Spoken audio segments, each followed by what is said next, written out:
Oh man, how is everyone doing? Decided to pop on and have a conversation before I go to sleep because I might be able to go to sleep tonight since I haven't gone to sleep since Monday. Today's Wednesday, right? So I think I went to bed Monday. I woke up Monday. I didn't go to sleep since Monday. So I didn't go to sleep Tuesday. Yeah. Anyway, I'm all over the place. Okay, so I've been listening to different people's live streams, and I'm just, I don't know, I'm just a little confused because sometimes I don't know who people are talking about. Um, a lot of people are making a lot of sense, but they they insist on not looking at themselves. So for the last couple of since the weekend, right? I actually wanted to prove a point. I didn't really have to do anything except make a video. So I made a video as a content creator. I made a video just like anybody who wants to make a video can, right? Freedom of speech, we can say and talk about what we want to talk about. And then I sit in my area and watch the bullies come over. See, the people who have been claiming that they are being bullied, they're actually liars. They are the one who will come into other people's areas and make all these comments as if something that they're saying in the text really hurts anyone. It definitely doesn't hurt me. You know what I mean? To watch another female care about how I look is funny. It's really funny because the women who will run over here and talk about looks, they don't have their own home, a man, a family. You know what I mean? They may have a few children and shit like that. But they don't have any stability about them. Hey, Inkani, how you doing? Um, but they will run over and tell someone some stupid shit like, "Oh, you're older." And what does that mean? I'm like, yes, I am older. That means that I was born before you. And what? And what I don't understand why they would think that's a insult. And especially some of these women, how some of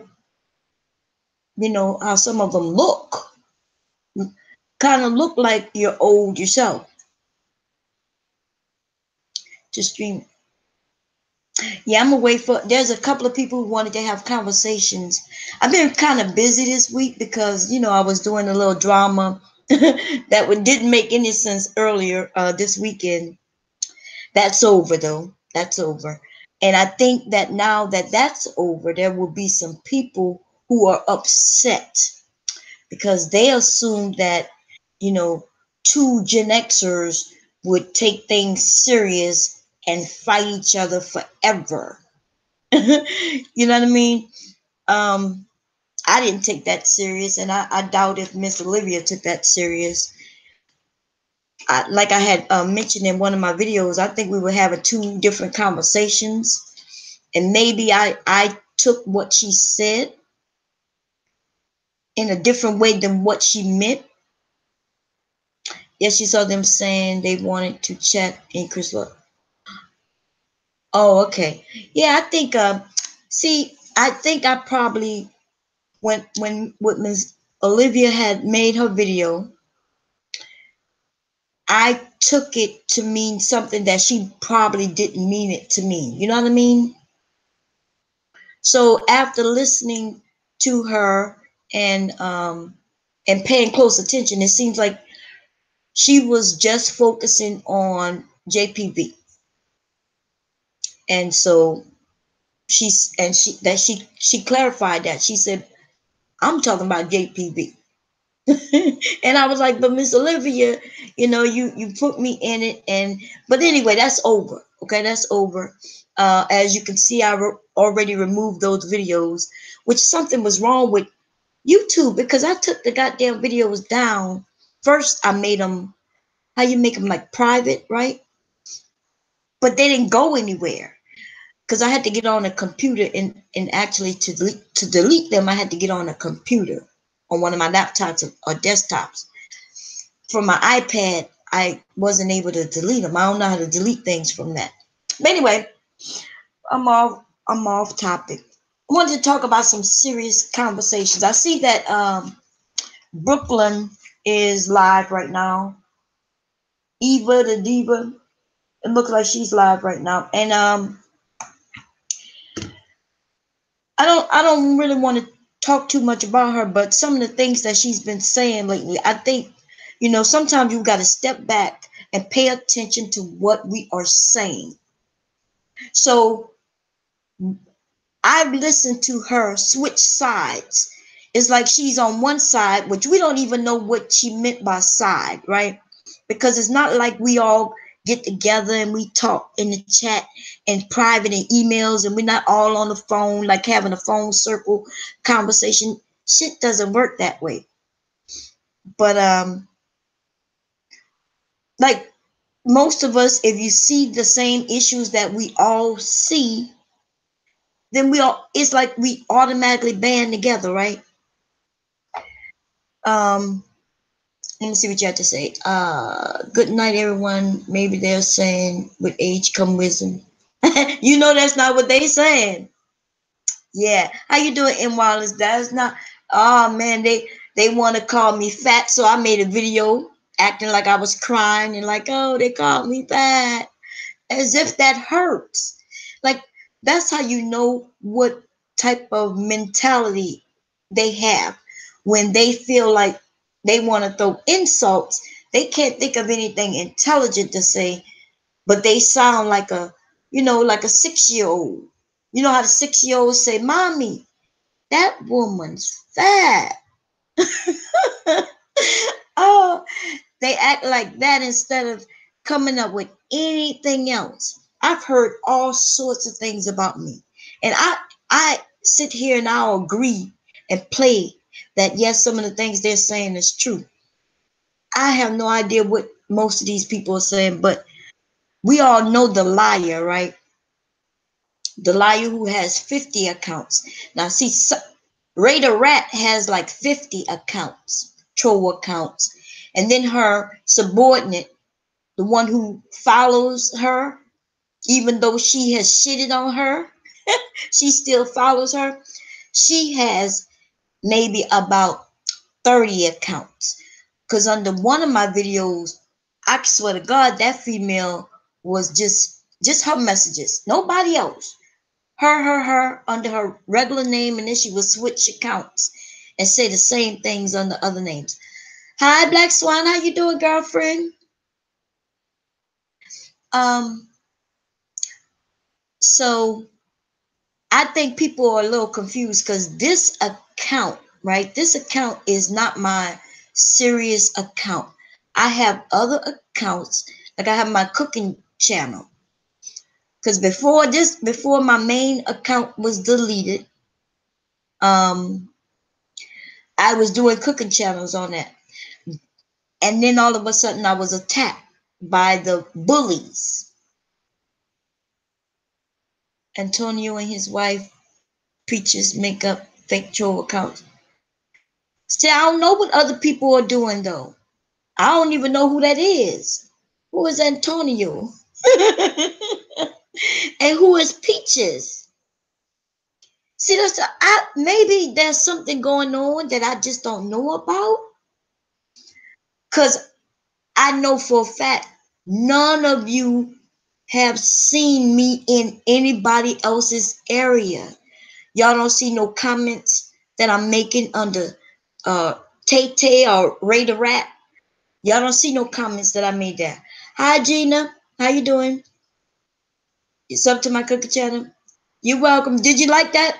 Cause that trick that I used with the aluminum foil, It works so good. It comes off so easy.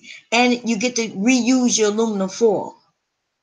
So if any of you are trying to figure out how to get some of your things, like your pots and pans and things clean, I have a few other videos that I'm going to be putting out soon. Because I have this one pot that I usually fry, I deep fry outside with over an open flame. And it is greasy on the outside. And I'm going to try to see if I can get that clean. Um, Not this weekend, because I think I'm going fishing this weekend, but it'll be soon. Anyway, okay, I would, yes, incognito, I'm gonna be honest with you, right? I don't have troll accounts. I don't make up different accounts so I can follow people. I don't know if other people are doing that. I really don't know what other people are doing unless someone send me a link. Like for instance, if Tay Tay makes a video, right, and says something about me, which she always does, by the way, right? There isn't a day since November that she hasn't said some shit about me. Um, I won't know it unless someone says, hey, she said something and you might want to check it out. And then even then they have to tell me what mark it is. You know, if it's at like the 3 minute mark or the 24 minute mark or some shit like that. You have to tell me where it is, because I swear I'm not listening to her videos. And I'm not playing with her anymore neither. Okay. I've already reported to her videos. I allowed her to use my information for months. She had one of my videos, my copywritten material. See, I'm a businesswoman, right? And my photos are photos that has made me money in the past. And so my photos are copywritten. I don't have a lot of selfies. I don't do the selfie thing. You know what I mean? That's something new that I'm just getting into. Okay. So she had photos of mine that she went and grabbed, and she thought she could use them. I let her use them. And then I decided I'm not going to play with her any longer, because they are trying to take down accounts. I don't know if people, oh, she put up something about being in labor. Well, I hope she, have a smooth labor. You know what I mean? Like, I hope everything go well. But that, other than that, I don't give a shit about her. I'm gonna be honest. Okay, this is the woman. Like, I couldn't believe I was having an argument with Miss Olivia about her per se. This is the woman who is doxing everyone, and for some reason, everybody want to blame the white man. We all know who's doing the doxing, because she's doing it wide open, right there in your face, and she doesn't deny it. She doesn't deny it until shit started getting real shaky. Like when she lost a lot of subscribers, when people were just switched on her in an instant, then she started making videos talking about she didn't do it, she didn't do it. But there's videos that this girl has made where she openly admitted to doing the things that she's done. And she put people's lives in danger. Now, see, some people don't care, right? Some of the men. Now, when it comes to what she did to me, right? So I'm known on the internet. Like, I literally probably have about 1 million followers, right? Men. I've been on the internet for 20 plus years, and I've always had a lot of uh, followers. I guess that's what y'all call them today. I just call them friends and people who were in my groups and things like that, right? People who want to attend my parties and stuff like that. Hey, Danini girl. And anyway, so I'm a woman. Y'all know that I am on webcam. I've never been really disrespected by any man in the whole 20 plus years I've been on the internet. And here this woman goes knowing that there's crazy people out there, and she put out addresses and phone numbers and tell men to come and have sex with me. Now, there are men out there who will literally take her up on that shit. So that's dangerous. That's dangerous. I have a family as well. And that girl is a liar. She will lie through her teeth. She will make up all sorts of shit. The last thing I heard from her in a video today, because I'm not sure if y'all noticed, she putting up all those old videos. She re-putting them up as if this stuff is new, right? She putting up issues that we got settled, like me and Rice don't even argue or have nothing to say to each other. She's put up that video, and if you're new to it, you would assume that there's some shit that's going on right now. What about your friends? Oh, who are you talking about? Anyway, let me put the link in the room. Anybody who want to come in and join in. Hi, Samuel. Is that how you say your name? Samuel. I like that. Anyway, so listen, first of all, let me just say I don't know who has fake names or not. I'm gonna be honest. I don't know. And most of us don't know. The only way, like, we could tell when it's Sasha and I could tell when it's that other female. Because the other female who name I won't mention, because that's what she wants, right? She want me to say her name. She always talk about colorism and skin color. So me being light skinned is a problem for her. Really, the problem is that she's dark. Her problem is that she's dark. It's not my problem. Okay, she has a problem with her own skin color. That has nothing to do with me. Samuel. I like that. Anyway, so I'm not gonna mention her name, but we could tell who people are by the way they speak. People don't change their speaking patterns, right? So you could tell when Tay Tay is around, because Tay Tay will be the only fool kind of taking up for herself. And she will have a conversation with herself. Okay? Yes, that's her problem. I couldn't believe that she made a whole video. And on top of that, they reported that video that I was bullying her. So this is what they do. Remember, I made a video where I was like, listen, y'all need to pay attention to who you are following, because she wants to be a roaster. She's lied and said that I'm against black women.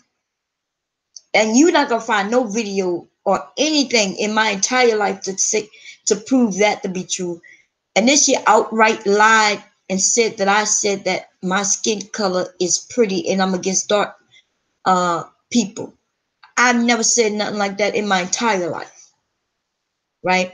But she told people that, and then a few people ran over to my area in order to tell me about myself. And I had to slow them up. I'm like, listen, that never took place, and you need to pay attention to who you are listening to. You don't, you know what I'm saying? It's okay to listen to whoever you want. But sometimes we need to know the agenda of those who we listen to. Can you put the link in the comment section in my last video? Oh, yeah. We need to know who we are talking to. Danini, you had mentioned that somebody made some cartoons. I had forgotten who you had said was in the, who had done those, but I was looking for them. I couldn't find anything. So you could share that with me. I surely would like to I would like to see who that is. I'm a little confused because there's some people who were in your area yesterday. We was in your chat yesterday, right, Danini? And there was a person named, let me tell you what their name is. Cause oh, they deleted them? Oh, okay. Let me see here. It's something melanin. Melanin. Do you know that person? Let me see. I took a picture of this shit. Let's see what her name is.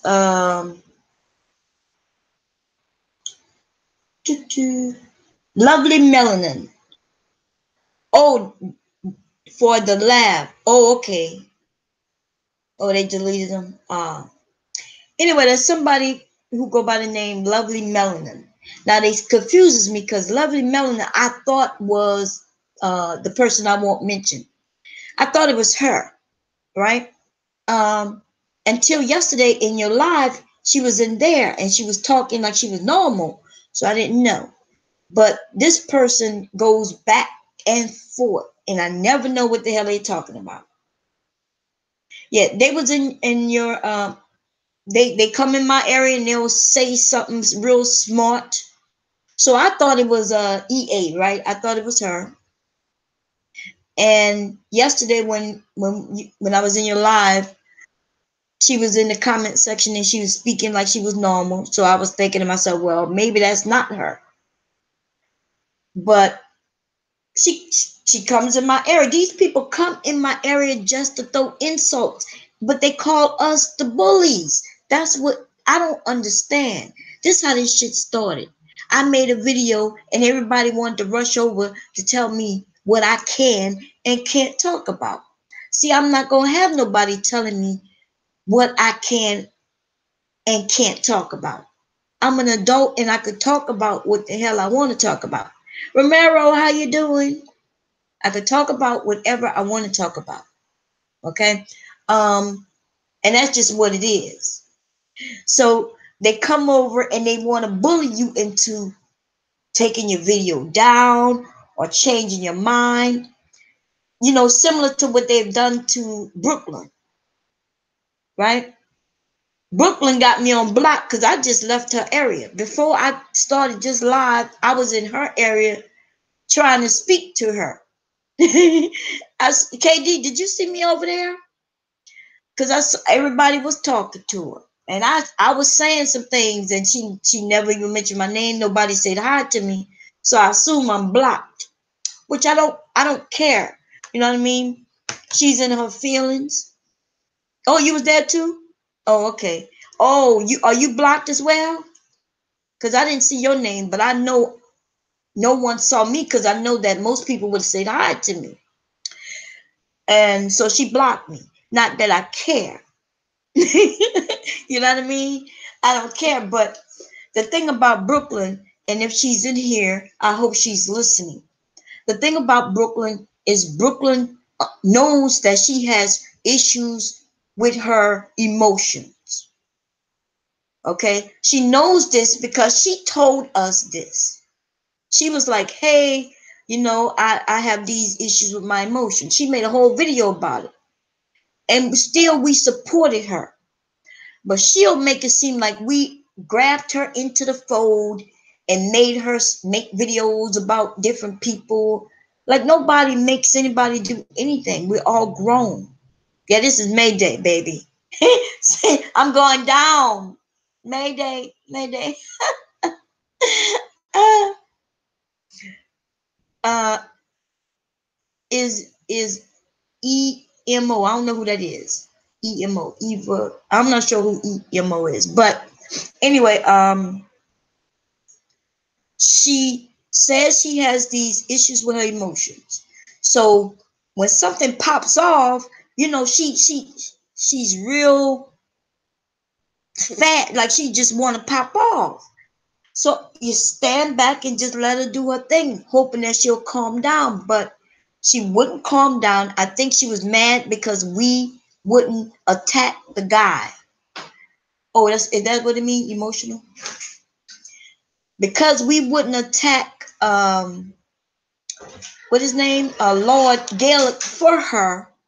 I think she thought that we was not on her side. But see, he's an adult. Nobody can tell him how to speak or talk. If she had a problem with him, then she needed to pull him aside and say, hey, stop this. We're not going to be able to work it out because she has flipped the script like all together. You haven't heard the videos that she put out? Now, see, the one thing I don't like is when people start calling me a bully. She actually started calling us the bullies. And I'm thinking to myself, well, wait a minute. Were you a bully when she's also telling us not to be talking about whoever we want to talk about. And then she makes a video and says, I'm standing in my truth. She wants to stand in her truth and talk about whatever it is that she want to talk about, but she want to tell us what not to talk about. Instead of just staying out of it. See, because the people who gonna hurt it won't be us. Because I don't think nobody over here really give a damn like that. You know, I was supportive.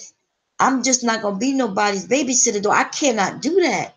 My kids are grown. One of my sons just walked out the door just now. I didn't ask him where he going. He didn't tell me he was going no damn where. Like I don't have no babies. Where you going, boy? Look, I just asked him. You blocked too? Yes. She got people blocked. But I've never done her anything. I've never said anything except that I'm not gonna be anybody's babysitter. That's all I've ever said. I cannot be a babysitter. I can be an auntie. KD, I can even be a grandma, right? I'm okay with that one. Since they wanted to give me that title, I figure okay, I could be the grandmother. Shit, hey, you gonna bring me something back? You got no money? You got my card. You see how they do? You see how he do? Now they got my credit card. He always have my credit card. He just don't want to go to no goddamn store. Talking about he ain't got no money. Anyway, see what I'm saying? I have grown children. They're in their early 20s. Both of them. Both of them are in their early 20s. Okay? He has been making Cho accounts. Who was making Cho account? Antonio Hills and I had a brief disagreement and she don't get along with him. Oh, see, I don't even know who Antonio is. Man, I don't be knowing nobody like that. Anyway, let me put the link in this room in case somebody want to come in so y'all can talk. I know some people don't like texting. Like myself, I'm not a texter. Everybody and anybody's welcome. If y'all want to come in, y'all have a problem with me or something I said, you still welcome to come in and let me know with your voice. Because, you know what I'm saying, we can have a discussion about it. I'm not afraid of nobody, okay? Why does he always... Oh, he always have my credit card because he's the one who always going to the store for me.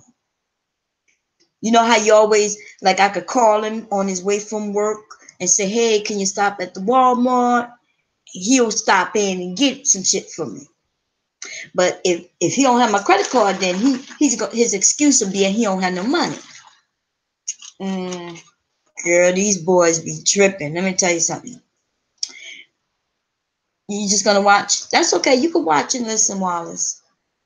I just, things get real confusing when you have some people who are outright liars. Like if you know the people are a liar, or let's not call them a liar. Let's just say that they want to be funny and they make up shit, right?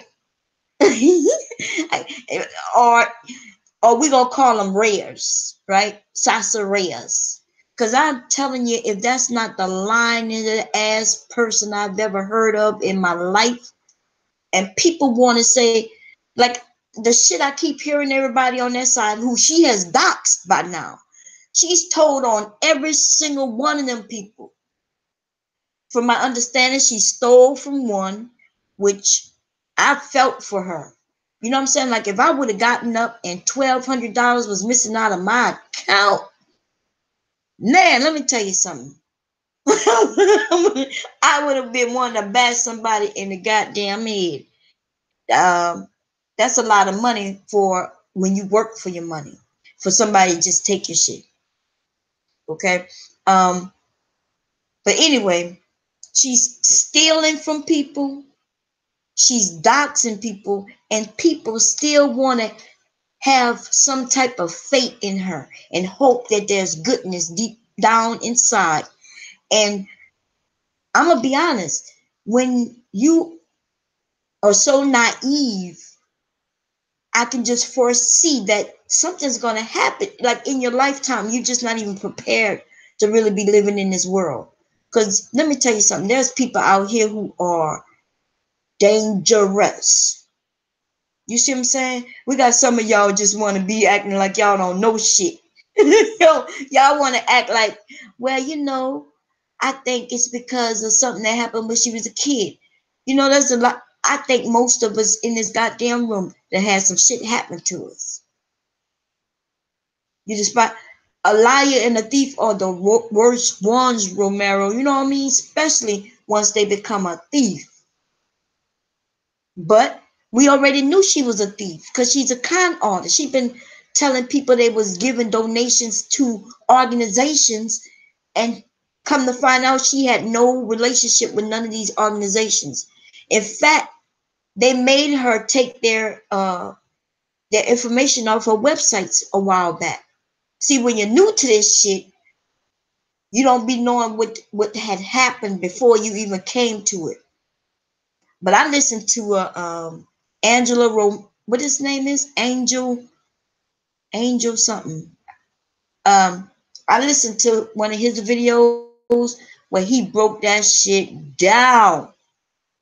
He was like, she was getting donations for different organizations, and she had people sending the money to her so she could send it to the organization. Come to find out, people was actually calling up on her. There was a group of people who done the same thing we're doing now before we even got here.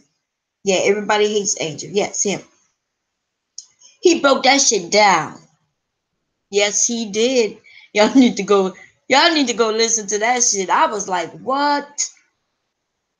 What? Yes. The thing, there was a whole wave of people who already knew she was a liar, that she wasn't a computer engineer. They already knew that she didn't have these jobs. They already knew somebody offered her $2,000, I think, $2,000 if she could prove that she was a computer engineer, and it was something else. It was something real simple. Okay, it was something real simple, and she refused to do it. And the proof is on his page. Like everything he had to say, he had his receipts right there for you to see. And that really don't work for a lot of people, because once you start giving receipts, then people start telling you that you're stalking people. You know what I mean? You got people out here who are actually, doing things. It could look like maybe they're going a little too far. It can look like that, you know. When somebody's trying to figure out exactly what your address is and shit like that. That could be kind of scary. But then look who we're dealing with, though. You don't make excuses for bad behaviors. I own my own mistakes, therefore I would hope others would. I agree. Let me tell you what, because I don't want to mention any names, but there's some young women right now. Their conversation, like if you listen to them, you'll agree with them, unless you know that they don't really abide by that with their own lives, right? So when people want to say, well, Bomb, everybody make mistakes. Hell yeah, we make mistakes. I make mistakes. When did I ever make a video where I was talking about somebody and some mistakes that they've made? See, y'all decided to switch the narrative. See, because in the beginning of all of this, I came into making the video already being attacked. When I made my first video about her, it wasn't even nasty, right? I was reaching out to help her, give her some information. She then thought I was holier than thou. That's what she named it. Because I was telling her, that you could do this, you could do that, go and get this, and you can do this. And she said I was holier than thou. And the reason why she said that is because I'm married. But then she told everybody I wasn't married. She don't believe I'm married. Like, I've never heard stupidity come from a group of people ever in my life. Like, what does it matter if I'm married? Except to the women who want to be married and they're angry at me because I am. She told people that I wasn't married, and people listened to her and believed every word that was coming out of her mouth. She told people I'm a whore. She can't prove that shit. I bet you could go on the internet and find just as much shit on her as you can on me. And the difference is I get paid for what I do. And she has some 15-year-old photos. 15-year-old photos that she holds on to very tightly. Okay? She was asked to show her certification. She refused to show it. Yes, for $2,000. Man, look, when I heard that on that video, Romero, I was like, shit. Let him ask me for my certifications because I could sure pull them out. Okay? I can surely pull them out. You most definitely, if she's a computer engineer, uh, then she has some certifications or at least a degree. Okay? There's a couple of ways you can go about being a computer engineer. I have both.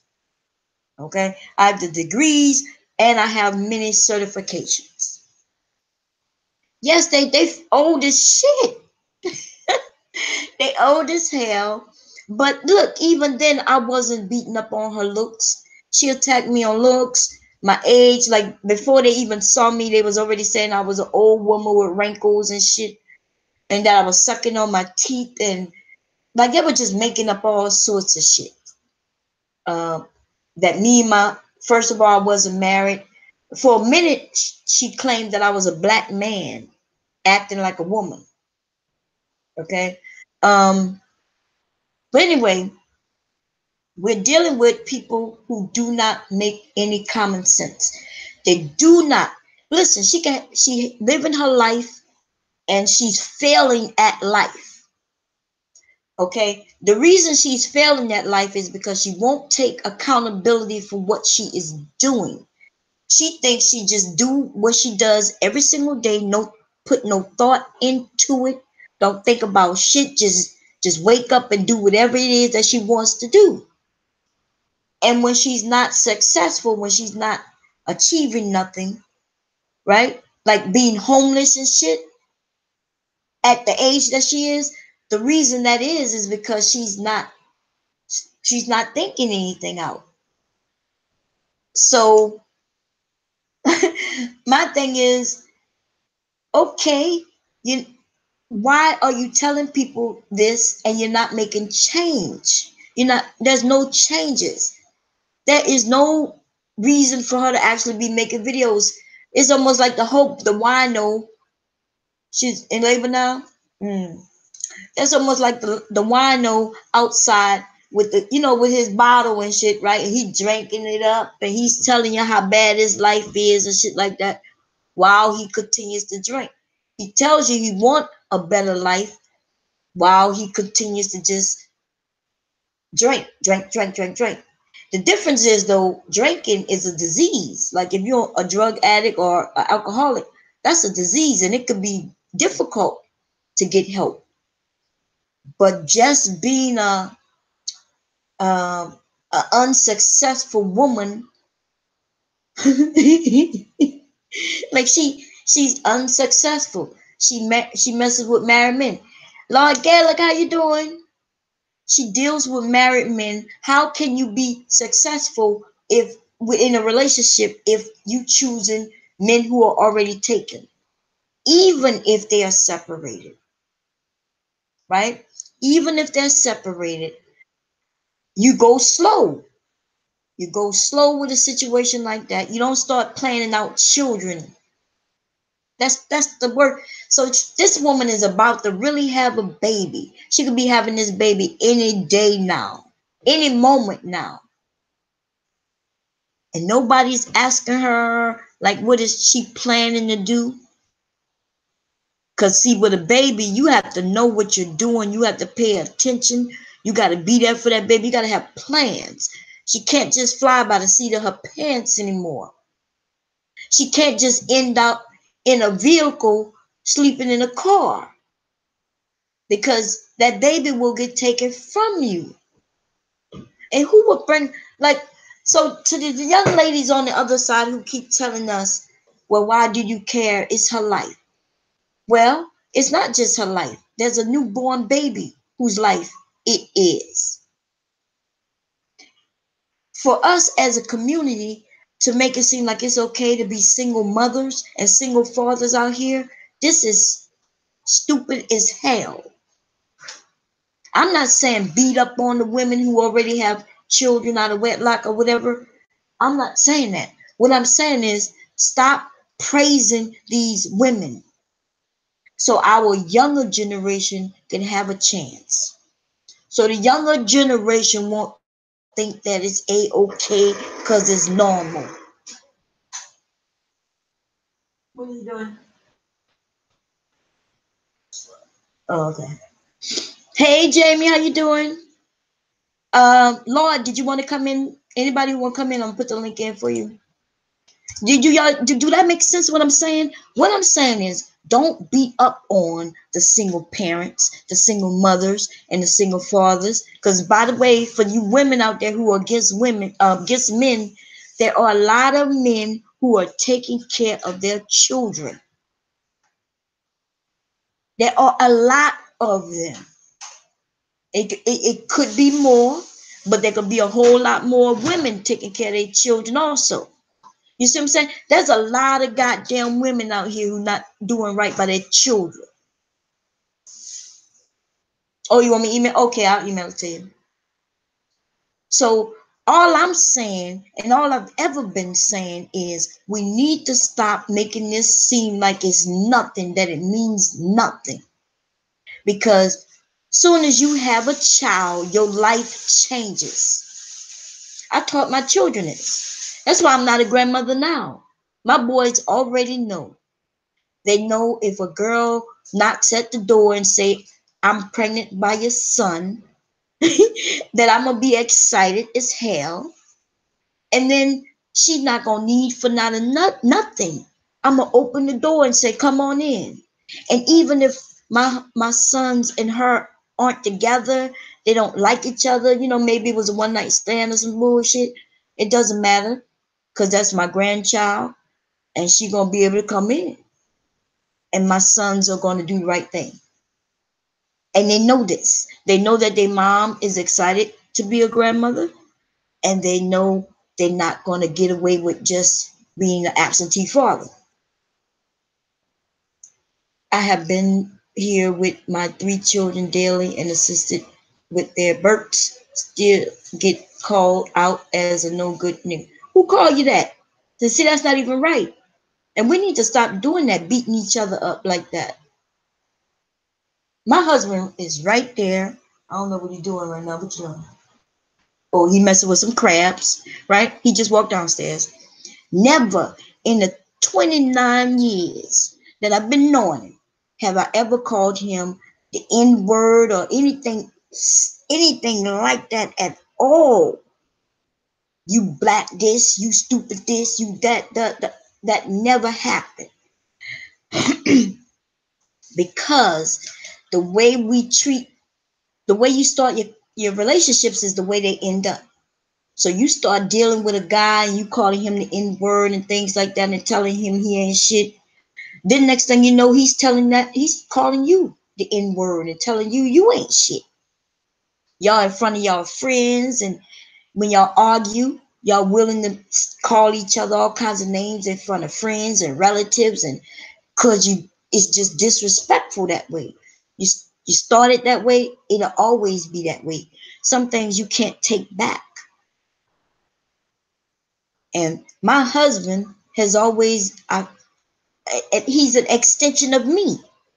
That's why I had to back up, right? When Miss Olivia made that last video, and I know for a fact, you know, she was getting that stuff from the other side over there. But see, we're not gonna talk about my husband. You could talk about me all motherfucking day, right? And because I know how to come back at you. But I feel like if you talk about my husband, you are talking about me. And and to see, I'm not gonna play because I don't think nobody wants things to go downhill from there.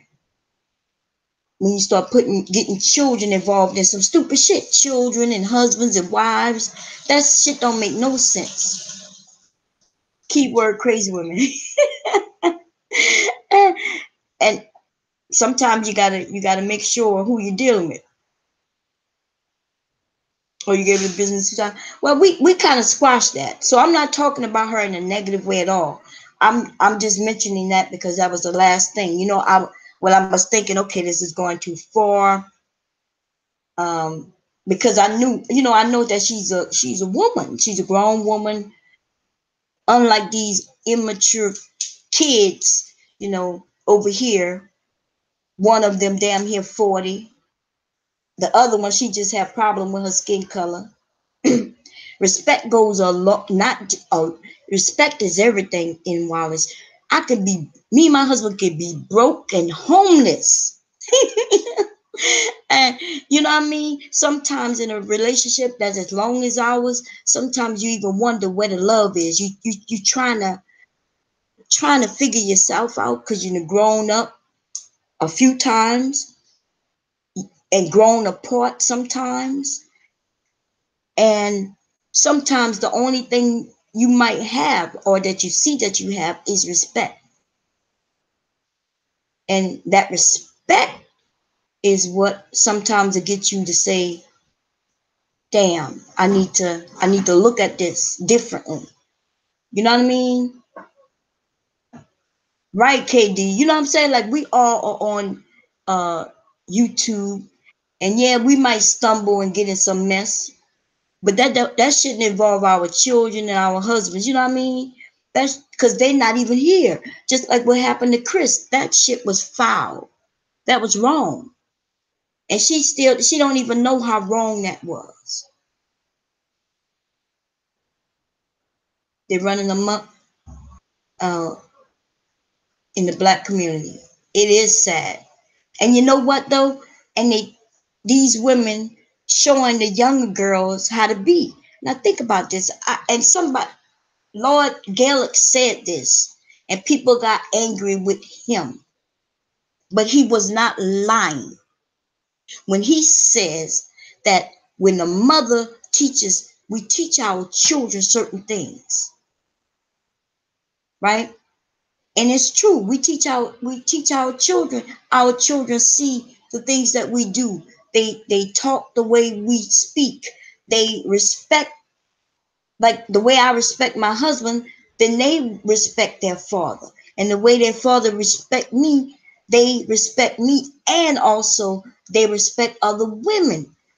They see how their dad treats their mom and how their mom treats their dad. And out of that determines how they're going to treat their partners. So we have a female who's not even really taking care of one child. She's about having another one. She had her daughter all in the situation with what was going on with that man. You know what I mean? And Lord Gale is kind of rough with his word, not rough with his word. Let me just say he's just a man. He's blunt with it. When it comes to his mind, he think it's real. He's gonna say it. Where I'm gonna be like, well, it's not right. I'm gonna walk around it and try to be nice with it. Everybody's not like that. Hey, Jap, how you doing? Lord, I need you to send me an email. Wait, I know I have your email. I just have to hurry up and look it up and see. Okay, so let me put the link in here. Jap, how you doing, baby? Anybody want to come in? That's the link right there. And I got to send him the email. I know where to start. Okay. Respect is everything. Let me tell you something. I've been married a long time. And I don't know why people try to say that just because you're married, you're trying to say you're better. I'm not saying that at all. In fact, I'm trying to say that marriage could be hard work.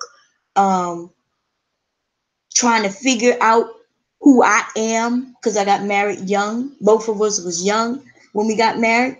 We grew up. We grew apart. And then we had to come back together if we wanted to make it work. Okay? And that's just the realities of how this is. a lot of people fail with their marriages because they they don't have the communication skills, right? Me and my husband, we had to sit down and try to figure out how to talk to one another at some point. Um, and let me tell you, it wasn't always easy. I'm gonna tell you, I got a story to tell you. We went to marriage counseling once. Wait, let me send this email and I'm gonna tell y'all this story because this shit is funny, right? See, that's why I came on. I came on here so I could share stories to help people who want to be in relationships, to give people hope. Because people want to know, why would you get married?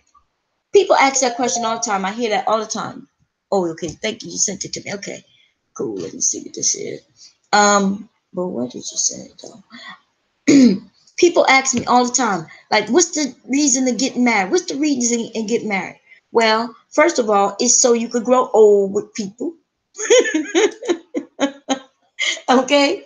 When people try to tell me I'm old, I'm thinking to myself, what are you talking about? The man who I'm with, you know what I'm saying? We're growing old together. I'm not out in the streets looking for a man, so you know what I mean? Like, I don't see what the problem is. As I'm growing older, he's growing older. We're growing older together. Um, you have some companion. I'm never lonely. I don't have to be out in the street. Because look, there's a few things a sister like myself I like to do. And if I wasn't married, man, I don't know.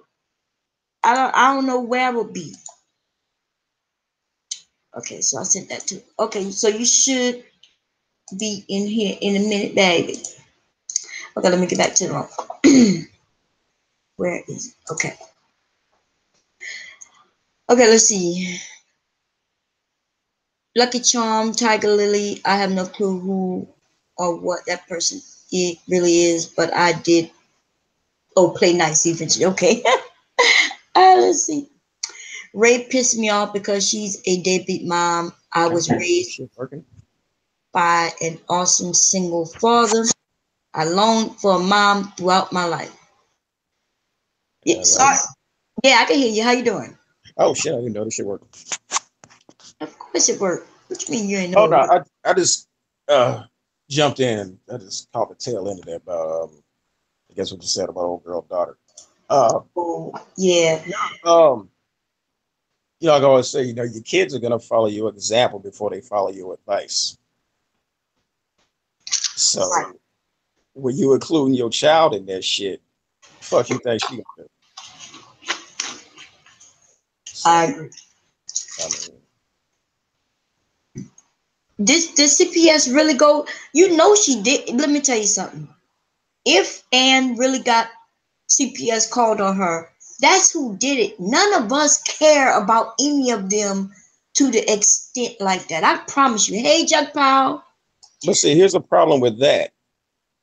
Her worry about who calls CPS. It's like, okay, how many times has her channel been flagged down?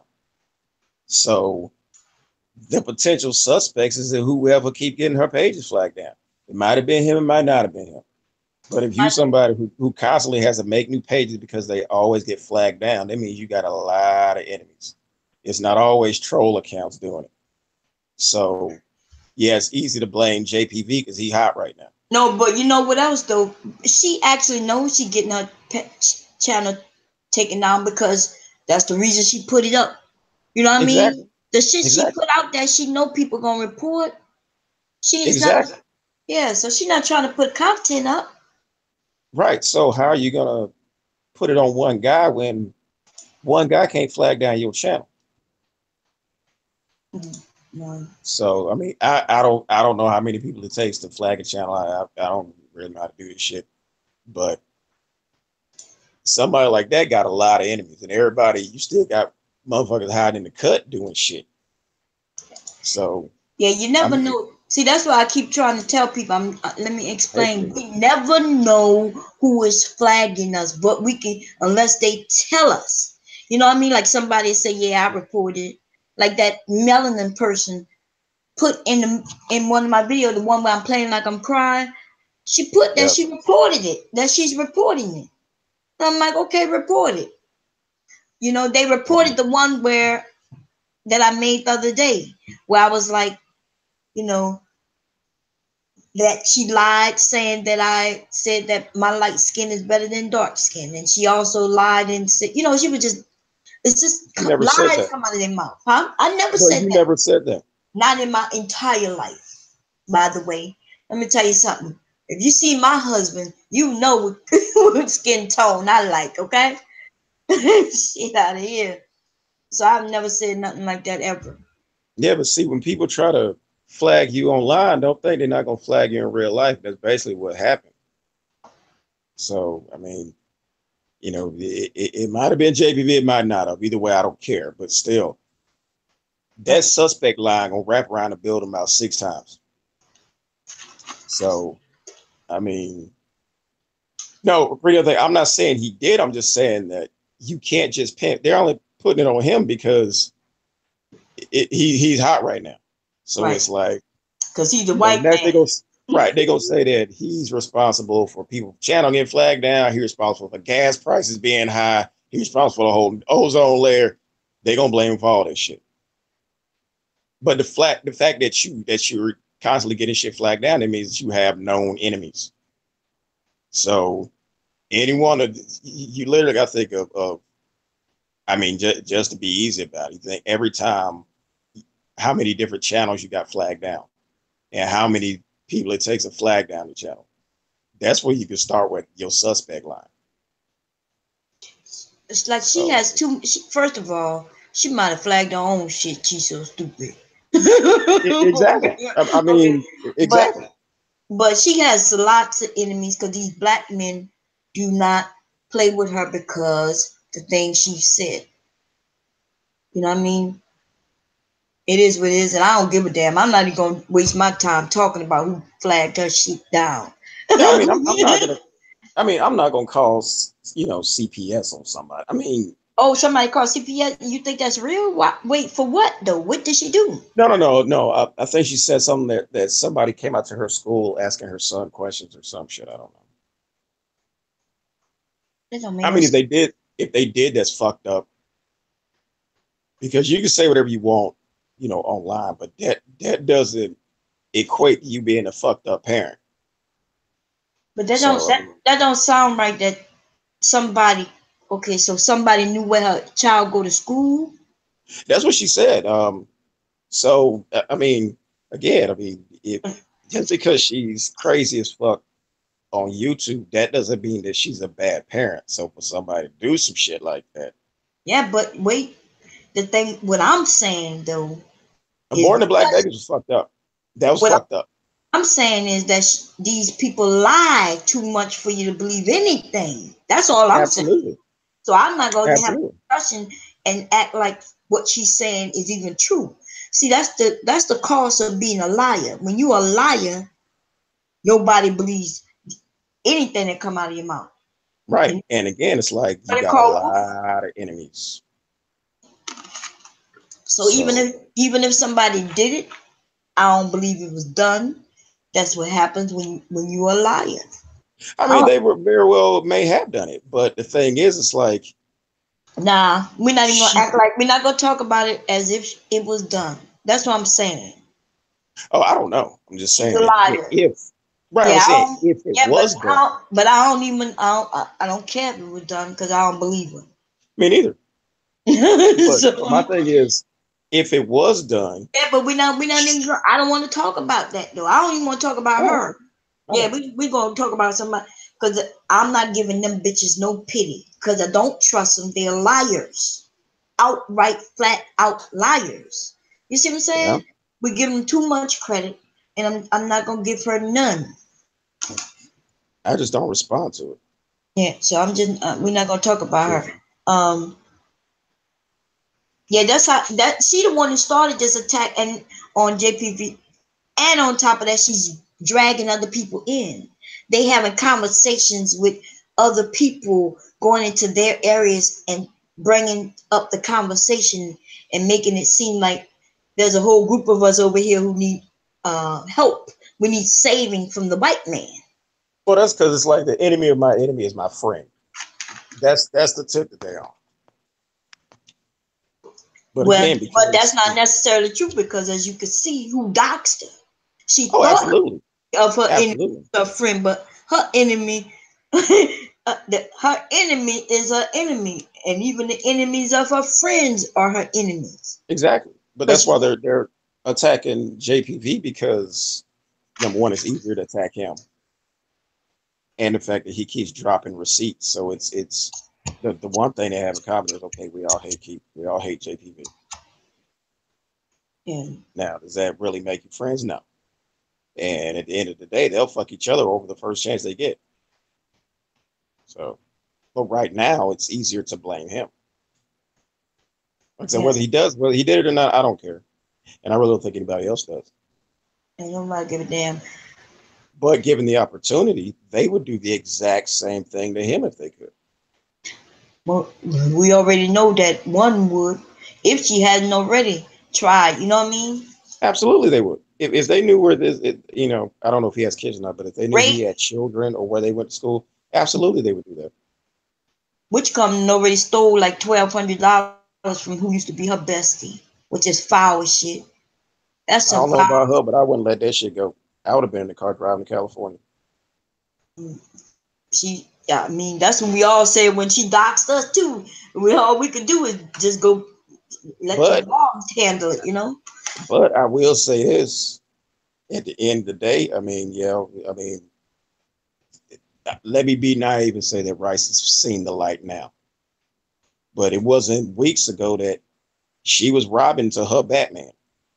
Right, right, right. So they was arm in arm with the shit. You're leaving us, So Lucky Charms. Good night, Lucky. biology.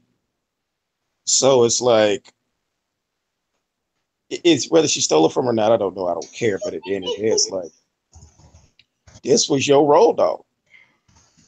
Right, So I mean, again, like I keep saying, there's a difference between deserving something and asking for something. If she did get robbed, she asked for that shit because you was arm in arm with her. You was putting in work with her. right. I see your point when you say that. Mm-hmm. You say it that way, you Yeah, it's know. fucked up that she took her money, but she asked for that shit. Yeah, my thing is if you know some, like, I couldn't ride, like, I couldn't have a friend who was stealing from other people because in the back of my mind, I know not to trust her. Then You know what I'm why would I saying? be okay? Why Yeah. am I not okay, Denise? Say it again. Denise asked why I was okay tonight. What the hell? Oh, okay. Yeah, I wouldn't be able to trust somebody who I watch them steal or hack people or put out nasty information, especially that rape thing. That was kind of, Hell yeah. you know what I mean? Like if I watch somebody, one of my friends or anybody, make a video so men could go and try to rape Right. somebody, I would be like, what the hell are you doing? Denise, I ain't calm. It's just nobody came in with no crazy shit. Somebody come with some crazy shit. That's when I, pull on my big boy shorts and check the ass and go back to whatever the hell it was I was doing. Me and Daniti was talking about how I know Brooklyn had me blocked because I went in her area and said hi to her. Who gives a fuck? And, and No, Denise, I'm not usually on 10. Look, this thing about me. I'm cool till you fuck me. You fuck me, I'm gonna check you and I'm gonna keep it pushing. I don't hold on to that shit. It's like I keep baby powder and glitter on my hand at all times. So if you get out of pocket, I'm gonna check you, but then I'm gonna keep it pushing. So if that's calm, fine. A lot of people don't like that shit because you got a lot of fake motherfuckers. I'm not gonna be fake. If you don't fuck with me, I'm not fucking with you. But if you shoot at me, goddamn it, I'm shooting back. So, but no, that's I don't know. That's yeah. crazy. So I was talking about relationships, and I was talking, what some of the young women need to understand is, right? They trying to, their reasoning is let her live her life. She's living her life, and let her live her life, and she ain't hurt nobody. And I'm saying not only is she hurting the entire community, because because young women look at her, they see her. She lies about the money she's making. So you might have some young women who feel like, okay, Yeah. if she really making that money, Yeah. let me see what she's doing. I But mean, not first of even all, yeah, I mean, the shit is to me, the shit is funny as shit. I mean, it just, the shit just keep getting funnier and funnier and funnier. I ain't mad at the bitch. I ain't got nothing against it, but the shit to me just makes me laugh my ass off. So when I do a Spreaker about it, I'm like, y'all laugh. Imagine how hard I'm fucking laughing. But and another reason is because we ain't sending nobody to nobody's house.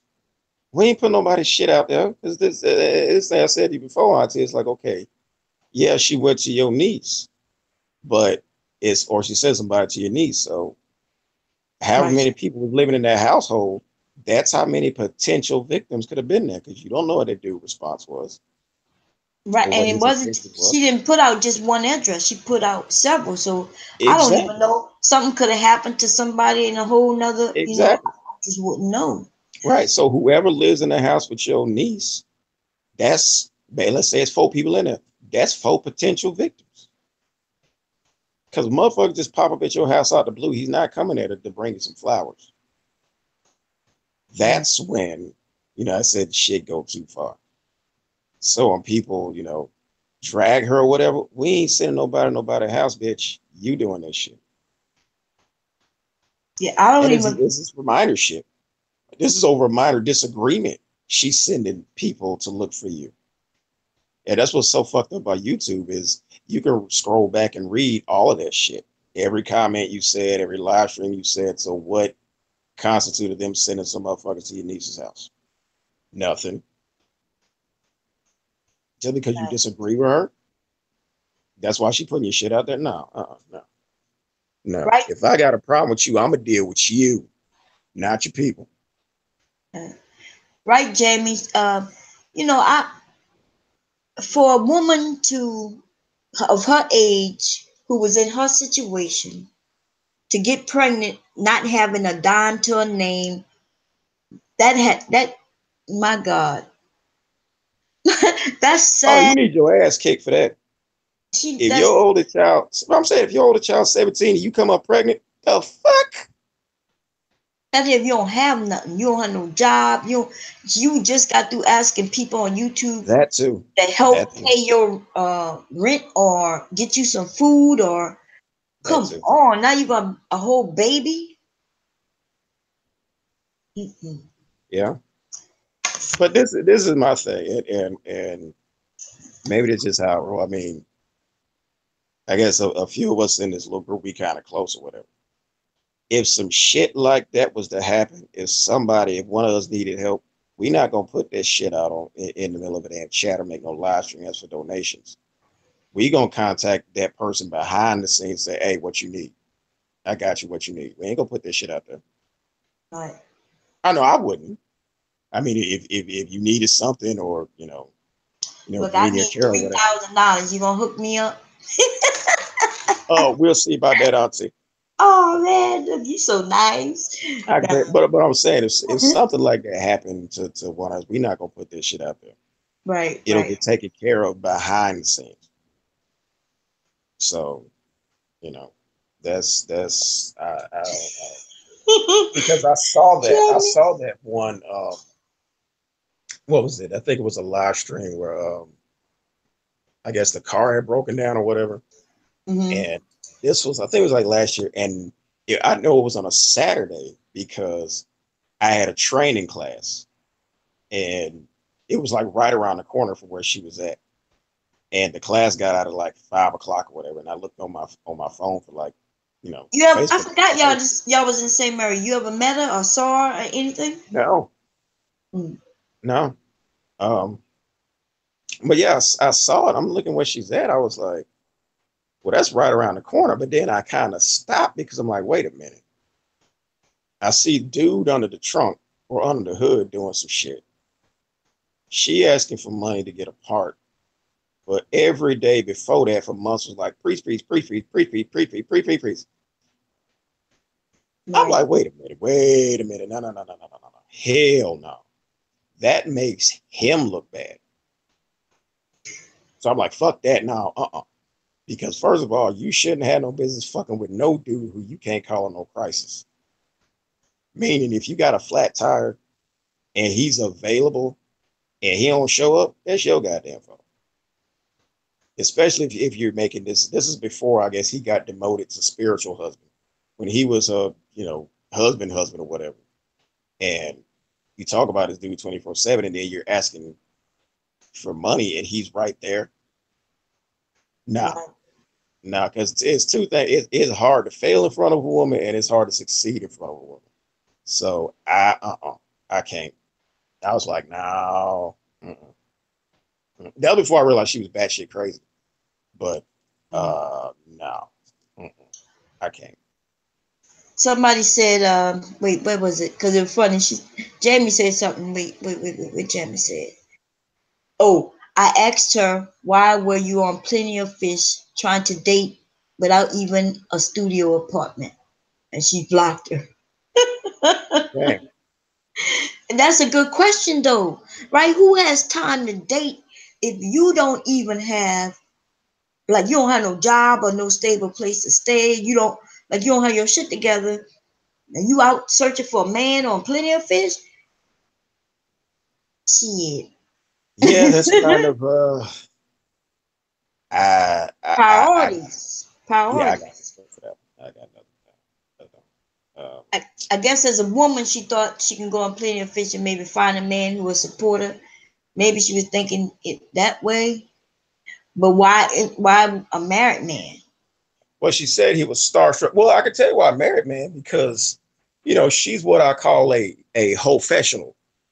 It basically is like you keeping tensions down in marriages, keeping the husband happy. Basically, that's basically what the purpose of the side chick is to the married guy. Hmm. Plus, a married guy gonna treat you better than a single guy will because he got more to lose. Because really, the side chick is the only one you're really telling the truth to any damn way.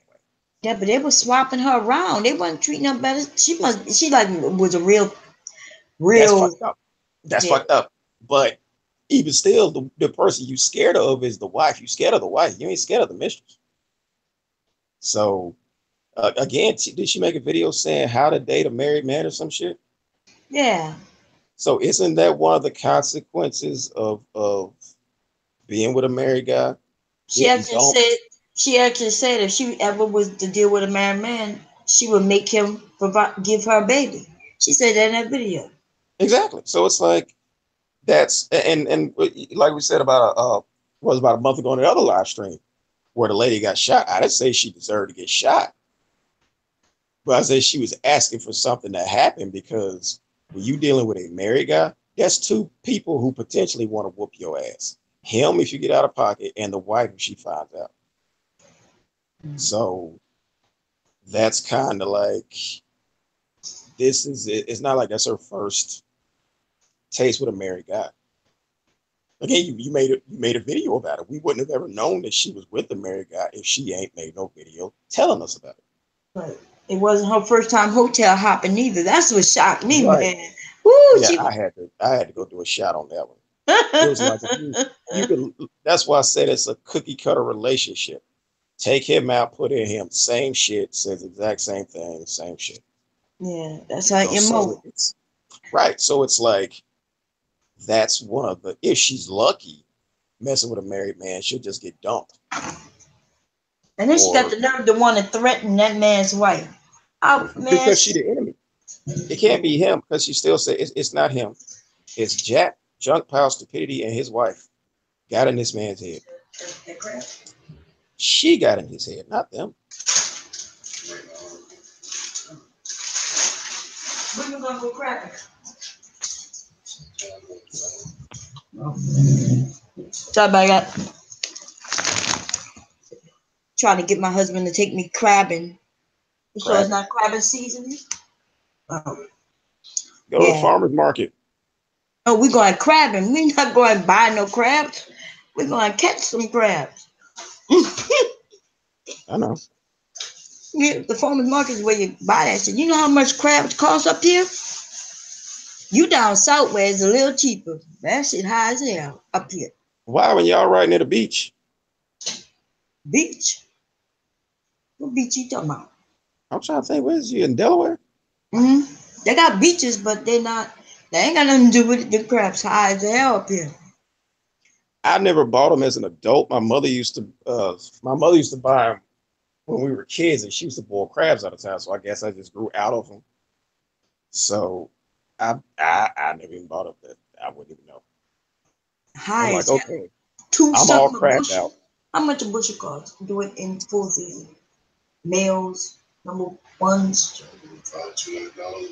Yeah, 200. Yeah, a bushel, right? Yeah, $200 for a bushel of crabs. Mm-mm-mm. That's high. That's a lot of money. Shit. I usually when I make gumbo, I'll go buy 6 crabs, and then what I do, for my gumbo, I break them in half, and then I take the claws off and put that in as well. Crabs cost too much. I'll buy 6 crabs, and then what I do, for my gumbo, I break them in half, and then I take the claws off. You gotta mute. Okay. Hi, Romero. How you doing? Good evening, everyone. Good evening.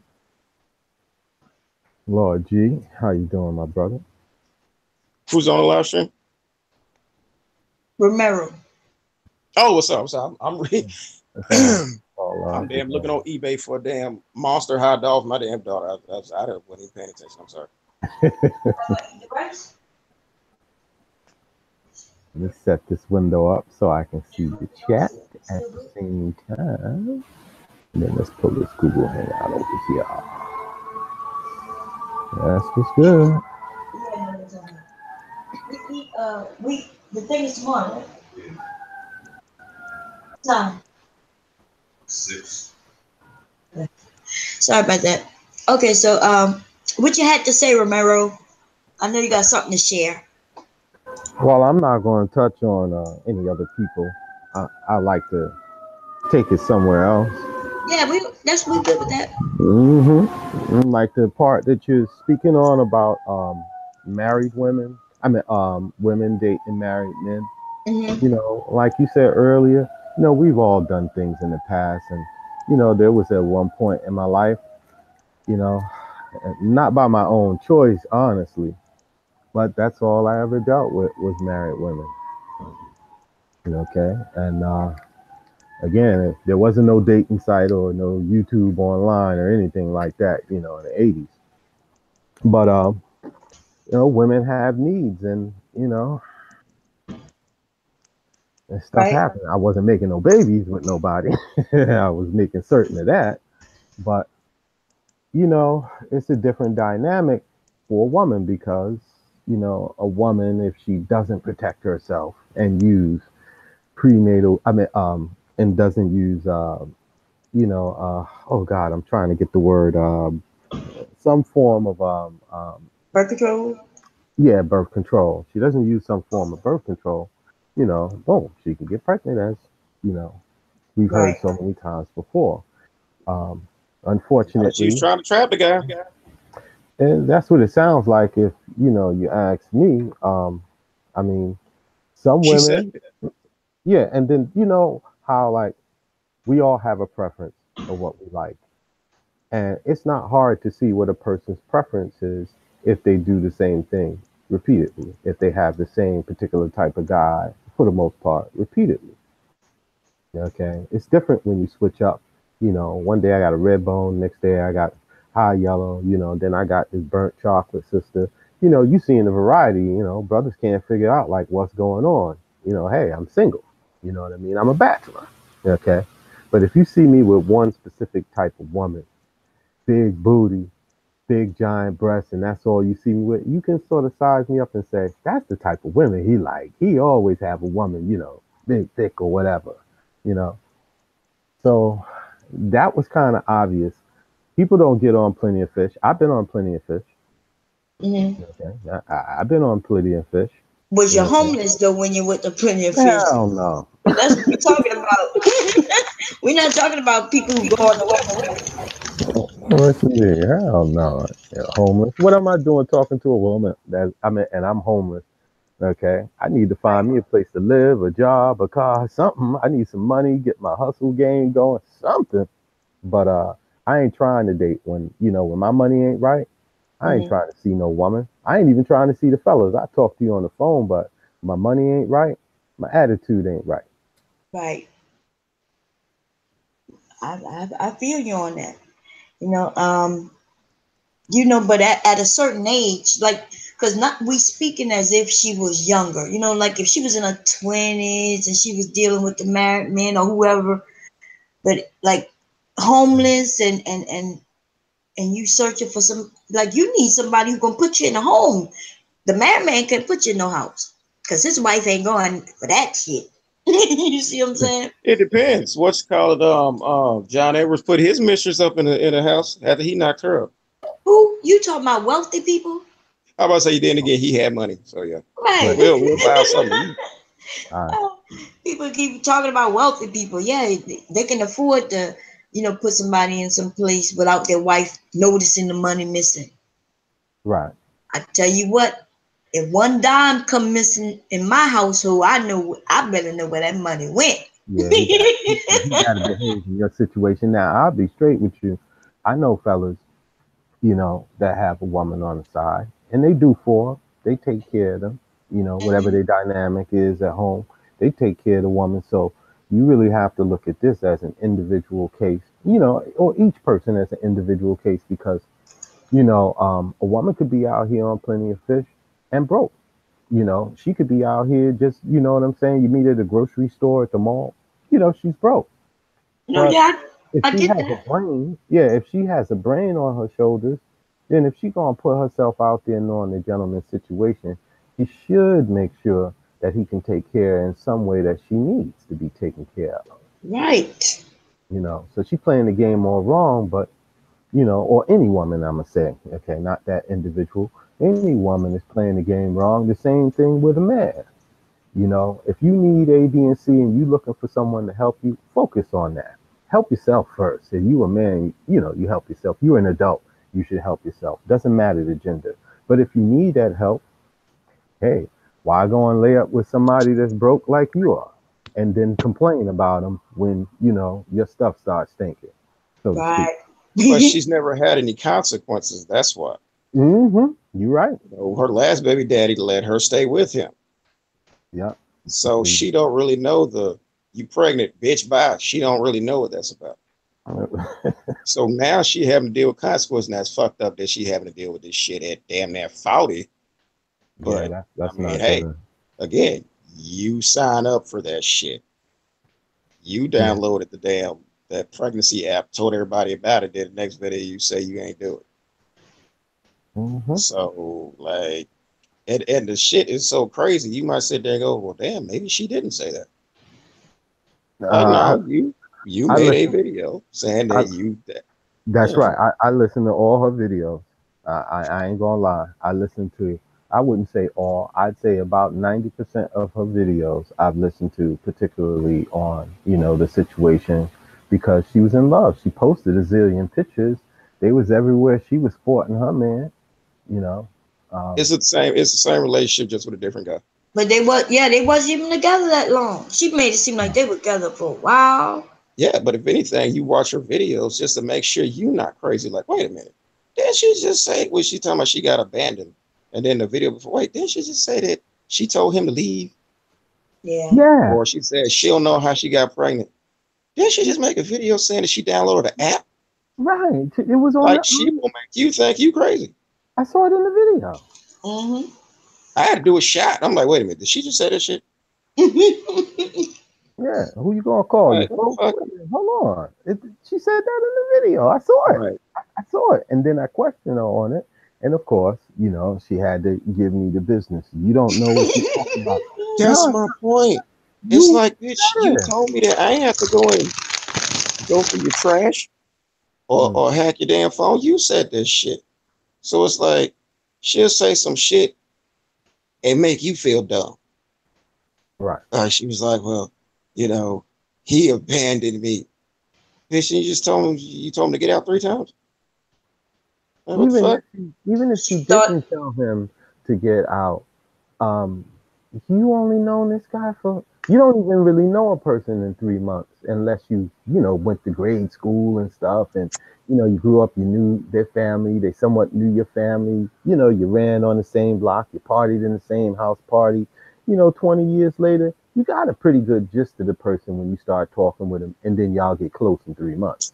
You kind of know who you, but off the internet, you know, 3 months, I don't know you like that for you to be abandoning me. You can abandon me.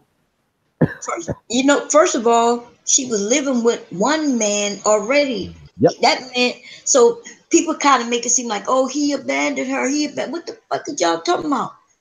She was living with another man when she Yep. called this man up. That's my whole point. Yeah, so It's like, wait a minute, did you just say that you live with your baby dad? What the fuck? Huh? But Like, no, she really make you feel like you dumb. Like, I almost forgot my own name when she said that shit on the video. but you could size this one up pretty quickly. Out of all of the videos and photos that was taken and all the wonderful things that they were doing, mhm. you know she's a video freak. She gonna make videos. Never Yeah. once did she make a video that I'm at my man's house. He cooking me dinner. Right. Yeah, Check it's that. like, Check that. what's them cardboard cutouts at them carnivals where you, with a head cutout, you stick your head in there, you a pirate or like a muscle bound motherfucker, some shit. Right. It's the same thing with her. It's just the cardboard is of a boyfriend. Cut the head off, put your head in there. It's the exact same thing. Right. Just change the name. Same hotel hopping. This my husband. We cooking dinner, and then the next week, wait a minute. Wait, who this dude? Huh? What did he change his name? What the fuck? Right. The apple don't fall far from the tree. But you celibate. Celibate. Mm. That what she say. You celibate, I buy a bit. Okay. I've been celibate for 3 years. Wow. Okay. And I'm over 6 feet tall.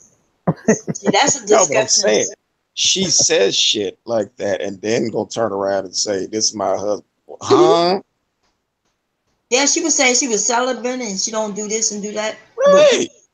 But that boyfriend, she had no time where she didn't have a boyfriend. She jumped from one to the Exactly. next. I literally had to go back and go, wait a minute, did she just say that shit? Like, I was like, okay. And she tells the story. It's not like, see, people who just coming in, they think that we have done research on her. No, No. you just have to listen to her. That's it. Yeah, just watch the video. Watch about Nobody house. We ain't putting up videos trying to rape nobody. See, I can say this right here. I'm gonna give up, you know, some little things about me, some secrets to the game, if you will. I ain't all that proud about it, but it's the truth. Anytime a woman was digging me and she's involved, you know, I let her give me the play, okay? And my famous line is this one right here. Okay, so how we gonna work this out? I want to hear, you know, how intelligent they may be and what they're planning on doing, because I'm not putting myself out there. Okay, if I can work with what they're saying, I'll try to. If it ain't sounding right, hey, this is what it is. This is my spot right here. You understand? Don't come knocking on my door unannounced. You know, you call me, we schedule this, Yeah. and we can hook up. Okay, you know, on that dynamic. But don't have nobody coming to my door because I keep the Glock right on the dresser when I answer my door. I had that happen. You know? You ever tell somebody like, you know, you say, "Hey, Dash, when we gonna hang out?" You like next week. You don't mean that shit. Right. I had to have a pop up my goddamn house. And it was fucked up because I have a tablet and my phone. You know, my tablet has its own phone number. But if my phone rings, my tablet rings too. So I'm like, who the fuck is, I'm getting ready for like, who the fuck is blowing my damn phone up? And so, and then I get a text message from old girls like, hey, if you hear somebody knocking, it's me. I'm like, oh, the fuck, this bitch is not just pop up my house unannounced. So I'm ignoring it. But my dumbass cat is in the window because he likes everybody. He in the window, wagging his tail and shit, waving at her and shit. So I'm to crawl on the damn floor, grab him by the tail, snatch him out the damn window, and take him back in the bathroom with me. Like, what the fuck? Like, really? You just gonna pop up? Yeah, I had pop-ups. They didn't end ugly. I mean, they didn't end pretty, but again, that was, somebody who got caught in their feelings. I go by what you put on the table. If you say, hey, I'm going through something right now, I'm not looking for a serious relationship, I'm cool with you, I want to hang out, get to know you better, I'm going to stick to that dynamic. I agree with that. I'm going to stick to that dynamic. Thank you for putting that out on Front Street. And then I'll let you know, hey, I'm single, I do date, I do have friends. You can't come cut cross lines now and say, well, boom, I'm showing up this, that, and the other. Oh, you got this woman at your house and X, Y, and Z. Yeah, I do. And I have company here, and why are you showing up unannounced? But each individual is different. The majority of women, they understand. Whatever they have going on, we're going to do what we do, and we're going to do it safely. Okay? And if you step outside of that line, then I have to cut the line. Oh, I'll go incognito real quick on a lady. Right. You have to. The first thing I do is go to a girl purse. When she get up, go to the bathroom at whatever restaurant we're at. If I see some mental health meds in there, oh hell no. Right. I see Prozac, Depakote in this. Oh no. You know who taught me that? Emotional bitches. Oh no. My mother taught me that.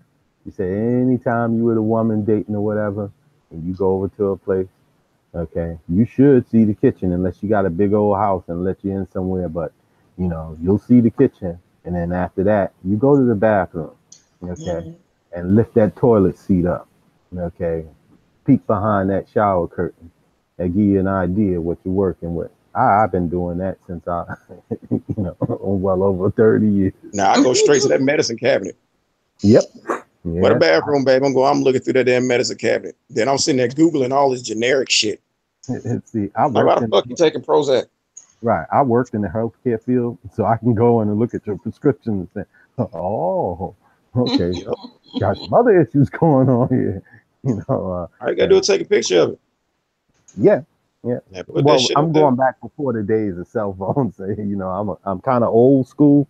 So, most of my thing happened before there was like cell phones with cameras and stuff like that. Yep. So you had to work it by your head. So it pays to know. It paid then to know. Now, like you said, all you gotta do is take a picture. I'm going straight to the medicine cabinet. I gotta pee as soon as I get to the house. I gotta pee. Yep. Like no. I'm going to your bathroom. I'm going straight for that dad because they all got to keep a backup set of meds in the medicine cabinet. Yeah, I got one. So like, why you got damn Depakote? There's only one left in the bottle. Yeah, I had one that a young lady I dated for almost 4 years, and it was only in the last 6 to 8 months of our relationship that I finally got to go into her place. Huh? That's right. All the years she saw me. I'm being a gentleman and everything, And, of course, after a certain amount of time, because she come over to my place, we hang out all weekend or whatever, watching movies, hugged up. But every time I went to her place, so that became an issue. And because I didn't want to bicker about it, when she got a little frustrated, I would leave it alone. But I started wondering, like, you got kids up there you don't want me to know about? Or you got an old man or something upstairs, what's going on? Oh, no, it's not that. It was always that her place wasn't clean. One night I had to drop her off. Yeah, and one night I had to drop her off. We were hanging out, went dating, eating, watching the movie. And my drive from where she lived, it took me roughly about 45 minutes, drive home. And I'm dropping off. It's like 2:30 in the morning. We up here in Maryland. It's freezing cold outside. I walk her up to her door, and I'm like, listen, I got to use the bathroom. And she's in this nice condo complex. And she going to talk about, well, when I go up, you could just go over in the bushes over there. And I'm like, wait a minute, you got security over here, all in the parking lot. They're always here. This is a nice establishment. What I look like dressed up going in your bushes and peeing before I get in my car. You know, you don't know who's looking. That's not right. Why can't I use your bathroom? And of course, I didn't use the bathroom. What happened was she ended up in a tight situation, you know, lost a job and needed somebody to help pay that rent. Okay. And when I finally went up there, I found out what it was all along. And she hid it all of this time. It's like I didn't even know her after all of those years. It was like, wow, you know, What all was the it? talk. She's a hoarder. So her place really was like that. Her place. God damn. Remember She that was a old hoarder. show? Remember the old show, The Monsters? Yeah. It looked like that inside. I mean, this beautiful condo, and I am not exaggerating. The stuff was stacked so high up in there, and it was so much shit. It was basically touching the ceiling. You had to walk sideways to get up in there, and I was like, "What the hell is going on in here?" He says, "Oh, I'm still trying to clean up." I'm like, "Clean up? You No. may as well just pour gasoline in that shit." That's a deal breaker. That was a deal breaker for me because I'm telling you, the bathroom was so dirty. The tiles were falling off the wall. There was like, you know how you have the handle for the scrub brush, the long handle scrub brush? Mm-hmm. This joker was sitting on the side of the tub. I had to put force in it, and I'm pretty strong. I had to use force to lift it off. And it was like the bathroom hadn't been cleaned since 1972. God The damn. toilet was so dirty, you know, you'd have been better off going in a public restroom in the New York City subway station. It was everything was just destroyed, leaking, rusting, corroded, dirty. You know, even the floor, just the little small tiles were falling. There were just mad pieces missing. The grout was all worn out. You couldn't even see the sink. There were so many dishes and just eat out containers stacked upon stacked. And Did I'm you saying, did you uh-huh. did you Yes. see a hint of that before you went to her place? Like how was she dressed and kept? All right, I'm gonna keep it to you. I'm gonna keep it real with you. She's a model. Oh. She's a model. If I show you pictures, you'll be like, "You're a damn lie." Okay, so what's the problem? The problem is she unclean. What woman lives in that and sits on that toilet? Not nobody Yeah. that and I actually kissed her. Oh, the toilet was gross. Oh, well, I didn't hear that part. I just heard the No, hoarding the part. kitchen was No, tall, the harder you way know what the tall. harder is, right? Oh You know what yeah, the I mean, yeah, there's You different don't really types of know the hoarding order. though. you know You know, with most hoarders, they do not clean. right. Okay, they do not clean. Okay, everything was tore up from the bedroom back to the front door. As soon as that door opened, it's dark and gloomy. Then she keeping the lights low and everything. It's like, yo, cut some lights on. Oh Mm-hmm. no, it's not this. Yo, you need to put some lights on. I don't know who's back up in here. And once we got them, I mean, it was gloomy even with the lights on. And I'm saying to myself, what the hell I've been doing with this woman for almost 4 years? Wait, let me ask a question. Let me ask a question. Who is it? Uh, Mhm. oh, I just got a question. Did you get the draws? Yes or no? Wait, say that again, Lord Gator. Did you beat it up? Yes or no? Ah, here we go. Now you're asking the right question. That's the Due, only question. due to her religious preference, she was celibate before marriage, Oh and I hell no! Fuck respected that! that. Hell no! Bye Yeah, bye. yeah. So I did the No celibacy thing too. no. He said she was a model. Hmm. Now it depends because you know most of your actual models are not pretty in the face. You know what I mean? They gotta have that like that look and just to wear some clothes and shit. She got the So, look. She definitely. so her place was a mess, and she didn't get you no pussy. Oh hell no! Bye Yeah. bye. Yeah. I went and got some right after that. I held out on. I ain't gonna lie. I ain't no good, bro. Okay, I'm but how long was you kicking it around with this chick before you finally realized that? almost 4 years. For Huh? you. Wait, hold on, wait, hold on. Hmm. You was running around with a chick for 4 years and she didn't get you no pussy. You was spending money on this chick, calling this chick. Wait, hold on now. Hold on now. You went to another dynamic. She was spending money on me. That's the only dynamic. Yeah, well, she was spending money on me. Right, but still, I ain't gonna be kicking around no chick if she ain't sitting on my face at least 3-4 times a week. No. See, the oral wasn't the problem.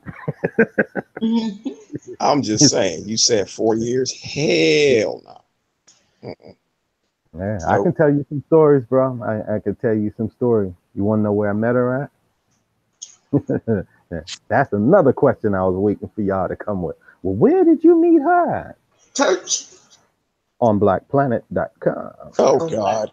Oh, you done. Oh, no, them church girls is wide open, Auntie. They trying to go to church. There's 2 places to go. The church and goddamn Walmart. I'm gonna give you another Walmart one that's really good. Wait, I got another one for you. Okay, one of the most slept on places: the library or the bookstores in the mall. Who the hell still go to the library? Intellectual women, and they be horny as up. I'm talking about some straight we got kids. We don't have no kids listening, do we? No, I'm talking about some straight freaks. Go to Walmart. I'm telling you. I don't know. Walmart should have a calendar. Everybody go Walmart. Yeah, exactly. Walmart pretty easy. And that's what women don't get. If a dude like you, he gonna take you to Walmart.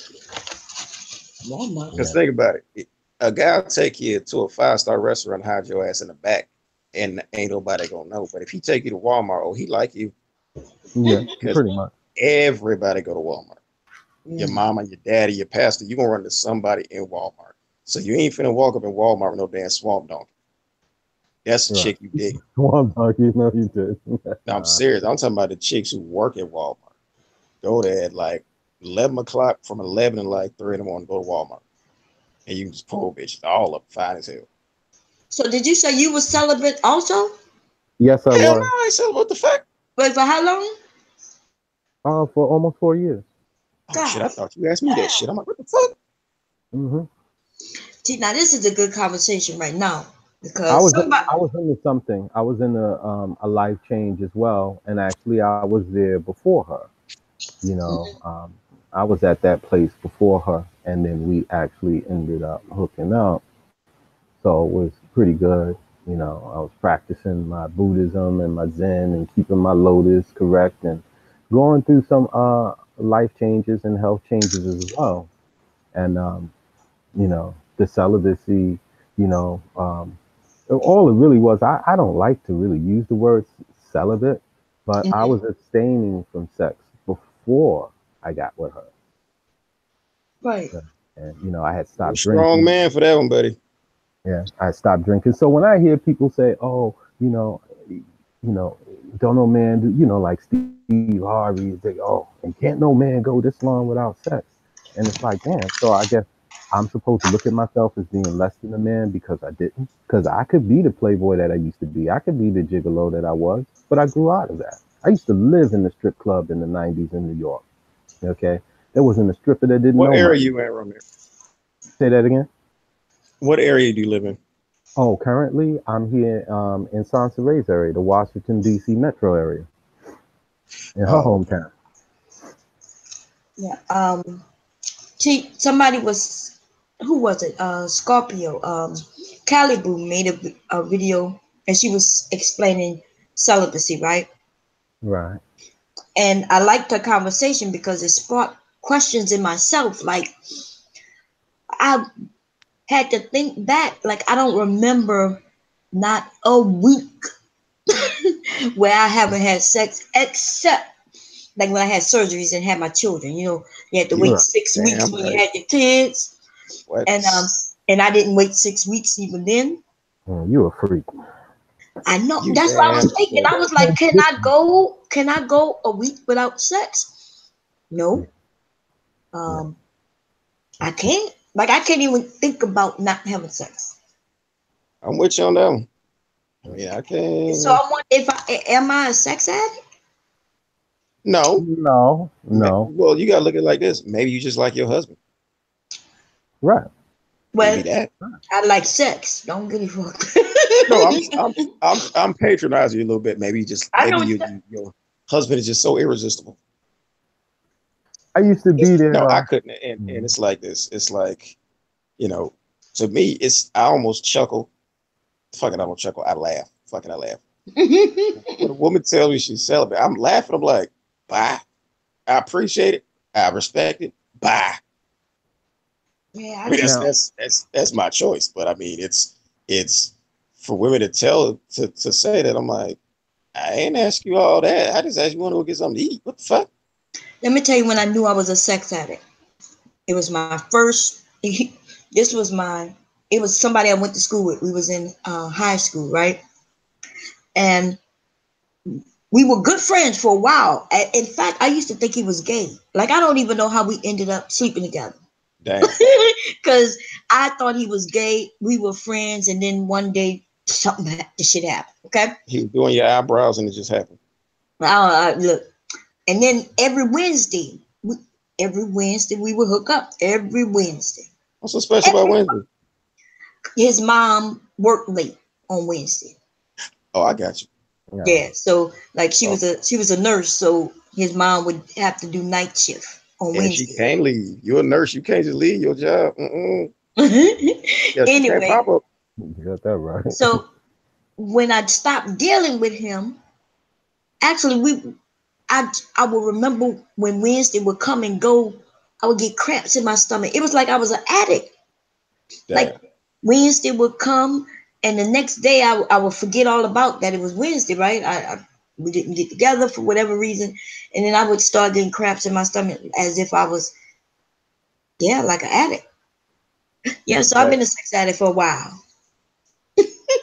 Yeah, I was Well, It's a I'm good, there. just a dude. it's a good thing I'm married. You know what I'm saying? Because I don't even know. I don't know. Well, I'm just a guy.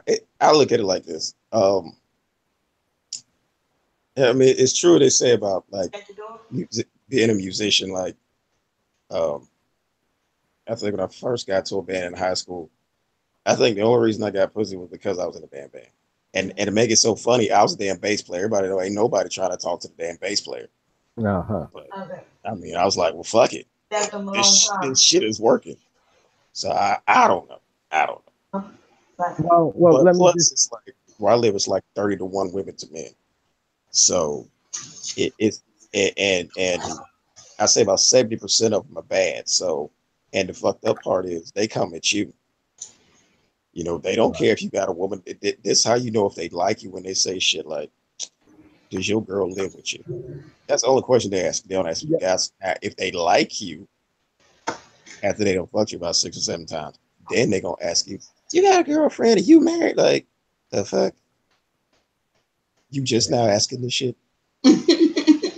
all They ladies. they don't care. It's like here you can literally have 4 families, 4 separate families, and they'll never see each other unless you go to Walmart.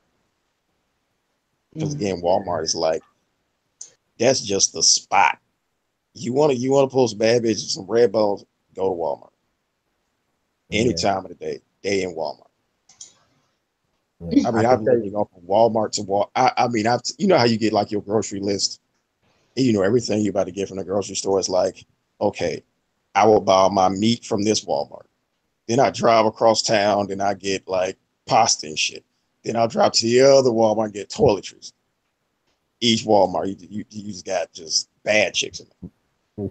you, So you're a busy don't ever come man. down here, Romero, because I mean, I respect your celibacy, but I don't know if you're gonna be able to hold on to that shit, buddy. Well, see, you know, Lord Gaelic, we have an age difference. You understand? We do have an age difference, and it was a different time. You know, and all of my, philandering, if you will, I never made any babies.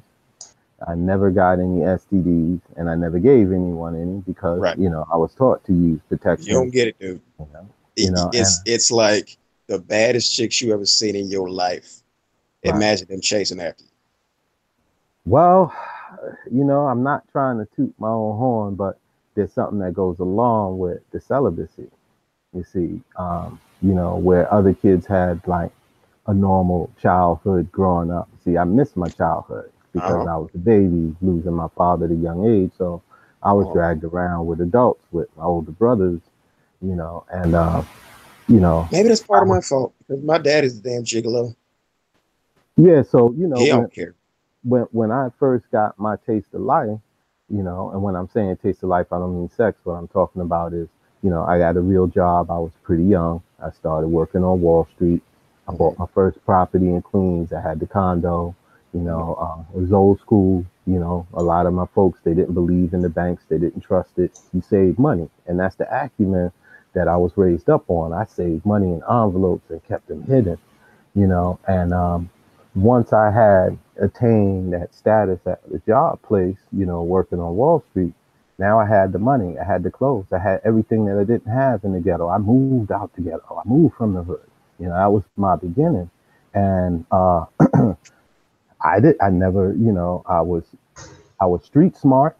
I knew about gangs and the violence and going to jail and all of that other stuff at a very young age. The first time I went to prison, I was like in the eighth grade, you know. Um, but I wasn't savvy on women because of the age group, the age difference with the people I was dragged around. They all had women, and it was different then. The Right. toughest guy in the world, he'd melt like butter when he got his lady, with his girlfriend. You see him smiling, yeah, with a lady, But I didn't understand that dynamic. All I understood was the streets. So once But you I, want to know something though? yeah, It's not really about how much money you got if you get some ass. Now, if you try to keep her in a relationship, then yeah, maybe. But if you're just looking well, for a notch on your belt, you ain't gotta have no money. Only thing you need to do is get over there. well, see, see, It's like chicks. They're like, I guess a lot of people need to get out of their own way. Like you'll have chicks, they'll get a degree, and that's like, you know, yeah, she the shit because she got a degree right, and telling you what type of man she want and all this other shit. But she ended up getting pregnant by a dude at the car wash. right, So right. it's you See, really don't need, and I can't even chalk it up to you having or a dude having a good mouthpiece to talk a chick out of her drawers because when you live in an area where there's this huge surplus of women, you really mhm. don't need no game. You don't need no well, job, Well, really. where I come from, you had, for for the type of women that I had, I can tell you a lot of different stories. Today people will, they will judge the book before they read it. I was taught about quality. So when I Uh, first opened up my mouth and started knowing how to talk to women, I was 19 years old. I was living on my own. And what I learned was to be honest, because, I grew up with some pimps too, okay, was to be honest. You got a woman at home, that woman that you go and play with, you let her know straight up front, yeah, I got a lady at home. And you work with it from there. It's a hit or a miss. If she ain't with what you putting out, then you let that one go. You find somebody that can work with your program. Don't be out here lying to the women. And once I started using that right there, it was really about confidence.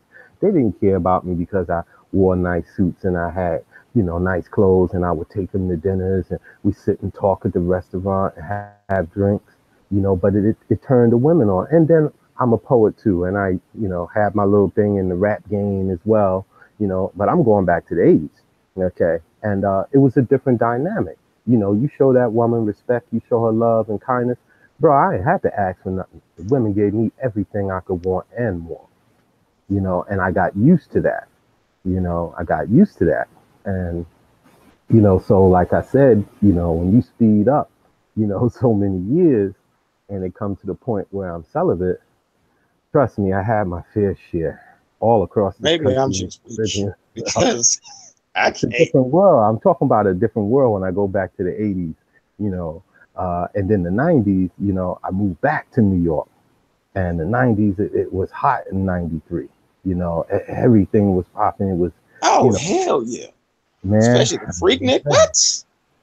Yeah, exactly. Let me tell you. So, Man, with that being said, here goes a new era. Now I'm coming back. I'm a grown man, coming back to the old neighborhood to see what's up with the peoples, and do my thing before I break up out of there again. And here I was doing it on a totally different level once again.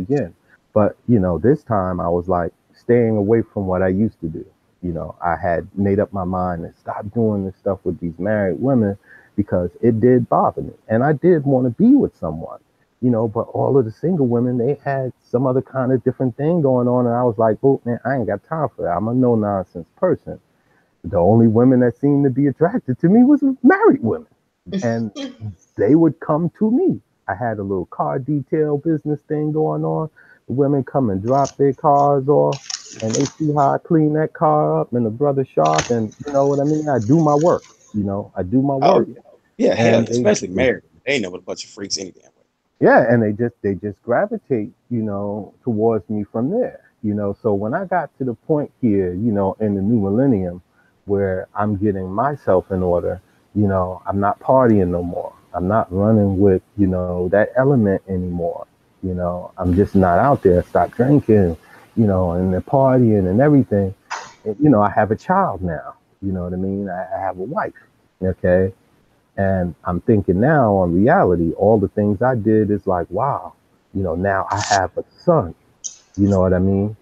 And it's like, it's hard for a black man out there because it's like, I think the black man has it harder than anybody because we got everybody trying to fuck us. Black women, white women, Hispanic women. So, yeah, man, I've been with women from all over the world, from Korea, Japan, China, all the way down to the streets of South America, bro. Belize, everything in between. Yeah. And it was like, I was, how old was I think I was 20. And I was messing with this married chick. I didn't care. I didn't give a damn. Actually, that was the first one who bought me my first quality bass guitar. Because I already knew my job was like, I guess you'd call it houseboy. Like that was my job. Like I had to do shit. I mean, I knew she's married. I knew shit. Because I look at it like, you know what? That's his problem. Her husband is her problem. How big is he and what time he get off work and can he shoot straight? That's all that I want to know. Yes, indeed. So you can't go back and tell a 21-year-old, hey, you shouldn't do that. He ain't gonna listen to you because they get hard if the wind blows. So, I mean, but you ever get to a point in life where something that you're doing, you do it so much, it makes you sit back at some point and think about, why am I doing this? Nope. Well, you'll get there soon enough. No, and I'll tell you why, because I'm a very practical person. Okay, I have a reason for everything I do. I don't do shit off of impulse. So when people ask me, it's like, do you have regrets? And I say, hell no. They say, well, that's pretty arrogant. Yeah, okay, I have a right to be arrogant because it's my right. But do I regret anything? No. Do I, like you said, feel like I'm doing something that I just need to stop? No. Yeah, well, try this for instance. No, I'm saying if I say something or I do something, it's because I meant it. Right. So but try this one right here. Try this one right here. Trying to maintain 7 different women for 5 to 6 years. 7 women with who? Try to maintain a relationship with 5 to 7 women for a number of years. I've done that. It's easy. Man, it gets old. Okay. Not really. It depends on what your definition of a relationship is. Oh, well, every woman that I've ever been with, I treat them like a queen. The world is yours when you're with me. You understand? The world revolves around her. And then after a while, you search inside of your soul, and you got to ask yourself, like Vaughn was saying, being a sex addict, I realized that I was that without trying to control it. Okay, I did. I just don't have time. Right? But then I got to a point where it's like, damn, you know what? I don't even want to go over here and see her right now. I mean, that's why you have a backup. What's a backup? You can't be in one body at one time, and you got to service 3 women in one day. Come on, bro. Sure, you can. I look at it like this. It's like this. If you're busy, hold on. If you're busy, you can do that. Like I said, where I live, it's like it's so spread out that you can literally have 5 different families and they'll never see each other. So yeah, but you can't satisfy all 3 women. See, some of you men, Mm-hmm. first it's 2 of you. It's 2 types of men right now. Wait a minute. Right. So we got him. We got Romero, who's saying when he's with a woman, it's all about her. He gonna make sure she's satisfied. Yep. Oh, yeah, And when we I'm with you, it's all about you. wait a minute. And you, on the other hand, you seem like it's just about you, you know. And so that's why he's tired and you're able to do it. Right. And I can explain it because again, it's like I ain't lying to nobody. I'll tell them like, look, I work a lot. I have 2 kids. I'm very involved with my kids. So if I got 2 hours to go there and break your back, okay, fine. You ain't gotta agree to shit. And 9 times out of 10, they're gonna say, oh, okay. They're Now gonna if I take have what? time, 9 times out of 10, they're gonna say, okay. So it's like if I have some more free time, won't go get something to eat, fine. But if not, they're like, look, okay. As long as I got a face, you always got somewhere to sit. And they're like, oh, okay. Yeah. So I have to put it in a book for you to understand Yeah, all the details of what I'm telling you I right here. understand. I just don't care. Yeah, yeah. I mean, no offense to you, but no offense. But it's like, I guess it just depends on the type of women you deal with. Like it sounds like you're both dealing with two Yeah, types we of are. women, different types of women. oh yeah. I mean, again, One is you different. have everyone has Yeah. a choice. So if Oh yeah. they don't have to say no, and it's not, I'm not patting myself in the back. But if a chick Mhm. comes at me and I'm like, look, I work a lot. I'm busy. I do Girl Scouts with my kids, all kind of shit with my kids. So I'm busy a lot. So this is the time I got. Whatever free time I got with my kids. So if I can squeeze you in there, fine. And they go, oh, okay. But when I'm with you, I'm with you. Mm. So I'm not, answering my phone if I'm with you, none of that shit. But again, it's like they know that well in advance. All right. So if they have a problem with it, That only we can gonna keep work going. for so long. You know what I mean? Like a Of woman when course, she start you. absolutely. And again, it's Okay. like um, that doesn't make me a bad person because, like, look, I'm Oh busy. no, it don't make you bad. No. Right. I Yeah. mean, I'm busy. I mean, now when I get my daddy's age, I don't want to still be doing it. He's still doing it. Matter of Yeah. fact, I think one of his chicks is my age. So, Yeah. um, I mean, yeah, I am my daddy's son, but at the same time, it's like I'm busy. Right. But if I'm like in a relationship, I don't even see nobody else Yeah. Well, because my that's what thing I was. is, I was trying to put there to you, Lord Galen, that I did have a main woman at home. I didn't have kids then. I did right, have the main woman at home. Um, but this is the thing that I had to also balance. That I had other dynamics. You got to think of the geography, where I'm at, and what I'm doing. I yeah, have more responsibilities now, in my job, in my profession. right, Now I'm a manager, I'm running 3 departments. I got my side hustle outside of it. And to be honest with you, this was the next phase that I went through after I learned about this whole thing with the women. You know, my next desire after that, when that started growing stale, was the love of money. I love materials. I became a very materialistic person, and that was my new toy, money. I love yeah. If money you earn the more right than to do I that, love women, absolutely.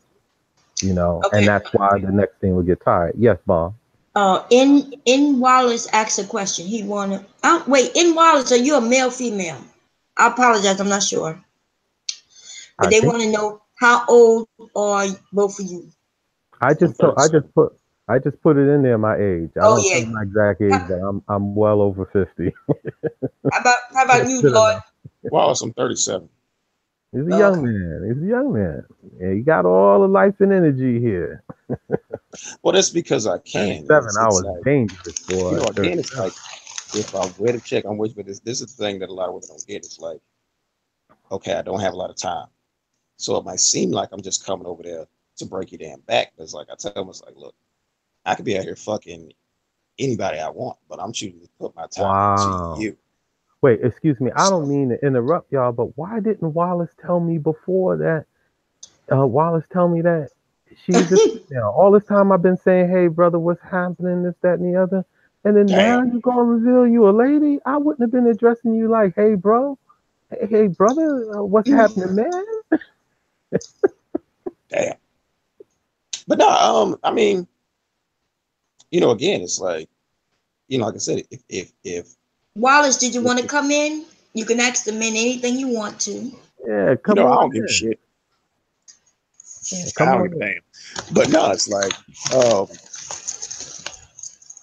if I got like 2 hours or 3 hours left and I'm racing over there to tear you up, that's because I ain't out there fucking nobody else. Yeah. Because again, she can say no, and I'm just gonna move on to somebody else. But it's you know, Yeah. I don't want to say, oh, you should feel privileged. No, it's like, look, I ain't got a lot of time. I'm about to get off work. I got to pick the kids up, so I'm gonna come through there, whatever, and then I'm leave. Same time next week, whatever. But It Yeah. must be generational, because Yeah, that's the new way it is. yeah, because even me as being a woman, like there was no men who ever treated me like that. Tell me they're gonna come break me off.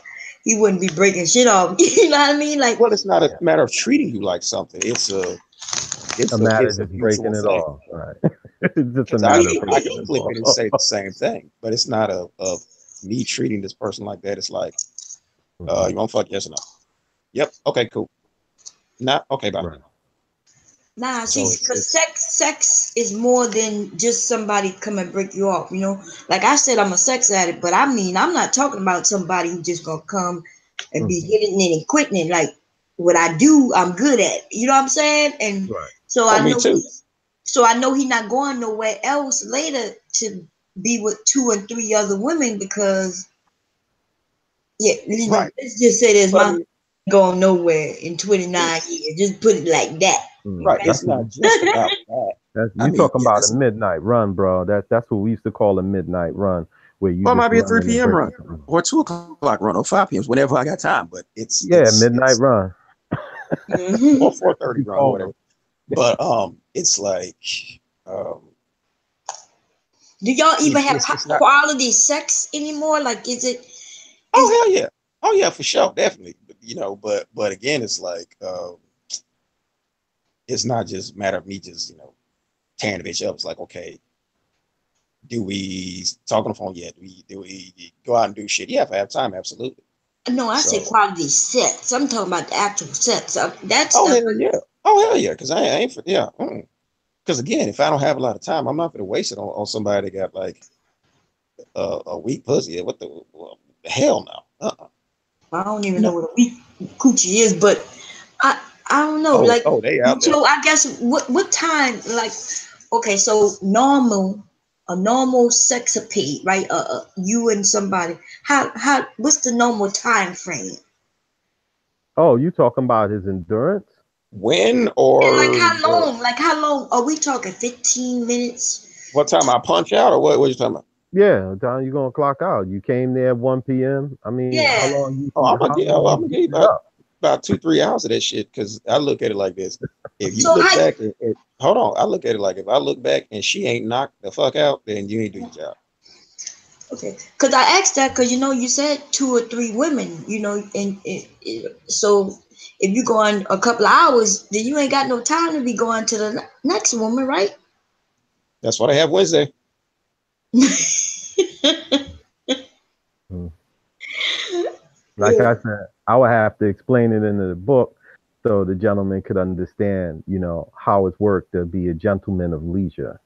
Oh, I Like understand. I just don't care because I'm busy. totally. So it's like I get it.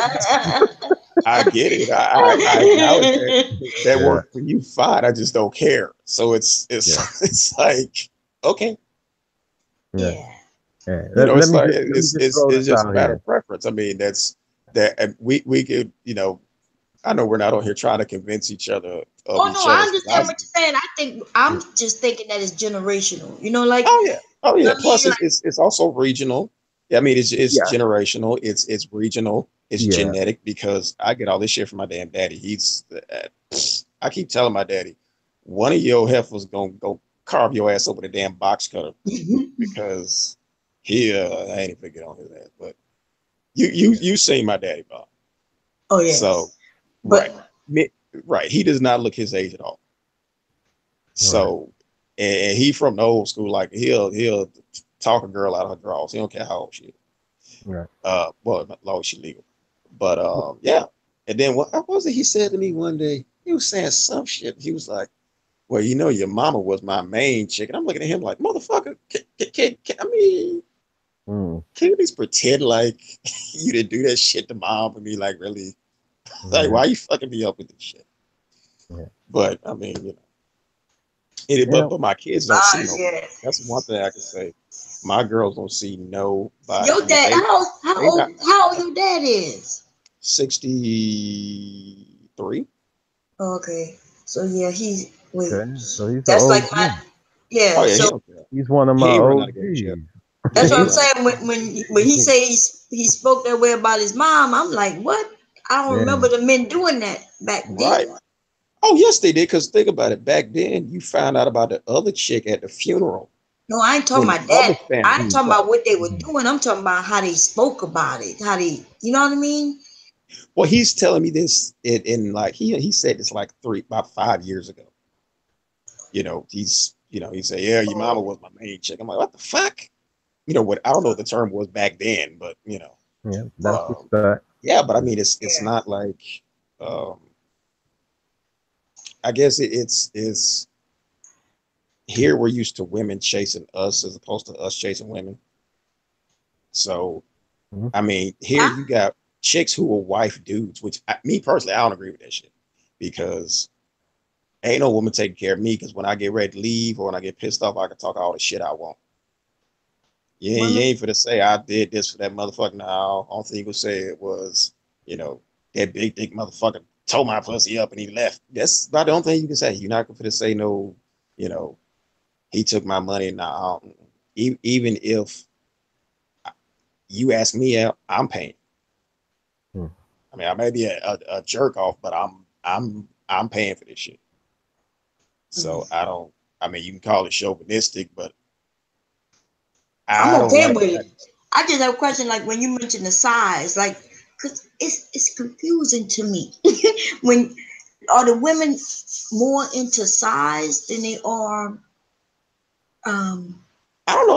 I don't ask them all them questions. I don't, I'm a but I ain't no damn sword but fighter. you It's supposed to just be easy. knowing this shit. You supposed to at least know what your woman like. You know what I'm saying? Like Oh that's yeah, what oh, it's. no, they all say the same thing. What was it? One chick Younger kept saying that. generation, yep, like That's the men aren't asking the questions, the women that's how aren't my really. but that's how my youngest daughter got here. I knocked her mama's IUD out, and I was like, oh shit.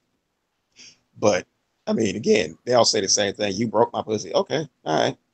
I mean, That's how they talk you, these days. That's how That's they yeah, what it's talk. like I'm you like. was, Yeah, I'm it's like, like you what? was, it's like you was smiling. I couldn't tell. I mean, shit. So I Okay. mean, okay, throw some ice on it. I'll see you tomorrow, whatever. But I'm not like, Yeah. the thing I don't agree with. Again, I'm not for letting a woman pay shit for me, but because when I get ready to leave, I can talk all the shit I want. I'm getting the fuck on. What do you mean you getting ready to leave? Like, When I I'm never said decided I don't anything want to about fuck with you no living more, with I'm me. leaving. Yeah. But see, There's no. check this out. The first woman, okay, that ever went major with me, I was in my early 20s, and she was married. She bought me my first car. I Wow. wasn't too I cool had about one too. I'm trying to it. tell you. But wait, this is what I'm trying to put to you. When you say when you trying to leave, where are you leaving from? You didn't have a solid relationship to begin with, Well, let me put and it let's like this: when suppose I something decide I don't different want to there. fuck with her ass no more, Ah, I when I'm got like, oh, all right, you fired. Here, women are crazy, and I used to have this thing. Well, not used to. I kind of got this thing for island women, like them Bayesian chicks. you. You said But Bayesian the, chick. the, the downside to the Caribbean chick is they jealous as hell, and they probably gonna try to kill you if you try to Yeah. leave them. Oh, okay. So, See, Lord Gaelic, the Lord Gaelic, my people are from the West Indies, and oh, you already know. I'm gonna tell you this here. It don't really matter. Okay, a Chinese woman will cut you just as quick as a Bayesian woman. A Right. Haitian woman I is ain't just messing no to cut Chinese woman you. because they flat as a damn board. I need some hips and some titties Okay, and shit. I can't. Nah, okay. I gotta. No, I can't. I can't have no chick who chest look like me. Nah. Mm-mm. All Chinese women ain't built like that, bro. No, I'm just saying I wouldn't know because I'm nah. Yeah. Sorry, I I need got to take you. nope. You need to come on up. Cornbread and cabbage. Yeah, you need No. to come on to New York with me and see. Oh no, I'll take it See again. what I'm I'll take your saying? word for it. You be Because like, at the what? end of the She's day, Chinese? you got to be true to yourself. I'm gonna end up leaving it for a thick red bone anyway. So I can't. I can't. Right. Nah. But again, it's like, yeah, mainly I like, Caribbean chicks, but I mean, that's, your type. That's just what you're gonna chase first. But again, What pretty about the black face. chicks? What's going on with that? Who do you think live in the Caribbean? No, Me. I'm talking about here. You Yeah. talking about the Caribbean. I'm talking about the United States, where you live at. Oh, for sure. Yeah, definitely. No, I'm just saying that usually, when I hear that damn accent, my head do a whole 360 exorcist type shit. Like, who the fuck said that? So, but no, I mean, if again, no disrespect to the Asian chicks, but I can't, I can't. I mean, most of them built like 6 o'clock straight up and down. I can't. At the front looks like the back. I don't know if she coming or going. You'd be surprised. You'd be surprised at what you do based on the variety. See, the thing is here, Lord Galen, I'm not sure where you're coming from, but I've been to many places, and there's only but so many cities that are dynamic like Miami and New York, Los Angeles, and San Francisco, just to name a few. And that's the type of city I live in. Right. So and in the situation, and then again at the same time, there is a difference with the time frame that I'm talking about and the mind state, because the mind state is different. What I was doing back when, I doubt too many of these cats are doing it. Even when they calling themselves a pimp or player, they are actually the trick today. Okay, you're a trick. Okay, because you giving a woman A, B, and C, and they're like, oh yeah, they get a little bit of life. They get 3 or 4 girls on their Jimmy, and it's like, yeah, I'm pimping. No, you're not. You're just pimping. Okay, I mean, that ain't pimping. I'm just busy. No, I'm not talking about you. I'm just giving like a difference of way, different titles are taken. I'm not saying there isn't anyone doing like, having multiple girlfriends or or relationships, but there is a difference in, like when you put yourself in a different time and you're in that atmosphere, I mean, the only way I could prove this to you is to time travel, and we can't do that, to see what I'm talking about. And I'm sure you'd have a difference of opinion of a lot of different things you're saying right now. Nope. When you see these beautiful women, and they're interested in getting to know you. Nope. Wait a minute, hold on. And Wallace, you getting real detailed. You want to know where in Jamaica my peoples is from? Like I said, I respect your opinion. I mean, you ain't got no photo up here. You want my social security? Come on now. I'm just glad to show me something. But no, going to a different time frame is not going to change reality. It does. What are you talking about? The different time. You said it doesn't change reality? No, okay. I will hop back in that time machine and come right back to where I'm at. Because but what are you saying? That you would see something, what you think you know today, you would know different. So yeah, today will be still today, but you would know information from back then. I know, I just don't care. You know what I mean? That's the thing. But then we're not having a conversation. If you all you're gonna say we don't care. We're having a conversation. No, we're having a conversation. I respect what he's saying. I understand what he's saying. I might even agree with what he said, but I don't care because I don't have to. That's my thing. That's why I said I'm just grounded in reality. And reality is I don't have to, and neither do most other guys. It's nothing that we're doing. We're not sprinkling pixie dust or, Bill Cosby and these chicks putting Spanish fly in their drinks. We're not doing any of that. The girls come already drunk. He didn't put no Spanish fly in nobody thing there. See, you would have to know. Go look at the interview. Go look at the Bill Cosby interview. Go look at the interview. Them women took them drugs. Of course they didn't. Hold on. Lord Gaelic, can we do this here?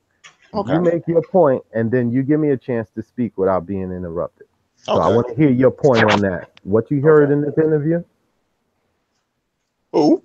You said you heard something in the interview you were saying? No, I saw the interview. It was the interview. When was it?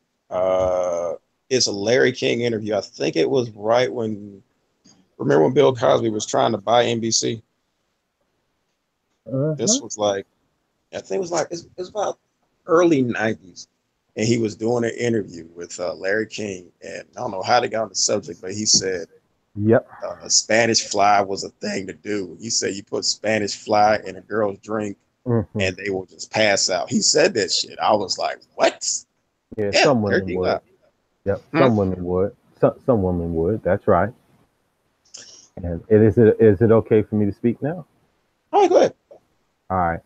See, this is why I made that statement that if I could take you in a time capsule and travel in time backwards, okay. In those days right there, see, I was in the entertainment business myself. I worked with Sony and Arista Records, with Ollie Cotton, Tony D, Hippo Records. You know, I rubbed elbows with the big wigs as well. Okay, I was in a prominent group. And that right there with the Spanish fly, the women loved that shit. Okay, and everybody was doing it. The coke, the speed, the angel dust. And if you had that kind of status, they wanted to be at your party and they threw themselves there looking for an opportunity. So all of that we're dealing with now today, and the way they saying it, me too, and I've been taken advantage of. These women put themselves in this position of being at the party with the who's who, and trust me, sex was easy, okay, and the women were just as easy if you had the party material. Exactly. So she can't fool me because I lived those times as a young man. I knew the ins and outs. As young as I was there at the parties. So she's lying to say that, she doped me up to take advantage of me. Nah, boo-boo. You did the sniffing, she did the snorting and the drinking and all of that too with everyone else up in them parties. That's exactly what I said. Everyone did. Everyone did. And why were you there? Listen, you could get a good snort of coke, just like you can go and pop a Pepsi. Okay. And it was more pure then. It had more of a psychedelic effect back when. Yeah. Everything was pure. The dope, the coke, the weed. Well, not the weed, because it wasn't all this hydroponic then, but the other stuff, you know, that's a little stronger than that, was very potent. And outside of the potency, everybody wanted to party with the big wigs, and sex wasn't used the way it was where the Quaaludes came in. The women even said they took that shit. Like that's why they knew what the pills were, because they took it. But they took the Quaaludes. Right, they took the Quaaludes to come down off the coke. Just like he said, they were going there because that's the quickest way. My dad would tell me how to get women back to your hotel room. You got a whole bunch of cocaine and liquor at the house. And they running back to the house. And they were giving them Quaaludes so they will come down off of the coke. But just like he said, it's like, why are you there? If the boss car wash was there, they wouldn't be going. Check this out. For $1.79, for $1.79 back when, if you really wanted to knock a chick out, all you had to do was drop the Visine in the drink. Boop, boop, boop. And then they're done. Your Spanish fly means you was in the party. Come on, man. Wasn't nobody hiding no Spanish fly. Right. He didn't bring the Spanish fly to you. You showed up, but the funny thing is, my only thing that scratched my head about the whole Bill Cosby thing is, why you got to drug him and you got money? And then it was all ugly. So these are the chicks that you're wasting your Quaaludes on. What you got? Oh boy, who the heck is in Harlem? That's just. I mean, and I'm still, and I will always be on the fuck Bill Cosby tip, because he's been saying for years that, you know, black men, we don't take care of our children, all kinds of shit. And I'm like, the fuck? But he wasn't talking about everybody. You know, it's almost like that Tommy thing. But I can relate. I can relate. He said that. And the thing is that the thing that I think people are really ragging him on is the whole contradiction, because he portrayed himself to be so squeaky clean. I mean, how many times he talk about that's not a contradiction, because see, this is how I feel, right? What I do in the bedroom with whoever in the bedroom is the bedroom, and what I am in business and regular life is different. But that's your spouse. Remember, he in every comedy routine, he kept talking about Camille, Camille, my wife, my wife, my wife. And Okay. he's out drugging all these other chicks. That's why I His wife said, wasn't stupid. I bet you she knew what of was course going not. on. Of Yeah. Okay. course. Of Okay. Can I course. jump in? Can I jump in there? Yeah, go Uh-huh. ahead. Not that you care, or even adhere to this, but you can take any of your prominent figures, your leaders, and I'm just pointing the finger at the black women. You know Hmm. how many documented STDs, Martin Luther King gave to his wife, and his particular preference was white prostitutes. And if you couldn't Oh, get a white prostitute, absolutely. he Really? preferred J. Edgar life Hoover from had that on tape. No, he's right. right And because wait, hold on a moment. Let me go in. Okay. And the fact that he dealt with underage girls that were prostitutes and he was a mhm, straight up alcoholic and he was never a doctor at anything. His right. whole thesis and everything was plagiarized from someone else. But Well, that But, was but right. I think the he's a national assassination covered figure. up a lot of that too, because Right. when you get killed, you become a martyr. So Right. whatever dirt you got is gonna get swept on the rug. And that And was likely a remember, choice that he made to be a martyr, absolutely. And remember, to that was hide the it. only. Well, he was going outside to smoke, and that's what most people don't know that about Martin Luther King. Hmm. He used to chain smoke, Right. and he was on the balcony at the Lorraine Motel because he went out to have a cigarette. That's right. And when they shot him, Jesse Jackson said they pulled the cigarettes out of his pocket because they didn't want it to look bad when he went to the hospital. They go through Right. your pockets and shit. Right. But when J. Edgar Hoover, and that's one thing that closet homos hate is an alpha male. They hate it. They hate to see a guy who just knocking down bitches every day because they're in the closet. That guy's not. So he represents everything that they're trying to hide. Right. So J. Edgar Hoover was going after Martin Luther King not because of what he was saying about the civil rights and shit. He went after him because, oh my God, he's sleeping with all these chicks, and the FBI has tapes on top of tapes of them bugging Martin Luther King's hotel room. He in there just fucking bitches, Right. and But that's the here's the only point. dirt they had on him. But the point that I wanted to stay on the topic, the point is this, that his message and what he was standing up for the people is still the same, Hmm. regardless of what his personal affairs, his personal. We all have vices. Okay, it could be Right, sex, it could be money, it could be drugs, it could be a whole lot of other weird shit too. But his message was still a prominent one at that time, right. you know, to have And the I'm not right taking to away. move around as a citizen, the right to vote. I mean, they was Right, this is what they were fighting for. We need to right. be treated as a citizen. So when Bill Cosby says, hey, I know plenty of black men, and I talk to them here in the neighborhoods, some of the roughest areas in D.C., specifically Southeast. With these young men. Okay, if you ain't right and you giving all of these reasons why you can't take care of your kids, stop making babies. You could come to me. I will buy you a 3-pack of condoms. Stop having kids. I have a young man here. He is 23 years old. He just had his seventh child with his seventh baby mama. damn. He's got 5 girls and 2 boys and just Yeah, got he's an shot idiot. up. And just, no, well, okay, he's an idiot, but here's the thing. He's a black man. He falls right in that statistic. And if someone cries, regardless of what their vice is, to say, hey, young black men and these black men, we need more of them taking care of their children, even if you're not going to be with them. Okay. Even if you're not going to be with the woman, take care of your children. Give them a foundation. You understand? You got to give them something. So I don't care if he was snorting coke. I don't care if he was laid out like Richard Pryor. Look at all the great things that Richard Pryor did. If you don't know, Google his history and see how great this man was, regardless of him freebasing and burning himself. Mm. It's the message. It isn't so much the person's personal life. I mean, if a former prostitute is over here telling you all of the woes and the pitfalls, and she's centering her message around young girls and how they can easily be enticed by these guys out here with the smooth talk and the promises to not go this route because it damaged my life, what am I going to do and say, oh, don't listen to her because she was a prostitute? But then she could help a lot of young girls who are right on the verge of that peer pressure of running away with some man, and ending up dead from a John, that was crazy. Oh, okay. he said he got knocked off. But you're right though. That's Oh, why.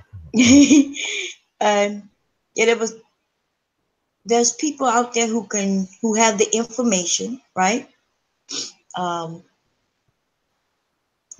and so, like you said, the young man who has all the children. right. That's just one. Yeah. 7 children, and he don't have a job.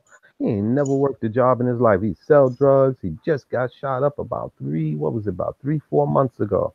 The boy got shot 14 times Damn. and just now had his 7th child, another baby boy. Like, what do we do to, like, what needs to be done to stop that though? You know what I mean? I Like, don't know. is He the won't listen to message? his daddy. It, He won't listen to his daddy. He won't listen to his mommy. Ain't like he don't have 2 parents. right, right. He's But the only how about child. the parents? What were the parents in the same situation? His dad is a very close friend of mine. I consider him brother. Okay. Mm. He is his only son. And he Oh, won't listen to dad. He won't listen to mom. okay. So, what you think is like they spoiled him type of thing, or? Back. Dad is pretty tough, and he didn't spoil him. But the women love him. Oh, the He women. almost reminds me of me, but the only thing is the intellect, the brains, and the getting a foundation set up first is not there. Yeah. That's the only difference. It's a different generation where these women love him. He must be putting something on him because they buying him Land Rovers. The boy got like 3, 4 cars, and I'm talking about top end cars. Women buy him. Oh, okay. Hello. I'm just wondering why. Yeah, we hear you. I'm just Oh, shit. wondering why people like not protecting themselves. Why men, like him, not men, but aren't Mhm. protective of their seed. Like, do they understand that Yeah. it's their seed, their child, a part of them, and everybody just throwing their seed every fucking where. Your seed growing everywhere. Well, a That's lot of always pissed me off because, um, and you think about it. Um, I waited till I was 26 to have my first kid, and that was on purpose. Um, you both said my you have kids by six my kids, ex-wife. Lord Now, Galley. You said you have 6 children. hell no. What the hell are you talking about? No. Oh, I'm sorry. I thought you The said yeah. fuck? I have 6 children. You a busy man, boy. My hair will grow back and fall out all over again. No, So he no, said no, he no. was 26 when I he had a waited till first. 26 to have my first child because, and, Uh-huh. and it's funny because um, when I had my second daughter, both by my ex-wife, and he was like, "Well, if you say your ex-wife's crazy, why did you knock her up again?" Because I knew I was leaving, and I didn't want my daughter to grow up as an only child because at least I know Right. she's What? batshit crazy. Hold on, I know you kidding, hold right? on. I may say some wild shit, but I don't lie. I'm just saying. Oh my god. Um, I know Oh my she's batshit. god. I'm just saying. I know she's batshit crazy. No, you crazy. Of course, I'm crazy. I'm not gonna Both of go y'all knock. crazy together. Well, like I said, I have a reason for everything I do. So I'm not gonna go knock up some random X factor. I already know this bitch over here is nuts. So I already know what type of nuts that is. Okay, cool. So, and I look at both my cousins, they both got like 4 or 5 kids each, and I'm like, the fuck? Because this is my thing. I've always been accused of being a helicopter daddy. I'm like always hovering over my kids. Mhm. So And beautiful young I women, can't. young I'm girls, I saying, mean. Mhm. yeah, but hold on, I can't have a kid out there who I'm not damn near. It's like my kids don't know when the hell I'm gonna pop up at school. I'm always popping to my kids' school. Mhm. So and they're like, oh shit, there's your dad. That's a good thing, So though. right. Right. So my thing is, I'm not gonna knock up this one. I could have. Right, Right. but I mean, I've gotten other but chicks. you I've gotten knocked other up chicks that pregnant. wife knowing you were leaving. That is Right. that, huh? I mean, it makes sense in my head. Yeah, so And that's not all that matters. nobody else. Yeah, It that makes makes no sense to sense. me, but I look at it like this. Both my girls are inseparable.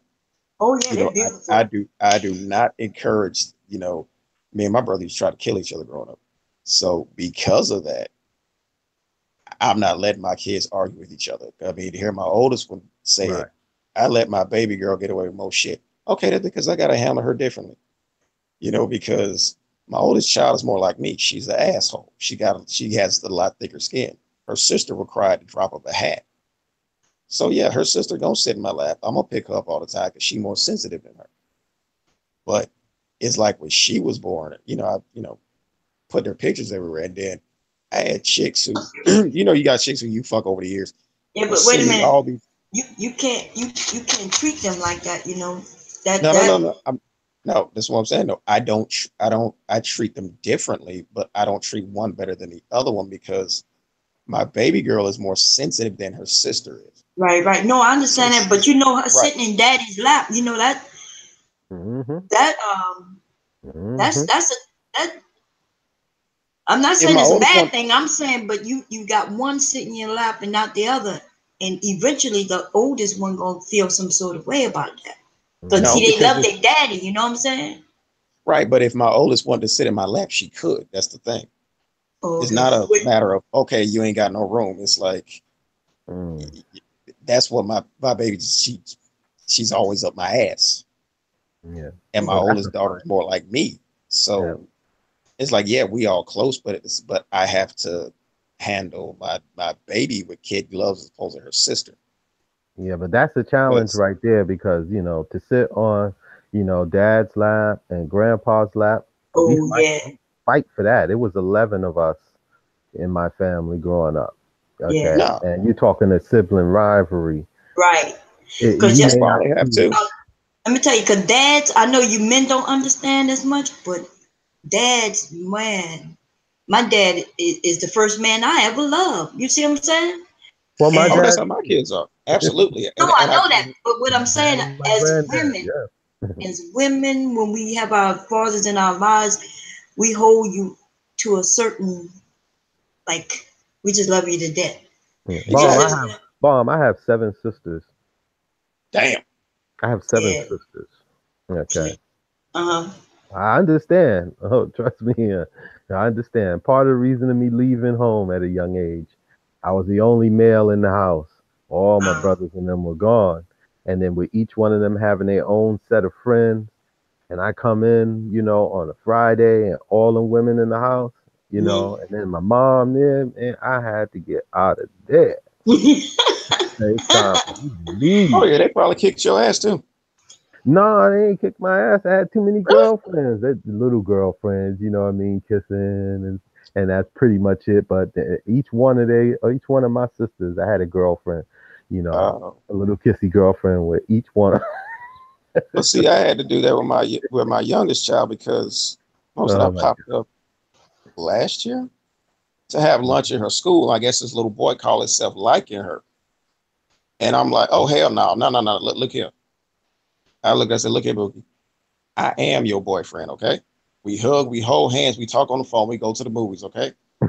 So next time he asks you if you got a boyfriend, tell him you already got a boyfriend. His name is Daddy. Now get your little ass away from his damn face. I don't play that shit. Hell no. No. Yeah. Now, is that on the surface, somebody might think, oh, well, you like your youngest better. First of all, everybody got a favorite. I don't give a damn. It's not a bad thing. But if you got more than one kids, you got a favorite. If you say you don't, you're lying. I don't. I have 2 kids. Really? I don't have no favorite. Yeah, no. Well, I got a favorite. Yeah, I don't treat one better than the other one. It's like my oldest sleeps in her own room. My baby won't sleep in her own room. It's like remember that on that, what was it, a couple of weeks ago on that live you was on, I had to get off. That because she was in the door going, okay, Daddy, tell your friends bye. I'm sleepy. I'm like, the fuck? But okay, so when you say you got a favorite, what makes her the favorite? Whoever one it is. See, because that's the thing. Like, but see, I don't have a favorite. I love them differently because they have different personalities, but I love them both equally. So there's no favorite. I know which one. I can say which one I can rely on a little more than the other, but still, that doesn't. No, that's not my favorite. Why would you say that? That's just one that I know I can rely on to do certain things. How should I put it? I'm not saying it to take away anything from her sister. But I'm not saying you're taking anything away, but what I'm saying though, your words are powerful to your children. Right. You know what I mean? Like, so I know what you mean. I know what you mean, but If you really I'll have, never, then no, your I'll children can never kind of tell them. sense that. No. That's never gonna come out my mouth to them. No, I say out your mouth. I said they can sense that. They can literally Yeah. sense these things. Not really, because it's like if I stand, it's like if my baby's 7, if she could get away with driving, sitting in my lap, she'll do it. Hmm. Oh, So well, of course, yeah, they love you. it's You like, see what I'm saying? They love you, so that's what it right. is. So All it's right. like my oldest will come up, give me a hug. She'll get in the car. She'll get on Instagram or Snapchat. She'll start Snapchatting or whatever. She got friends. My baby is gonna follow me everywhere I go. Right? So it's not me. The best way to put it is, it's not that I'm giving her too much attention. She won't leave me alone. Does that make sense? Oh yeah, I know. Yeah, the Right. oldest is more. She's older, so she's more independent. Oh, yeah, she don't give a shit. Her thing is like, Daddy, what's your Amazon password? I want to order these shoes. I'm like, okay, whatever. Go ahead. Right? She's a little more So, independent. But right. I just as a from a female point of view, just saying, children can sense more than it don't have to come out your mouth. They can sense things. So Oh when you yeah. say you got a favorite, like they can sense that. Well, it's not, again, it's not in a sense to where, okay, I'm ignoring her sister. No, they both got tablets. That's the best thing I ever did, was got them some damn tablets, because I don't hear shit. So they got their tablets, they go in the corner, I don't hear shit. You don't give a shit about what? No, when they both have tablets. Uh huh. So when they're on their tablets and they Netflix, and I don't hear shit. Oh, you don't hear Like, shit. Oh, I see what you're saying. right. Okay. Like, I have to go and watch and see what they're like. What the hell y'all doing? Why so quiet? What are you doing to the cat? I don't have to say that shit. Right. It's okay. It's like my baby, when she was a baby, she used to get jealous of the cat, because the cat would always sit in my lap. So she would come around the corner, snatch the cat out of my lap, and sit down. It's So, yeah. right. She always been like that. So it's not to say that, I'm neglecting my oldest. No, it's just that, No, I didn't say that. I want you no, to I no. know, I That's know. oh, okay. No, that's not what I'm saying at all. No, I'm just she won't leave me alone. So right. it's like, when I call them both at the same time every day. If they don't answer the phone, God damn it, I'm popping up. They love their daddy. That's how that shit's Right. supposed to be. Right So, now, if I can't rely on nobody, I know for goddamn well I can rely on my dad. You know what I'm saying? exactly. Still So it's today. right. So, and my dad I ended up picking a man kind of similar to my dad in a sense. Right. That wasn't always a good thing. I had to, you know what I mean? Well, it was Yeah. the same way when I was younger. With my brother, I always clung to my daddy. My brother really didn't, not because he was more comfortable playing with himself. Not like that, but he was more comfortable playing by himself. Right. Yeah, we know So what you meant. right, it's just like my oldest. She finna get on Snapchat, or she finna watch, whatever TV show she watching on Netflix, and it's like, if I'm cooking something, I literally have to turn around to make sure, because my 7-year-old is literally like 2 inches away from my ass. And I'm like, okay, Bookie, go sit down. She'll move like 2 feet. As soon as I turn around, she's right back. So I'm not gonna tell her, go over there and sit down. If she walks up, I don't give a shit when people see me picking her up and they're like, How old is she's too she? big. I'm 7. I'm like, fuck you. Oh yeah, you If gonna have to she's, stop it, dude. I don't give a fuck. I live in North. You gonna have to If stop she's, it. if no, I'm not. If she's 30 and my back What? ain't gave out and she want me to pick her up, I'm gonna pick her ass up. Yeah. But Right. you hurt her though. You Right. like what you're It's doing not now. You That's what think he's you're saying now. helping them, but you're hurting them. right, but I'm not reaching out to her. As soon as she walk up, she's stretching her arms like, Daddy, pick me up. I Okay, know. I'm gonna pick you up. I'm not Yeah. gonna tell her to put down there. The one time, even though I don't like their mama, I don't badmouth their mama in front of them. The Uh-huh. one time I snapped on their mama in front of them is when I picked the kids up. Um, my oldest, she get in the car, buckle a seatbelt, and my 7-year-old runs up and jumps up on me. And she was like, she's too big to get picked up. And I about come unglued on her ass. Because I'm sitting there going, because remember I told you how she's jealous of the kids. Uh-huh. And she's always been like that. Yeah, but So you gonna have to. She's 7. You gonna have to stop that though. I try, but she won't leave me alone. Yep. But You gonna have to. You I'm gonna have I'm to trying to tell stop you, that.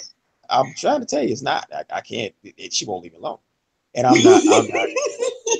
She Don't more think I'm like you bullshit. than you think. You think the younger one is more like you, but it's No. actually that young one that I mean. You think it's the older one that's more like you, but it's actually your younger one who's more stubborn, and she's more Oh like no, you. no, no, no, no, no, no. There's a difference between being clingy. My oldest is a straight up asshole. One day when she turns 18, I'm gonna tell her she's too young for me to tell her this shit.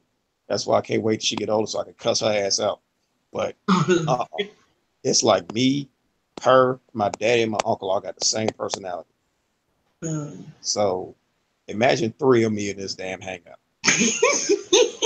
So So Lord Gaelic, what's up? would you marry again in the future? Do you think you would? Uh,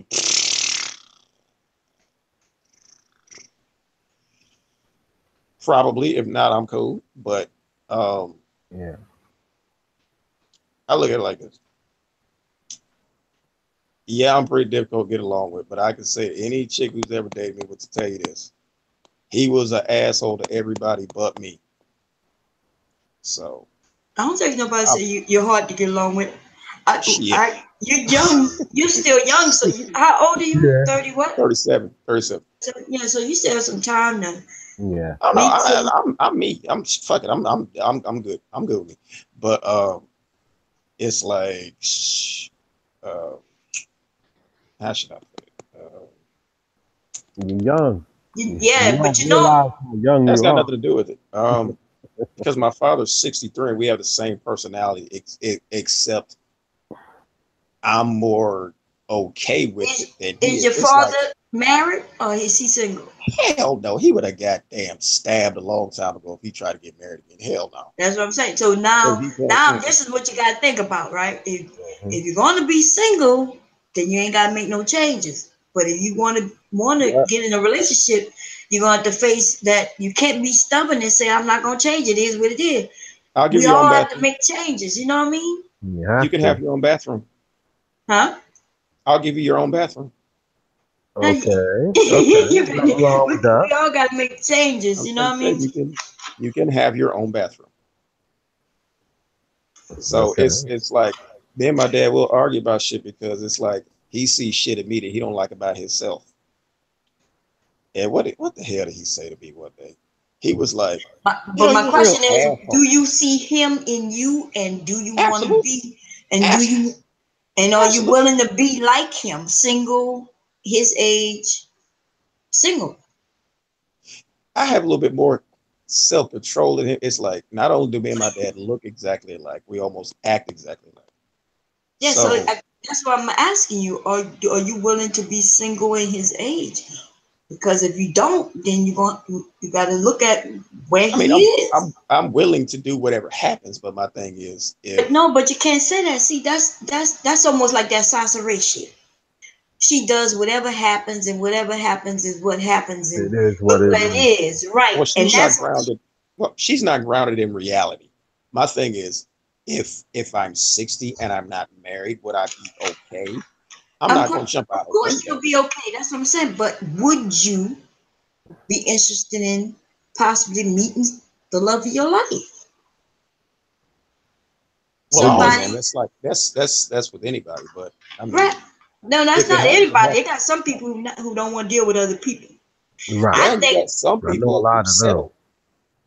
Yes, I know a lot of them older gentlemen like that. Your father's age, those are my OGs. yeah. Okay. And there's a difference between the ones, many of them that I know, your dad's age and older. Okay. They want to have someone and they're settling down. These guys used to be Macs, what they used to call, oh, the Big Mac, Mac attack. Okay. And now you see that they want someone to settle with. They want someone in their golden years to do all the traveling and have fun, a true companion. And then I have the others, they're set up, with their home and their cars, and they do not want no woman. But they're not the happiest of friends. Those ones I don't Right. really hang out with them because they I had to complain about the women. It's like, man, you can't tell Yeah, them nothing. You can't tell them yeah. nothing. I mean, if I were to ask him, and I never asked him because it's none of my business. Yes, And it is. no, it's for me to ask him if he wants to marry. That's none of my business. He's a grown ass man. But that's your dad. I I wish I could understand that. have a conversation with my dad. You Right. know, He's my father, but at the same time, he's a grown ass man. He's just like me. If he does something, he does it because he meant to do it. Right. We right? know So that, That's but right. you know, That's you right. right. But you have a conversation with him so you can determine what you want. You know what I mean? Like you watch him, you see where he is, and you decide, do you want to be where he is? Whether it's good for exactly. him or not, is his position good for you when you're his age? No, because he is him. That's his life. Right, I'm not. but you don't see where your life is kind of mirroring his a little bit. Not exactly. Well, It's you actually told us not. that you told us it is what it is, and you are where you are. And if a Right. woman come along, it come along. If not, but what I'm saying is, because I know you're a good dude, like I know, you know what I mean. But But if you decide identical. you want to be with someone, you do know we all Right. have to make changes. We Right. adapt and we make changes to make things work, right? But see, identical isn't the same thing as equal. No, I don't mean that. But you know, I got a cousin. Let me tell you, I have a cousin. She's older than me. She's probably about 55 right now, right? Hmm. And she has always been that. This is me. This is who I am. She would be one of the females who would go to the store in the middle of the night in her nightgown with that big robe and the shit Hmm. around her head. You know, the rollers in her hair. She always felt like this is me. Wouldn't would not make a change for nobody because she felt like they gotta love me for me. The problem is she didn't even love herself to even try to better herself because she feel like this is who I am, and if nobody like it, nobody like it. You see what I'm saying? To where she Yeah, wasn't. but um, it's that's hold on. That's more of a case by case basis No, I say that. I because know that. But what I'm saying, some of the things you said, like you like, uh I don't care. I don't give a fuck. I don't care. right, There's a lot of right, people like that. And what I guess what I'm trying to say is to everybody that we all, including myself, even being married, you know what I mean? We okay, all have to make some adjustments to make right, shit work, to get things we want. right. But sometimes when people say I don't care for two different reasons. Some people say that because they're reckless and they don't care. I say I don't care because again, I have a reason for everything that I do. So if I'm with you, I'm with you for a reason. If I'm not with you, I'm not with you for a reason. Right, right, right. Me and my father are a lot alike. That's why we don't really get along as much. But at the same time, it's like I'm not going to ask him if he wants to get married. That is his business. Only person I Right, need you to Good ask know, is conversation. myself. Do I feel like I can meet somebody? I mean, of course, especially with what I do for a living, constantly meeting people. I'm yeah. always doing shit with my kids. Plus, I'm a musician, so I'm always Right. running into females. So it is this. Am I saying that okay?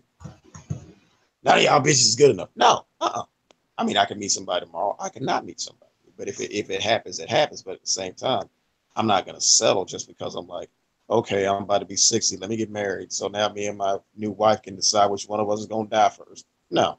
Right. No, it's not about settling. It's about settling in and getting to know yourself and trying to figure out Right. what I you do know want myself. and making that work. Right. And I do know myself. And that's why I say that if I make a decision to do something, I did it because I meant it. So Mhm. if I'm not gonna, marry somebody just for the sake of being married. Oh no, we didn't say Oh that at no. all. Right. Cause Right. you like right now, like you at a perfect age where you should be dating. But I know you have the two girls, right? Who says I'm And then not? you work. Oh, I'm not saying you're not. I'm just saying that's what you should be having fun, and that's what you Um, should. Ian Wallace, you're dead wrong on that. Where I said I made up my mind to be single, no, I didn't. I'm just saying that if it turns out with that, I'm okay. I also said if I meet somebody and it works, and I'm like, all right, she gonna put over my shit for the rest of her life. Okay, cool.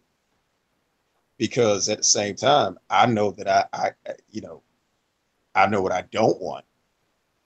I can't have some you know Susie homemaker. Oh my God, I'm so happy.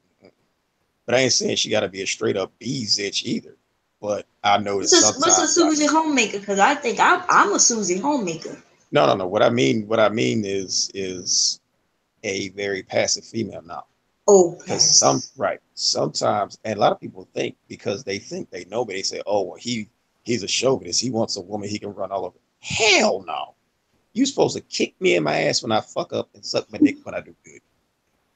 That's the type of chicks I go for Oh, okay. because Yeah. They change sometimes I know though. I can go too They far. change. They change as you get older, and Mm-hmm. you get older, it changes, my brother. But you have to Oh no, live I'm it good. to understand that Yeah. it I'm, changes.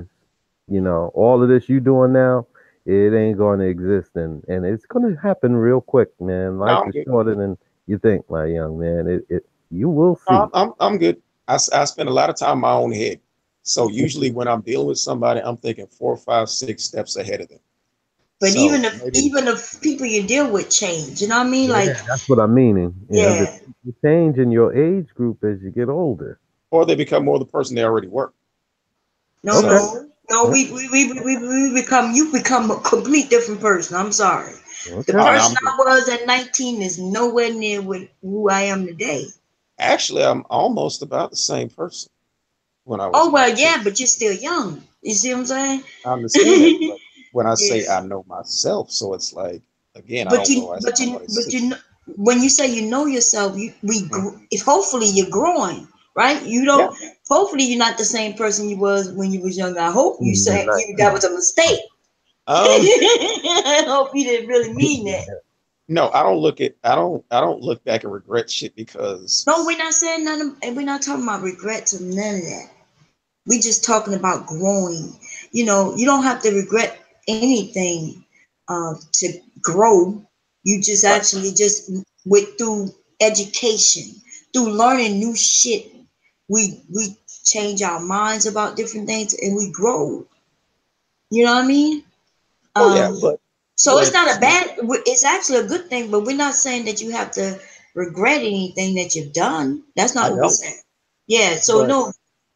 the thing is, when I say I need somebody who can put up my bullshit, it's like I know sometimes I can go too far, and Yeah, so because you jumped on Wallace. She asked you a question. She was asking in Wallace. She asked you a question and you thought she was Yeah, saying something. So yeah. no, that wasn't me jumping on her. Wallace No, asked that you a no, that question. wasn't me jumping on her. No, no. no, yeah, tell her Um, just tell her he didn't mean to jump on. He wasn't jumping on you, she just Wallace. got to get used to me. But Yeah, no, it's like I go too far sometimes. So if I don't have a chick who's gonna check me, then it's not gonna work. but You know. okay, so let's say you got a woman who checks you, right? Okay. But then at some point when she feel like y'all older and you're mature and she feel like she don't want to check no grown ass Right. man no more. Exactly. You see what I'm saying? But Exactly. see but see that's the thing. Is it like checking me for constantly flirting with this chick? No, that's a decision. That's not a fuck up.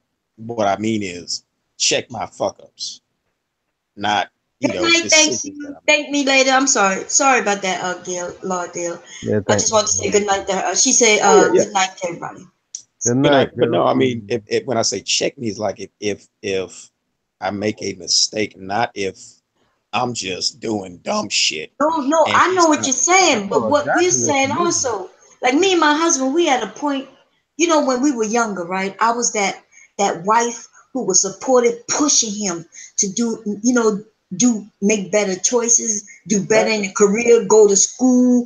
yep, I had to convince him sometimes. Look, you could do this. You can go to school. You right. know, so that was who I am. But that's not who I am no more. Nobody. I don't want to still Later, be young telling the power. grown that. Say it Is it again. because you straighten up? Young power was Because we going. older. Huh? Thought Junk Power was going for the night. I was saying good night. Oh, good Um, night, Paul. Oh, I think he might have was talking to Think Me. I'm not sure. Oh. Oh, uh, you know what I'm I saying? mean, it's See, like we grow. We grow. We get older. We mature. right, And now, me and my husband, our whole marriage is completely different than it started out. okay, Totally different. And right, that's what life is, though. Everything right. will change. Yeah. and hopefully Right. for the better. And it only is for the better if you decide to make it better, because a change could throw people off. You know what I mean? One slight change. My husband could have told me years ago, well, you're If not they're the same inflexible, person. yeah. Yeah, he could have told me, you're not the same person I'm married. And then I could have been like, you're not the same person I'm married. And then we could have gave up, you know what I mean, on each other. Yeah, but see, that's how we don't communicate. When I say check me, it's like I said, I spend a lot of time in my own head because I'm usually right most of the time. But I don't want a chick who's going to necessarily agree with everything I do, because then that gets boring. What's the purpose of having somebody who's going to agree with Yeah. every single thing you do? Yeah. I could agree with That is that. boring as shit, and I will leave or Yeah. cheat on you or something. I don't like, you know. But at the same time, yeah, she's supposed to be my cheerleader. That's what you're supposed. Why you supposed to be do cheerleader, or it's whatever the Right, fuck your title is. right, If he's fucking you more than the rest of them bitches, then yes, your job is to be his damn cheerleader. But at the same time, it's not to be no enabler and not to excuse his fuck ups. Because a lot of people like that shit. That'll make me sick to my fucking stomach.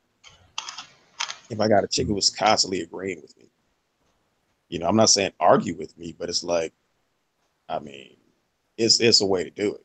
Just like if you get out of pocket, I'm gonna check you. But you know, to say that, oh my God, I'm gonna be sick. Nah, I mean, shit, if I choose that, yeah. But at the same time, it's like, if it happens, it happens. But It'll happen if you want it to. right. I See, you mean, it's can't just whatever. It be, don't just happen. It doesn't. yeah, shit When you're don't just out here, happen. yeah, when you're up here in this age group, it doesn't just happen. You have to make it happen. It's work. You got to put in your work. And I'm not saying you're chasing anybody around, but it has to be reciprocal. Okay. It has to balance one another.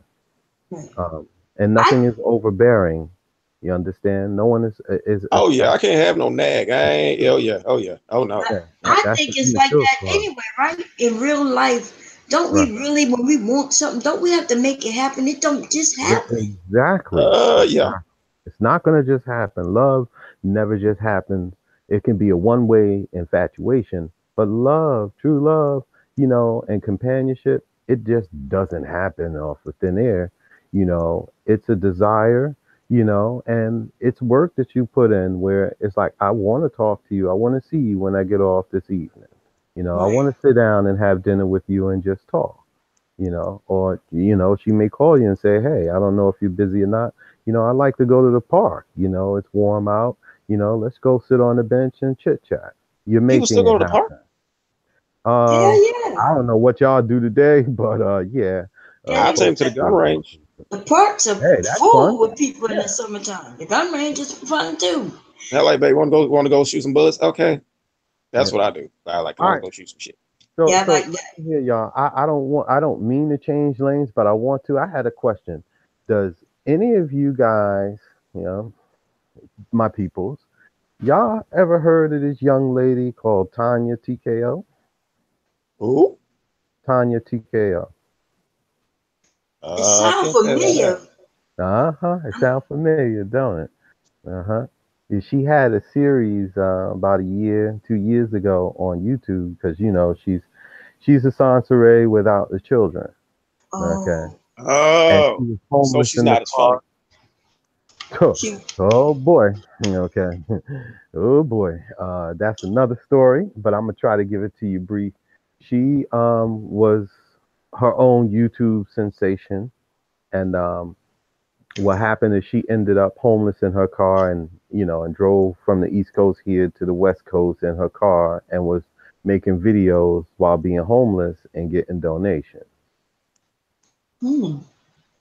Tanya Hmm. TKO with an O, Tony, Tanya TKO.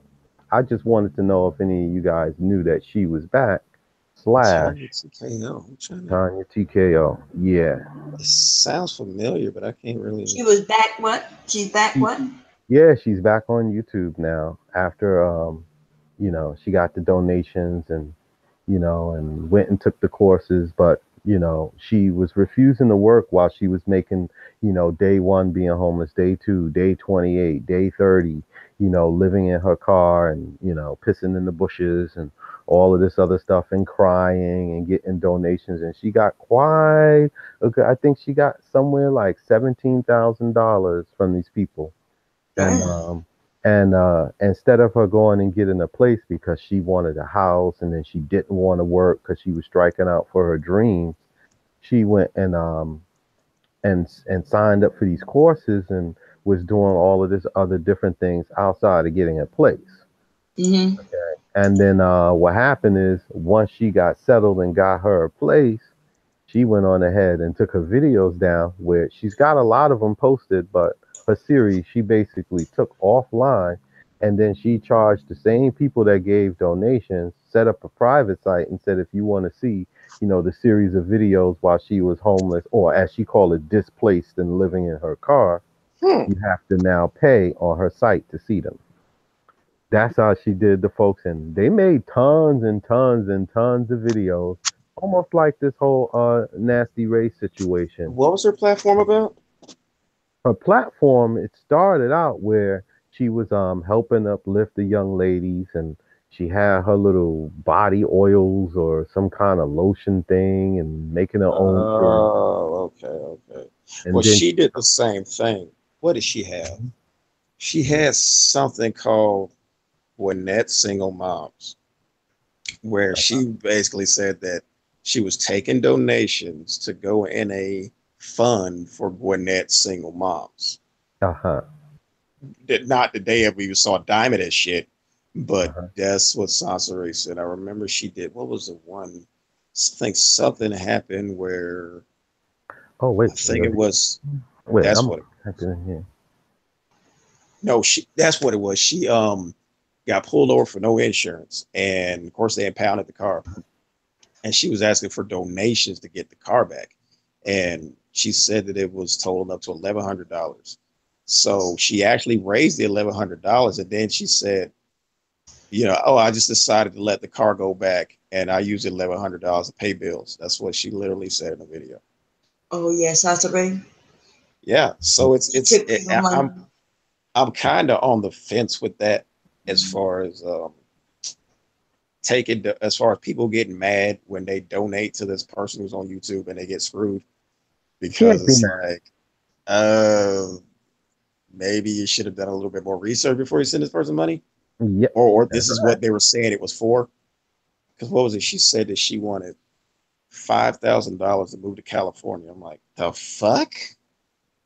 Hmm. But that's what she was saying that she needed to raise $5,000 to go to California. But What yeah, was well, she actually is biting off of the TKO. That this was all just like, but this what I wanted to get to. She has a video, and I had to go and comment. I just said, you know what? Let me see if Tanya TKO got some videos so I can go ahead and post a link, in some of the people's chat. And come to find out, she's back on the block. But she had this video with this woman who has, I don't know, maybe anywhere between 3 to 5 children. And it's just a video clip that she's playing.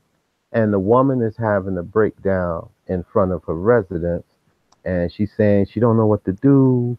And I might hurt these kids. And I don't know why these men do this. They make, to have these children and then they just walk out. And then I guess the last baby daddy, and he goes off to prison for 8 months and I'm stuck all by myself. And the men just get to walk away. And she's narrating, over this video clip. Oh my God, these black men, the way they do their children. And it's like, wait a minute, hold on. I had to, leave a comment like, wait a minute, hold on. Um, this woman made the decision after the first two. Okay, we're gonna say yeah, that the first two. You're not getting no ring on your finger. You're not financially secure. You're not with someone who's stable. And he has a tendency to go back and forth to jail.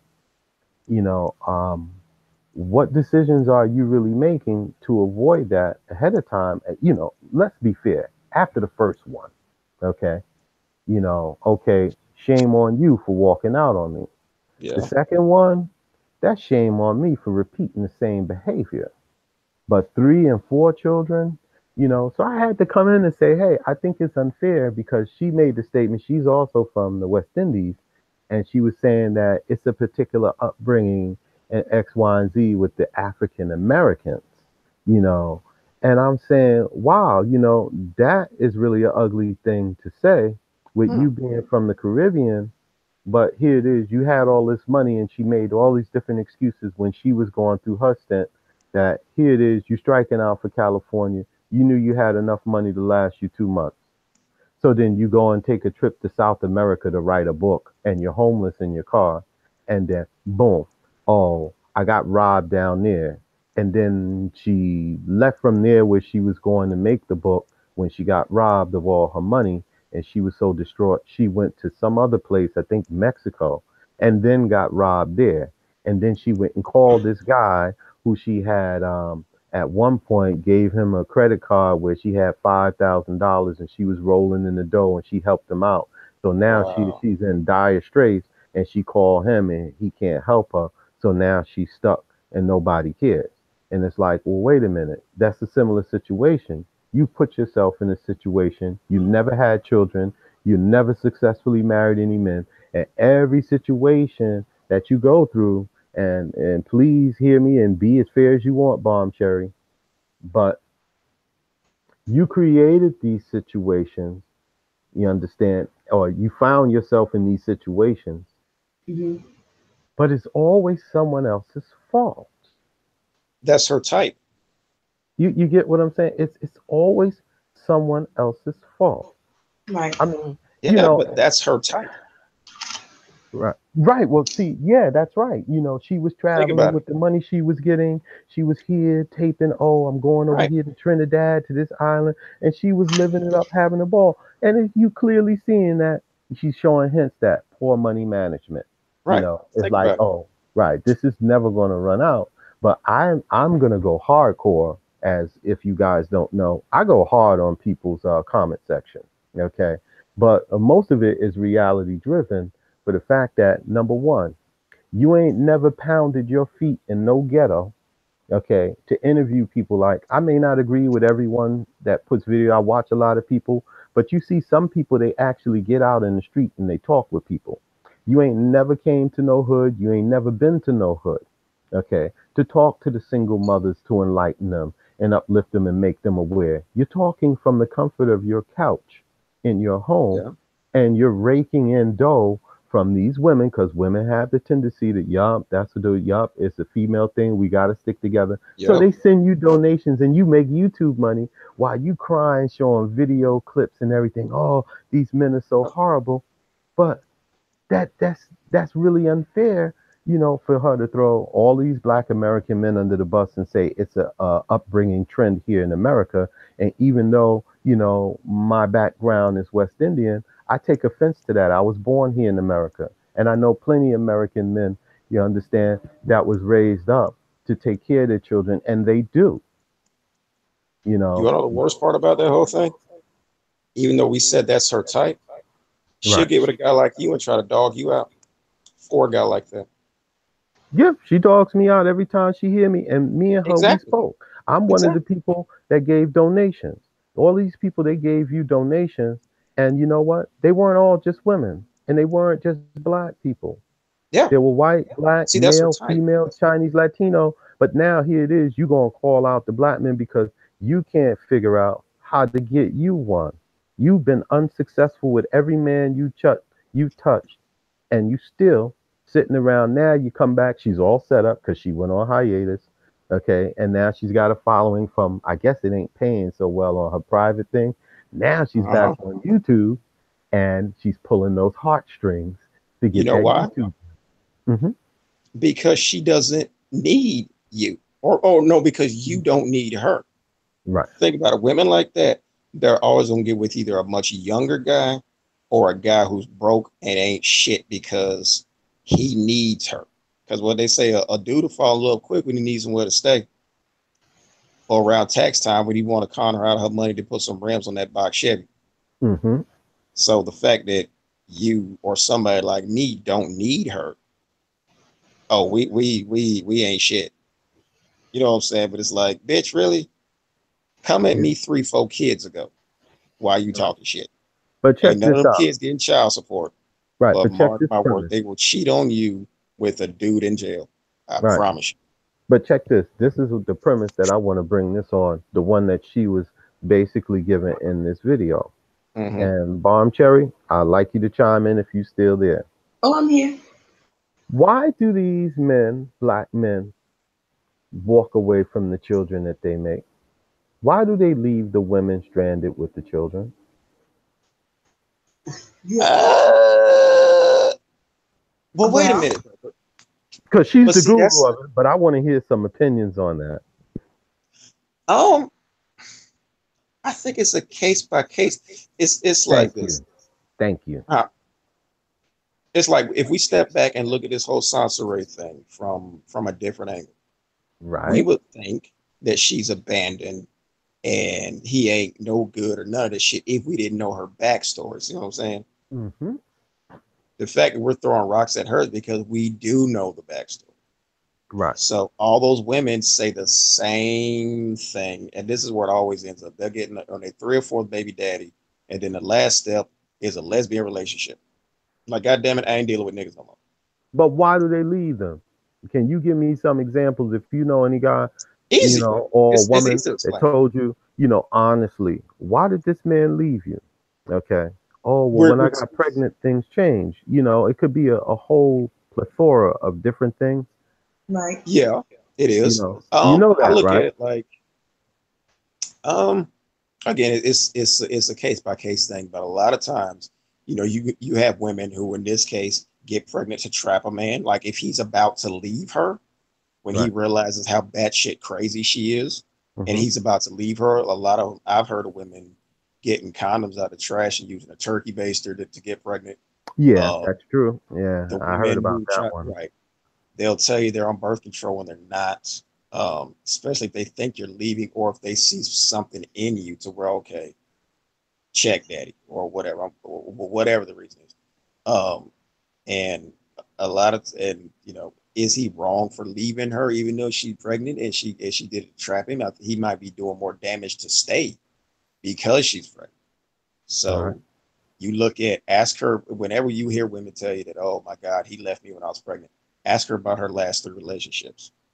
I Hmm. guarantee the exact same shit happened. So nobody is that unlucky. How about The this? How first about time this is an for accident. example? How about this for an example? With this oversex culture right here, this Uh-huh. over sexualized culture, I see this here by being in the hood, by putting my feet down in the hood. A Mm-hmm. lot of these here relationships the outcome is a child being birthed. They never had a relationship with a foundation. There was no family planning. There was no Right. planning for marriage. They weren't even planning to have a child. They're what you call oops babies. Oops, I'm pregnant, and they Yeah, weren't it in no happens. serious relationship. So, with that being said, how can you really, for those particular cases, how can you really go ahead and beat somebody up on the head and say, oh, he walked away from her and she was pregnant? They didn't even Right. have a real relationship. They were, excuse my language, just Exactly. fucking Right. and not Plus, using protection. right. And we've all had women like that. They're crazy as shit, but they got some good ass pussy. We done all had chicks like Yeah. that. But then when And she usually, get pregnant, then you're responsible for that shit. Yeah, you oh, So for going up sure. in their how, room? how, how good it Usually, is. Yeah. It could be usually them good as you crazy want. chicks, them crazy chicks got a Superman cape between their legs. That's okay. They got this really nice condom called the Durex That's right. brand. It's almost Oh, like I get it. wearing nothing. I get it. Okay. So you need to strap I it up. get it. I get it. I'm just saying that that's, again, So this let is a me case. tell you, from a woman's point of view, from a little girl, right? When I was a young girl, not me per se, because I always knew what I didn't want. But I remember I ended up getting married because I did have this urge to start a family. Right. But Okay. at least I knew that I wanted a family before I had children. But so think of the young, and that's because I come from a family of families. You know what I mean? Like I know that to have children, you're supposed to be married. That's how I was raised. Yeah. But as young women, as young girls, I don't know why, but we have this desire to become families. And if we don't have the guy, we still we want to have babies. Right. And men But you need to know what? understand that though, because if y'all don't understand that, then you don't understand that you need to be putting on condoms. You see Yeah, what I'm saying? Because but a girl, like I remember being young and dating somebody, and you mhm. know what? When the guy said, we don't have to wear a condom, you know what I felt like? I felt like he was telling me, oh, I trust you enough and I love you enough. But that's not what he was really saying based on you guys, right? He, No, Well, not it us guys. depends. Not this guy. right, that's what I'm Well, saying. But see, as not that neither. girls, though, as women, we think you are saying that you love us and you trust us. And that's why you were willing to take that Right. condom off. See, we got to Right. understand, we think with our brain, we think differently. Well, Males, and well, let me give you this type of scenario. And we've all been with that. We all had this shit happen. You ever been with a person, and if you're well, if you're lucky enough to have this happen, where that person is as much into you as you are into them. Most people don't get that lucky, but let's say in the case that it happens where you're both of y'all are like obsessed with each other. You can't leave each other alone, mhm, and you get pregnant. What you but think about they, situation they like don't that? have nothing to do with each other, though. No, but Just because, just I'm saying because. like if what are you saying? No, go ahead. I was listening to you. I'm saying if you know you and it only comes like once in every 100,000 years or whatever. You meet that person, both of y'all can't leave each other alone. Like you're always just like you're fucking like Jackrabbit. You're on the phone 24/7. I'm talking about the remember the middle school shit where you both talking on the phone. It's like you hang Yeah. up. No, you Hmm. hang up and you wake up with the receiver off the hook. That's how it was with my husband. I was like, Exactly. you hang up. We fell asleep on the phone with each Right. other. Yeah. Exactly. And can't nobody tell y'all throwing a con y'all ain't seeing nothing but that other person. Yeah, no. So exactly. So when I throw that at people, it's like, and again, most people aren't lucky enough to have that. Either you in it 60%, he in it 40%. I'm talking about both y'all motherfuckers in that shit 50-50. Like you won't leave him alone, he won't leave you alone, you get pregnant. Yeah. Is Well, my that bad? mom, she lined up all of the men in the house, and she beat that in our heads. Okay. And you gonna use protection if you out there having sex. And this wasn't just like a one-time conversation It was where all through. my mom taught that Right. so much. You gonna make babies, you at this age, or you can your sperm now can pregnate a woman and so on and so forth. Shit, I was terrified to go out there and touch Right. some girl. I know And that's that's right. why I asked Look, the question. I was scared to get pregnant. So that I didn't Right. have sex till I was 18. But that's why I I asked was that question. I said, scared. what if But you're both like young 20 something and you mhm. meet each other and both of y'all are 15 years old all over again. Yeah, but And you is it still, we got to think. See, that's the thing. Just like what Romero just said, we got to start thinking with our brains because we end up with children if we Right. I, don't. I You know, know what I mean? but right. But can you really tell them two people who just will not leave each other alone? Y'all need to put on a condom. Do you really think either one of them gonna hear you? I tell you, my one thing, my children wear protection, and if they don't, then they'll end up being fathers, and then they know what the consequences are. No, I get it. Yep. That's why I I have said So most three that's I have what, people three aren't. boys. right. Yep, You I got have three boys, and I gave them the same teachings that my mom gave me, that my elders gave me. Yeah, okay, and you already know you don't just spread your seed around. You spread your seed with the woman you understand that you're planning on having a family with and taking care of that child. You right. understand for how Oh, you spread right. it around. So they got to understand everything. They can't Right, not just the sexual desire and not want to put on a condom, but right, see, once they realize that, wait a minute, if we do this, are we ready to go? And because my kids think they might be a shotgun wedding. You know what I'm saying? right. Shit, Right. that's But what I, that's I why grew up from that. You know what I mean? Where the right.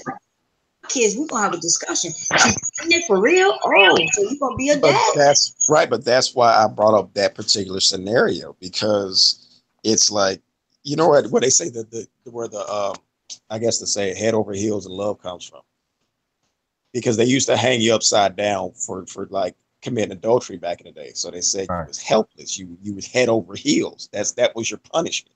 Oh, So what I'm saying is, if it ain't just about a sex thing, if both of y'all are basically super glued in each other's lap, common sense does not matter at that point.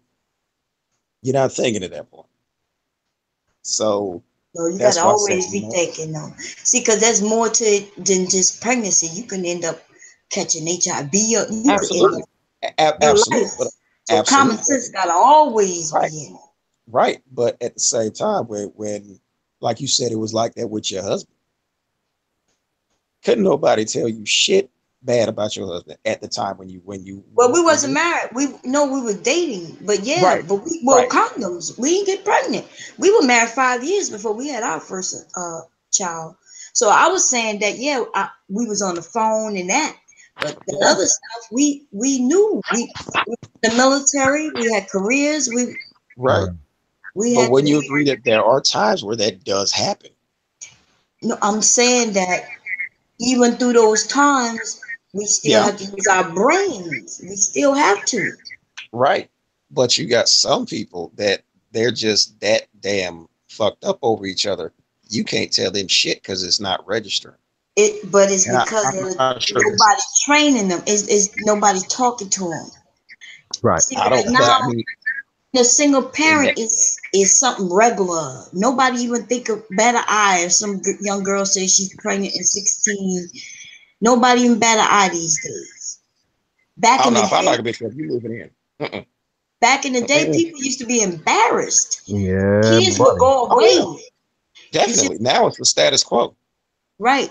And see, we got to change that though. You Yeah. know, It's and that's gonna why Next chick I knock up moving in. Mm-mm. you yeah. know when people be when Minister Jap be against the single black woman, right? The single black parent. That's who we after, right? Uh-huh. The way I look at it is because I don't think the women understand what's going on. He's trying to teach people that yes, they shouldn't want to be a single mother. Right, Right. That's Yes, right. he might be beaten up on it. If you're already a single mother, then you're already one. But guess what? right, Mhm. You shouldn't want to be one. Your children shouldn't want to be one. Children shouldn't want to be one. Therefore, right, right. But he's talking to a specific type of single mother. That's the thing that they don't get. yeah, they don't Right. get it. But that's what I'm saying. Right. Also, I'm Right. saying a lot of women they just hear him say he's against the single woman. No, Right. You know, And the yeah. that's single what they parent. No, right. And they here's get the the reason why. automatic sympathy thing. Yeah, here's the reason why. Okay. My second sister, she has one child. Okay. She's a single mother. Okay. She ain't never beat up on black men, it's this, that, and the other. Mm, She understands where, she went wrong with the gentleman, that she had the child with. We all knew each other growing up. Our parents knew each other. I thought they were a match made in heaven. right. But it didn't Uh-huh. work out. And she has the child. And I mean, he still knows his father's side of the family because they're all in the same neighborhood. Okay. Mm, Yeah. And she's a single mother. I mean, she's outside of her childbearing years now, but she would be considered a single mother. But the thing is, she's always worked and, maintained for and her took care and of the her child, son. right? Right. Yeah. And he knows who Right. his daddy is and so on and so forth. But see, here's what she didn't do repeatedly get these low account trash Negroes get pregnant, claim it is somebody's fault and X, Y, and Z happened, and then had the next one come in and then the same thing. Then had this Right. next one come in and make two more, and then the same thing, and then now you're crying that the world and did you wrong, and these Right. men and this, that, and the third. But unless you're being raped, no one is forcing you. You understand? To say get pregnant by him. It's one thing where a man needs to check where he's spreading the seed around, but it's another thing for a woman. You understand? To check with who I am, even down to the blood type, because all of our blood types are not a match. Okay, to Yeah. say who it is that I'm going to let, fertilize a child in me and give birth to this man's child. Exactly. Yeah. And this is what's fucked One up. is People will enough. have a baby and then get to know the person. How backwards is that? Yeah, how about that? Ain't that something? Yeah, that's Like, how. you pregnant. What's your middle name? Bit what? Fuck. You don't know my middle name, but you pregnant by this motherfucker, really? And it's crazy because with the computers and the cell phones and shit y'all we got now, they Right. should at least know something about each other. It's Right. like this. A lot of women find this odd. I mean, if you fuck with somebody and let's say their plumbing is still working, y'all should kind of talk about what would happen if something, because condoms ain't 100%, birth control not 100%. You kind of need to know where that person's head at if some shit happens. You know what I mean? So, Right. uh, I Well, mean, the I chances are agree. slim, But but I always say this shit. these days they got plan B and shit, you know, even Mhm. if something go awry, right? Where you all in your Well, yeah, that's head, you're not thinking there's still some plan B and all kinds of shit going on. well, yeah, that's true. The But thing is, even with that, you kind of need to know where that person's headed. Like if me and you are kicking around, we just fucking whatever, and it kind of needs to at least be brought up. A lot of women might think it's strange. Like, what if you get knocked up? Like, you need to know: is he gonna tuck and run? Is he gonna take you to the chap shop? Right. Is he gonna take responsibility? Most Yeah. people don't talk about that shit. right? Okay. I know I goddamn do. Right. So Like I can I said, give next you bitch I guys knock up another is moving in. example?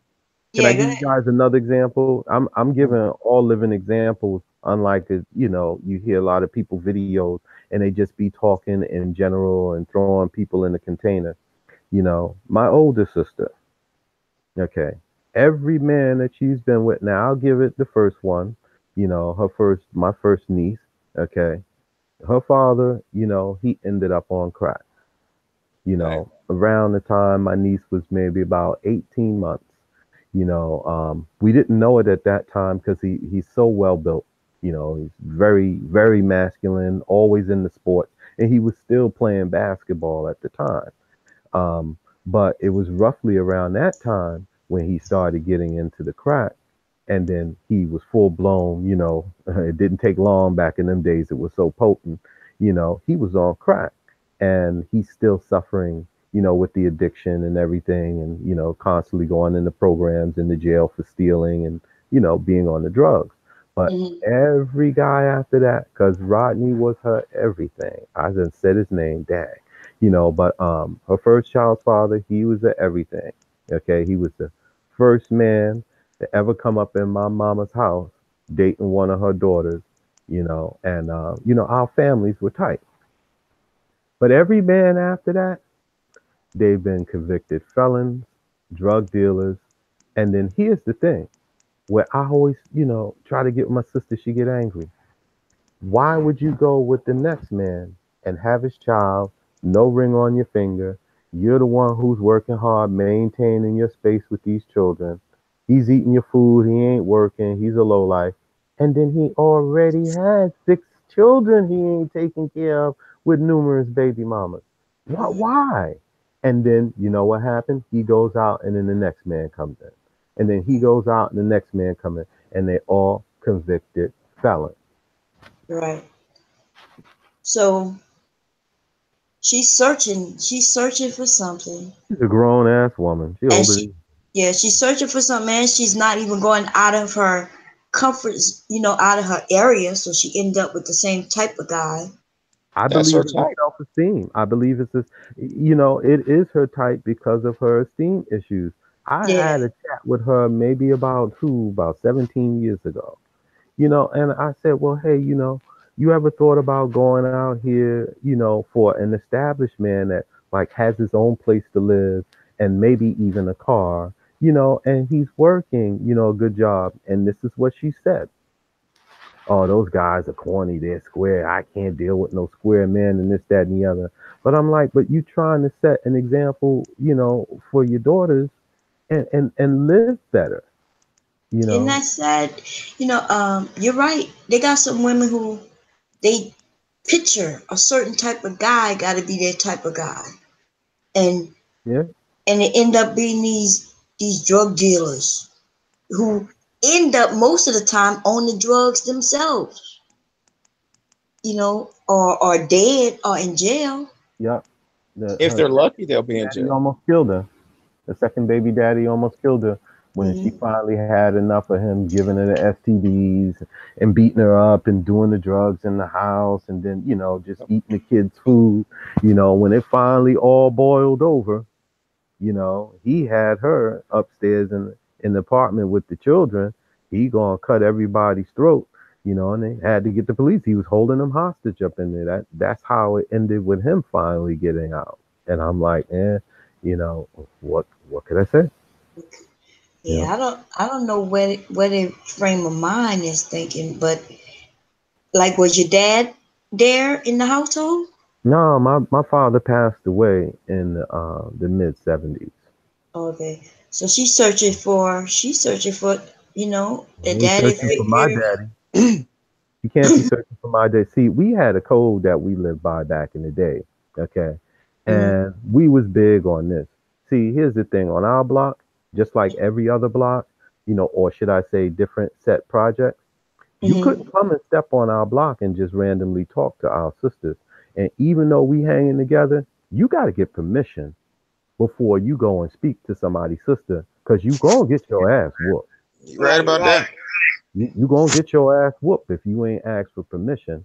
And like with my brothers, Mhm. see, it don't matter how tough you are, you aren't. Make the mistake, disrespect one of these sisters, or come over here sneaking around thinking you trying to talk to one. Everybody's whooping your head in. We Right, gonna stomp you out until we get tired. It don't matter who's pleading. No, stop this. No, you gonna get your butt whooped for violating. You should have came and talked to someone and asked for an audience before you touch somebody's sister or even speak to them. right. That's Yeah, that's gone disrespectful. today. That's Yeah, gone that's today. gone. Let me tell you, my all my boyfriends had to ask my dad, could they take me Hmm. out? And on top of that, my husband, he had to ask my dad, could he marry me? Right. That's So the proper way. right, just to show respect. You know what I mean? These kids these days don't know anything about respect though. They think you gotta see. They think you gotta earn their respect. But the truth of the matter is, Mhm. people supposed to be respected off the jump, but they can lose it. Right. You know what I mean? Because Yep. how is everybody gonna approach you? What, they gotta jump through hoops just to get some respect from you? It's easier to No. just right. So Be usually, respectful. yeah, you supposed to be respectful to everybody who approach That's you, right. and they approach you with respect. And they can lose it. They could do some stupid ass shit and lose respect. But these days it's ass backwards. People want you. They hating on you, looking at you like they want to beat up on you for nothing, and they want you to earn their respect. And that's stupid as shit. It's Right. ass backwards, and that's why we're in the condition. And everything is the way it is. Right. Nobody's respecting each other. But you know what's also missing along with that? Now I'll give, all the sisters and all the women, regardless of color, that is what is missing from the men.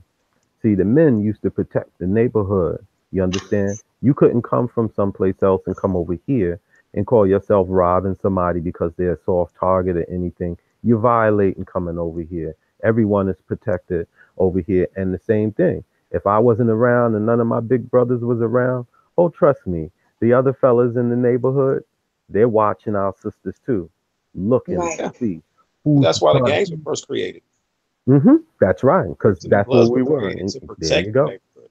That's right. So Because right. you when they couldn't took the come over Black here. Panther Party from us, Hmm. and that's all we had. We had The to, neighborhoods used to protect each other. You know what I'm saying? Right. right. You Like, That's couldn't where come the over here gangs came selling from. dope. You can't come over here selling dope. You see, that was a mm-mm. different, and that was a whole different game too, because kids wasn't standing around selling drugs. The people who sold whatever you wanted, okay, guess Mm. who they were? They were grown adults, and they had a spot away in a neutral zone. And it's like, yeah, you know where to go get that. But if you tried to post up, which was unheard of, you gonna come over here and stand around and sell some drugs. You get in your ass. Right. They wouldn't let You're no supposed kids to. come around them grown ass men doing, That's you know what I'm right. saying? But you know That what? Today, let me tell you, because I deal with a lot of these communities, right? I go in there and help and offer services, right? So there's this neighborhood where we were trying to clean the neighborhood. We was doing a good job. We come to find out that the drug dealers who are selling drugs in this neighborhood, they don't even live in the neighborhood. Mm-hmm. Somebody in their family, or they used to live in the neighborhood when they were kids. They moved out of the neighborhood into better neighborhoods, but they come and post up in this neighborhood that they don't live in to sell their drugs. Right. And the only way they're able to do that, because they don't live there, the only way they're able to do that is because somebody they're related to or friends with will allow them. Yeah. You know why they have to be? Because when they have to use the bathroom, they have to be able to go in somebody's house to use bathroom or store their stuff. So they got some people who was on the board. Like, we had set up this organization in this particular community. The guy who was the president of the board, his old ass was letting his sons open the neighborhood. See, and I'm a nice person. Like, I'm short and everybody call me by my name, miss, my name, and everybody love me. I could be a mean motherfucker when I see that, because I'm trying to tell him I know what he's doing. I know what's going on, but I don't want to be blunt with it. You know what I mean? Because you don't want to be known as a snitch and shit like that. But I'm trying to tell him, how you going to be on the board? You're not for the better of the community if you're doing this shit. Right. Even the cops know. Let me tell you something. The cops know who the dope dealers are as well. Because I watch them walk by these dope dealers, talk to them, shake their hands. These motherfucking cops know exactly who's doing what. Yeah, because they snitching. I think it's because, they leave them alone. Some of these neighborhoods, they want these neighborhoods to go to hell. Yeah, and then a lot of the times, somebody is, patting their palm, right? You pat the palm of police, and they're like, okay, you covered when you got that dirty police. Right, and I get that. What I don't get is when them police, they'll bypass them dudes selling drugs and go mess with a 10, 11, 12-year-old boy. Probably because them dudes are either snitching or they paying them. 9 times out of 10, they're snitching. Because that's one of the perks of being a snitch. You snitch, then you get what they're going to look the other way with the little shit you're doing over here. Yeah, but why is they messing with these little boys? Because you work in that department. I need to know for real, why is it that they will stop these young boys? I just told you why. No. I'm talking. No, you didn't tell me why. You didn't listen to what my question is. They stopping these young boys who are doing nothing but playing basketball and shit, and getting their names. They taking down their name, want to know where they live at. They're keeping a record of all our little boys, and they're waiting for them to come of age, and they start messing with them. Well, the game done changed, and you know what? A lot of the stereotypes, understand they've come to life in the manner of something like this, for instance. You see, the hustlers today, and it started as I was coming up as a young man, where they could use the kids as the mule, as the local mule, okay, or the handoff, take that cash, okay, boom, go over to this one. He got a little bit of product in the paper bag. I watched that start, okay, where this way, the man behind the plan, or the lieutenant, you understand, that's on the block, he's standing across the street with a couple of guys drinking some brews, talking and watching the game be played.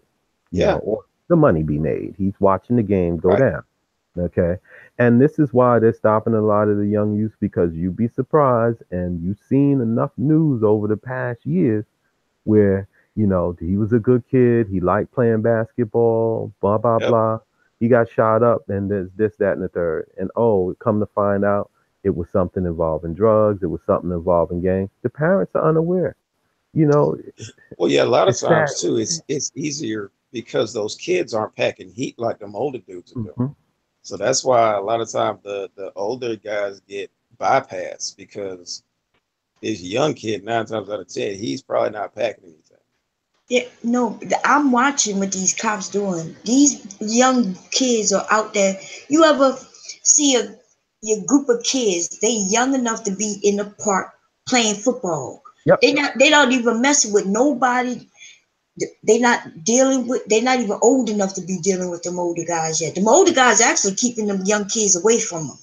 To be truthful, that shit still go down where if they too young, they don't let them come around them.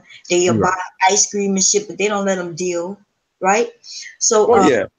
so they got a lot of respect for ones out there, but these cops, though, I'm telling you, they okay with letting them drug dealers do what they do because they already got a record.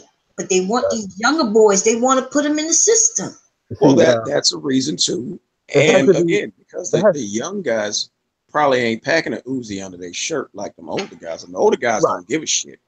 Right. And it has to be something there with Delaware. Even though I'm right here down the road, you know, take Northeast, you know, or Southeast DC. Okay. They ain't messing with none of these young kids down here.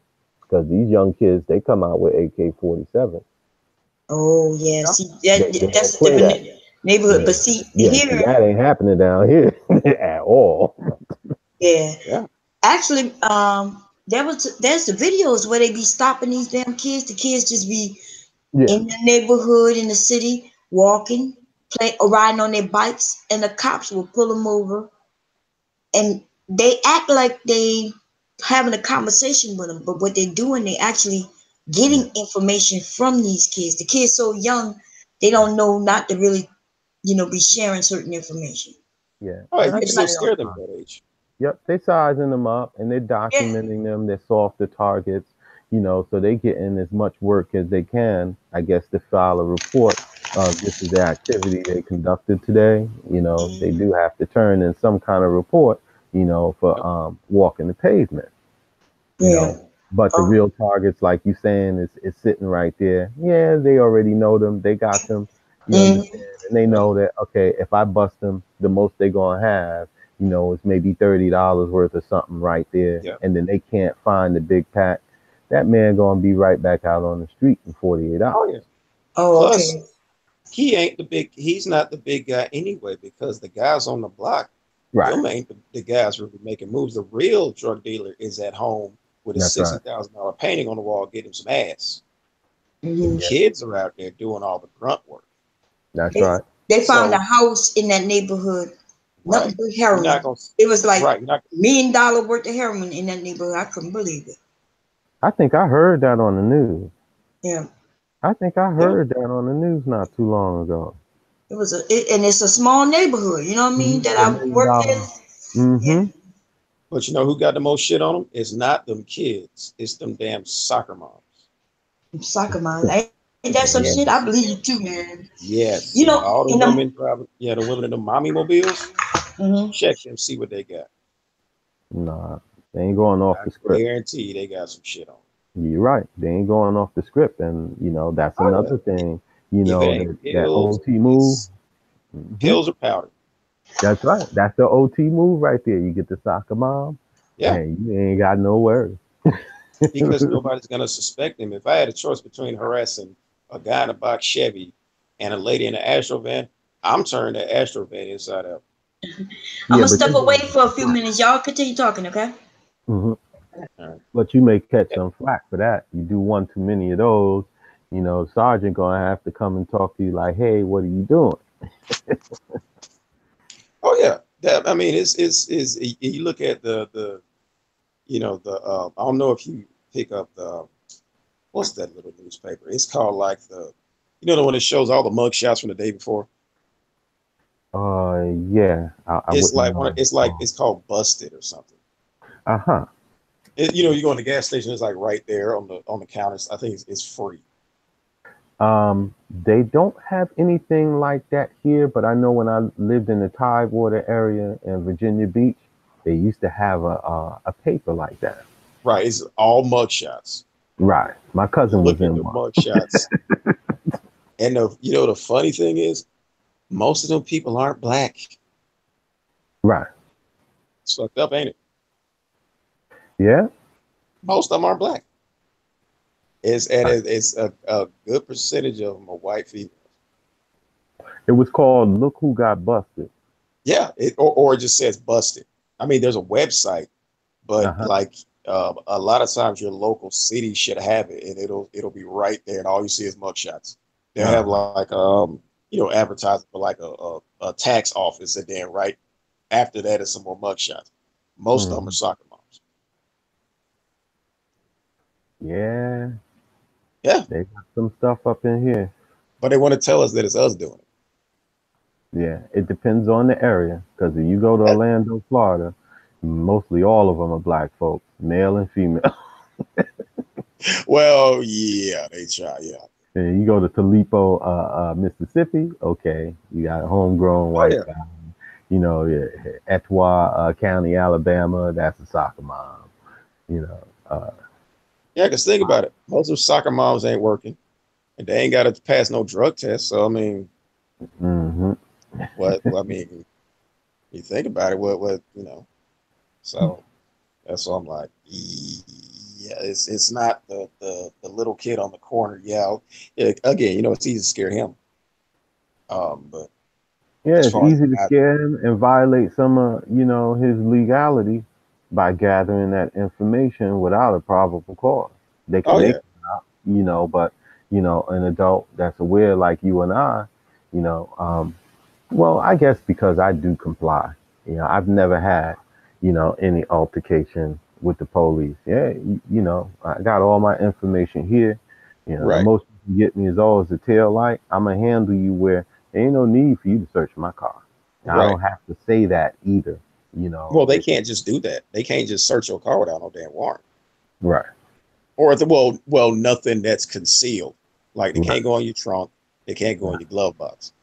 But another place where it's a lot of illegal shit is them damn gay bars. Yeah. That shit is full of them, full of drugs. Yep, and then they're another invisible, you know, class of mules that's out here. Right. That, you know, they ain't talking. And they're winning right now. You think that LGBTGIF, them motherfuckers is winning right now Uh huh. because you can't say shit to them.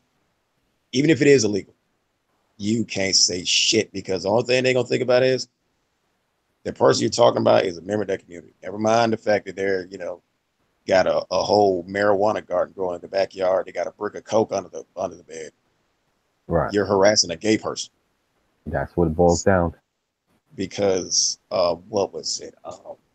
There was this tactical unit, and you know nowadays the new side chicks are dudes, and they get with these down low dudes who have these families. Right. And also, these dudes are in positions of power. So like there was, I think it might have been about 10 years ago, this tactical unit raided a gay bar, shitload of drugs in there. You know, they're in there busting heads, taking drugs. The next day, that tactical unit was disbanded. Now, when you look at it, it's like nobody in a uniform can make that tactical unit disappear. Somebody in a suit had to do that shit. Mm-hmm. So, loosely translated, they stepped on the wrong sissy's neck and he called his boo. Yeah, I heard And, about like, that. you better fix this shit. And of course, the guy's probably ducking in the bathroom, telling his wife it's the office calling him. You know, he ain't supposed to call the house. Right. And so he gonna do what he tell him. So he don't expose it. So it's almost like he would say, oh yeah, well, the mistress has more power over you. Okay, if it's a chick, she only has so much. But if it's a dude, oh, he gonna do whatever the hell he tell him to do. Right. Especially if the guy's married with kids. So them motherfuckers is hiding in plain sight. Yeah. And they tentacles go all the way up to the top. So it's like you don't know who they got in their pocket. Yeah. So Yeah. it's kind of like, you know, and say, Yeah. yeah, that's where most of the drugs are, but you see, ain't nothing happened. I mean, Yeah. how many of those cases were thrown out from that bust? Probably all of them. Yeah. Well, we know the stereotype, you know, it does exist and they do have their eyes on a specific group, you know. Oh yeah, you can't say shit Um, to them though. yeah. I mean, I was a example of it. I mean, I experienced it, you know, like when I first moved back to New York in 93, you know, it's my first day, it's my first morning back. Okay. And I'm in the old neighborhood. I ain't been there in years. and I'm standing there in front of the building, is waiting, for somebody that I know to come down, and the crack was, you're talking about the heyday of the crack era in New York, and everybody's hustling.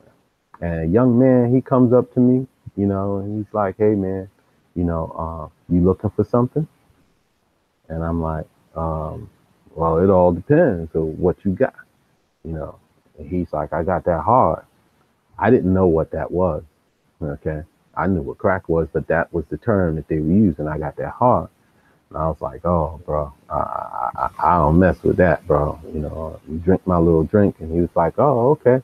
So he stepped back in the lobby. I'm still standing there on the pillar, and he comes back and he's like, yo, man, you sure you ain't looking for nothing? And I'm like, bro, what you working with, man? He's like, yo, I just needed to know if you was looking for somebody. And I'm like, yeah, I'm looking for my people, And he's like, oh, okay. So he goes back in the lobby. Now I'm a little leery. So he goes back in the lobby. I step to walk over to see, hey, what's going on, over here. So I see him talking to another young cat who's posted up inside of the lobby.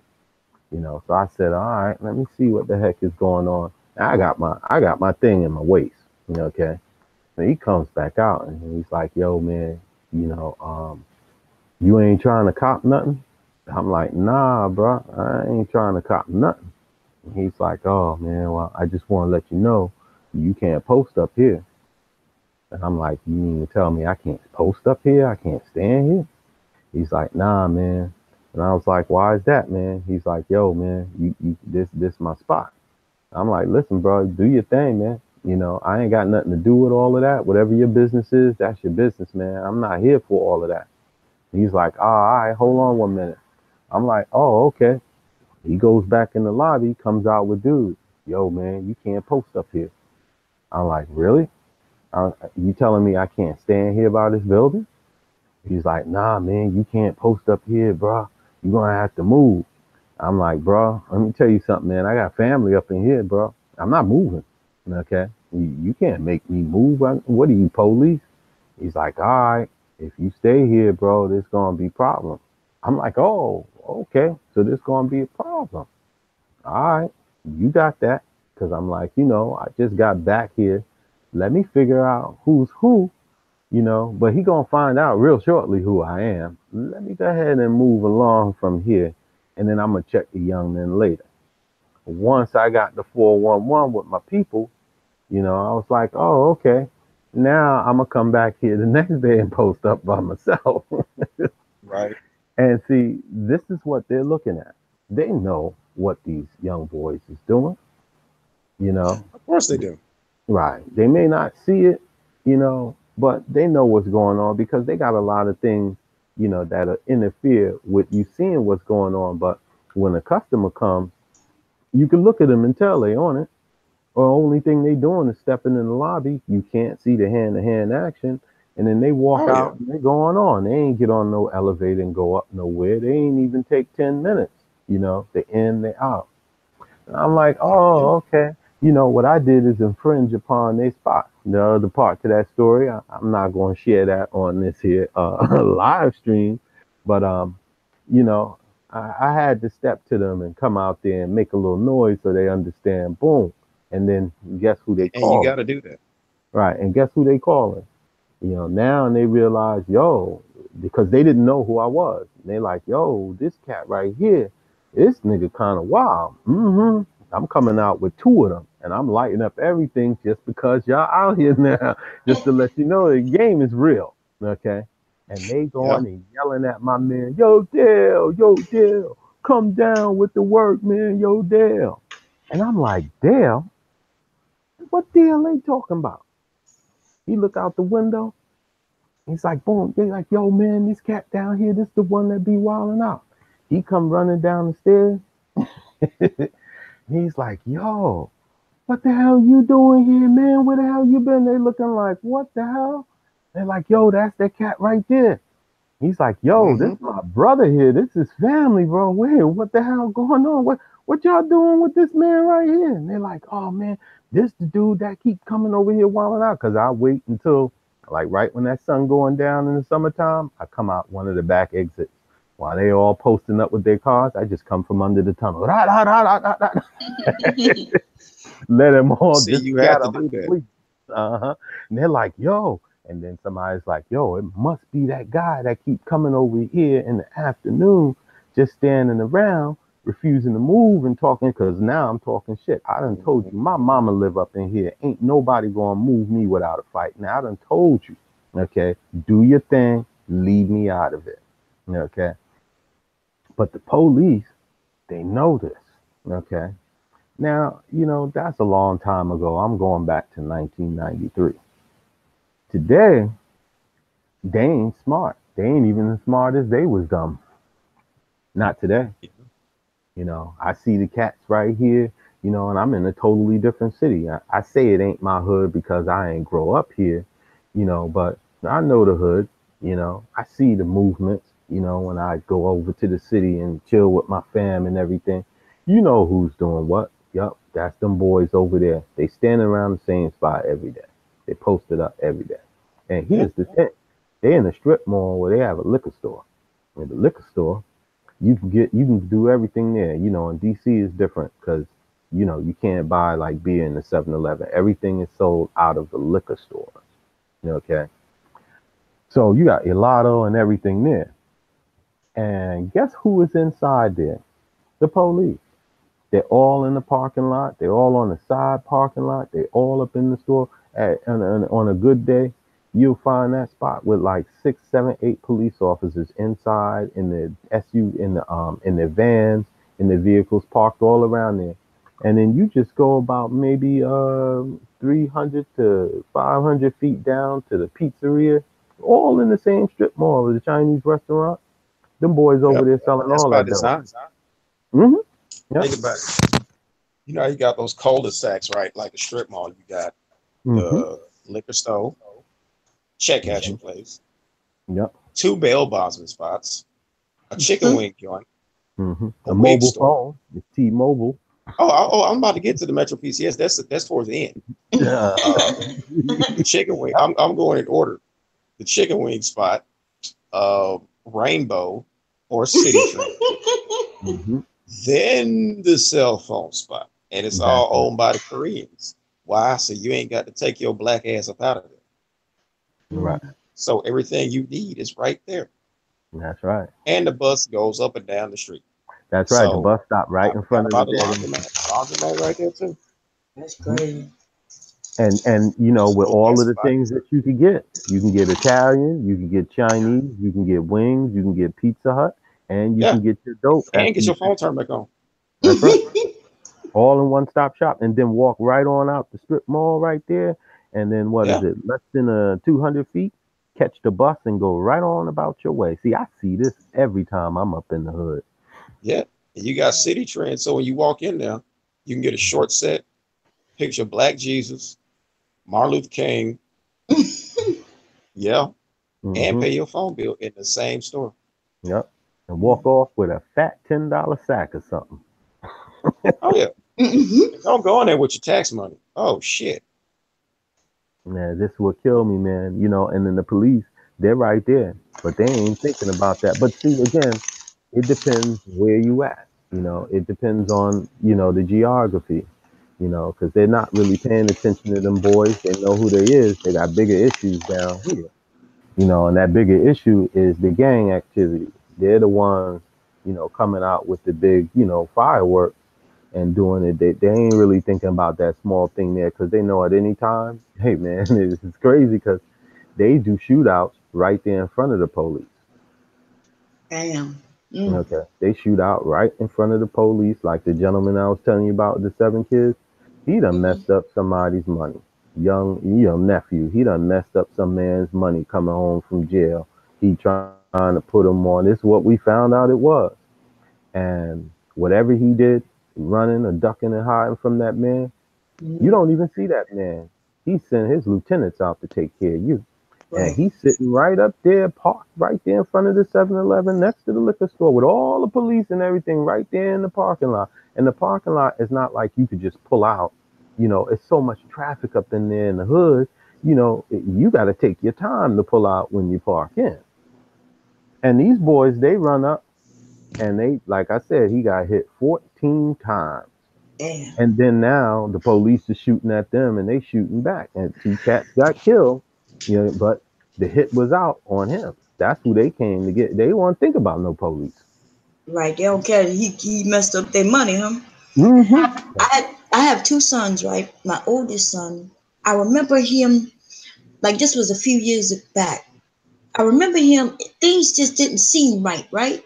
Like he was quiet as normal, but he was just being, I don't know, like the mother's intuition kind of thing. You know, parent intuition. Yeah. So Mm-hmm. I go online and his dumb ass is on Twitter with a face mask on, a gas mask. Uh-huh. And I'm thinking, oh shit, like for real, boy? You know, marijuana is not legal here.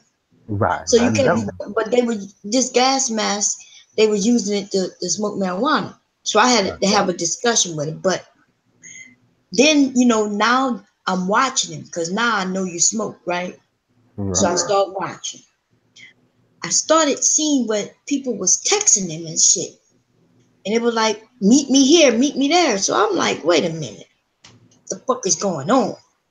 But I had to have a discussion with my son because see, I had to let him know that he better watch what he do, who he get involved with, you know, because these guys, what they do, they want to get their hooks in these young boys.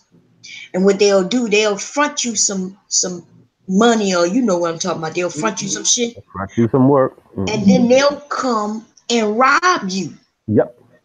And then you'll be owing them some shit after they done took their shit back from you. But they done robbed you. You don't know who did it. Mm-hmm. Now you're working for free. Now right. you're working for free. And you'll always be working for free because you always have to owe pay. Mm-hmm. And I told him, I said, boy, do not have me. You know what I'm saying? Because I'm from New Orleans. I'm like, look, boy, do not have me in no shit, having to call my brothers and shit down here. The only reason I didn't let my brother come and visit me in Delaware is because he is rowdy. Okay? Yeah, scare the white folks out there. So I was like, look, boy, I told my sons don't know nothing about this game. We ain't never lived in no area. You know what I mean? So they on certain things, they naive. Yeah, Delaware got bad from when I used to, you know, go up there and hang with my cuz that lived there. Like I was telling you, I had fam up there. I watched it change, you know, where they had like one spot in Wilmington and then they had another spot in Delaware. This is where my peoples live. And we used to go all through the hood. The people say, hey, what's up? You know, my cuz knew them. But they got a hood in Delaware? The hell yeah.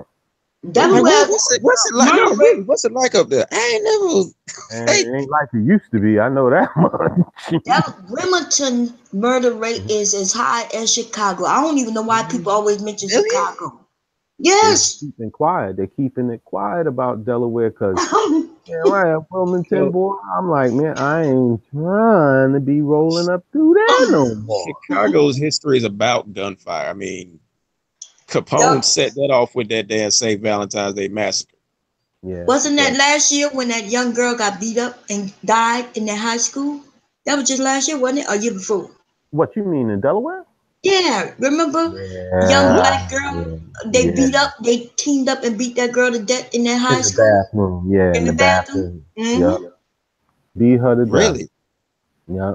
And she was a good kid too. She was a good girl. Yeah. Yeah. They beat her to death, man. That is so sad. They got like, damn, they got black folks in Delaware. Oh, I know one chick.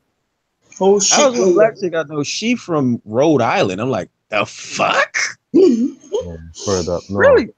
Yeah, that's further. I didn't know anything about Delaware neither. You know what I mean? I met my husband. We was in the military, so he was like he lived in Delaware. I was like, where's that? Like, what made y'all settle on Delaware?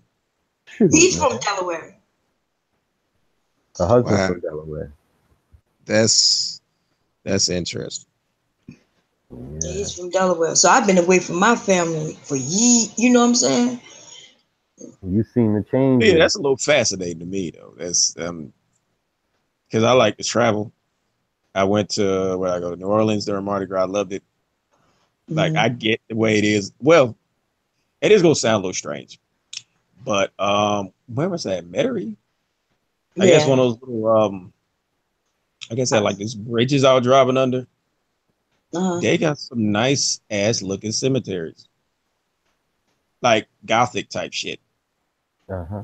Yeah, that's how cemeteries look. I don't know what Gothic look, but if you ever been to Metairie, in that Metairie cemetery, that's I live right. My parents are from right up in there. Well, that's what I'm saying. It was like I was looking at it. I'm like, he was like, but it's a cemetery. I'm like, no, it's like some like Edgar Allan Poe looking shit. Like Mahalia Jackson is buried in that cemetery. Yeah, but it's like a lot of, I guess, the above ground, like crypts or whatever. Yeah, that's how we. Yeah, I would think we get buried above ground. Yeah, I was like, I got something for all of that. You could just burn me, take my ashes, toss them wherever. Okay. Well, it's like in the it's like in the same thing. It's in concrete, but you know why? Because we below sea level. That's right. Now I know. Yeah. I get it. Mm-hmm. Yeah. Yeah. So you put us underground, shit, we come rising and floating somewhere. So New Orleans in a bowl. Yeah, it's in a bowl, man. Jack That's Spade. why Katrina didn't go nowhere because it was like he was just sitting. You heard me, Bomb? What you said? Jack Spade wants you to drop him the link. Oh, okay. Oh, okay. Damn, I need to look up on damn. In Delaware, man, it's changed. Yeah, I'm surprised. I'm like, who? Delaware? He's like, where's Delaware? You might be the only person to my knowledge who has said I live in Delaware. I don't know.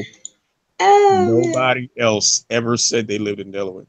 Yeah, it was a quiet state, you know, and it became a target. That's what I'm saying. I'm like, but what's the crime in Delaware like?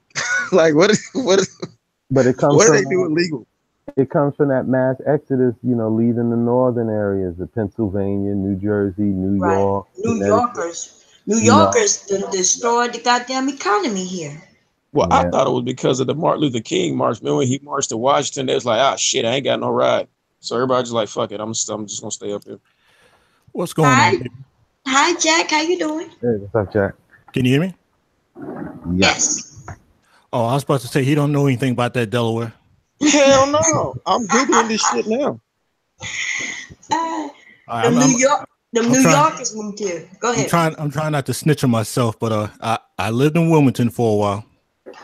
Uh-oh. I'm saying, so when somebody rob some shit, like what's I don't know. I just think of shit like that. Now to make it worse, I lived in Wilmington for a bit, and then I graduated from what used to be Delaware College, State College. Now it's Delaware State University. So that shows my age. Uh-huh. Nothing wrong with that. Join the club, baby. Join the club. Oh, and also shooting basketball in what was that place? Chester, PA. Oh. Chester was #1 murder.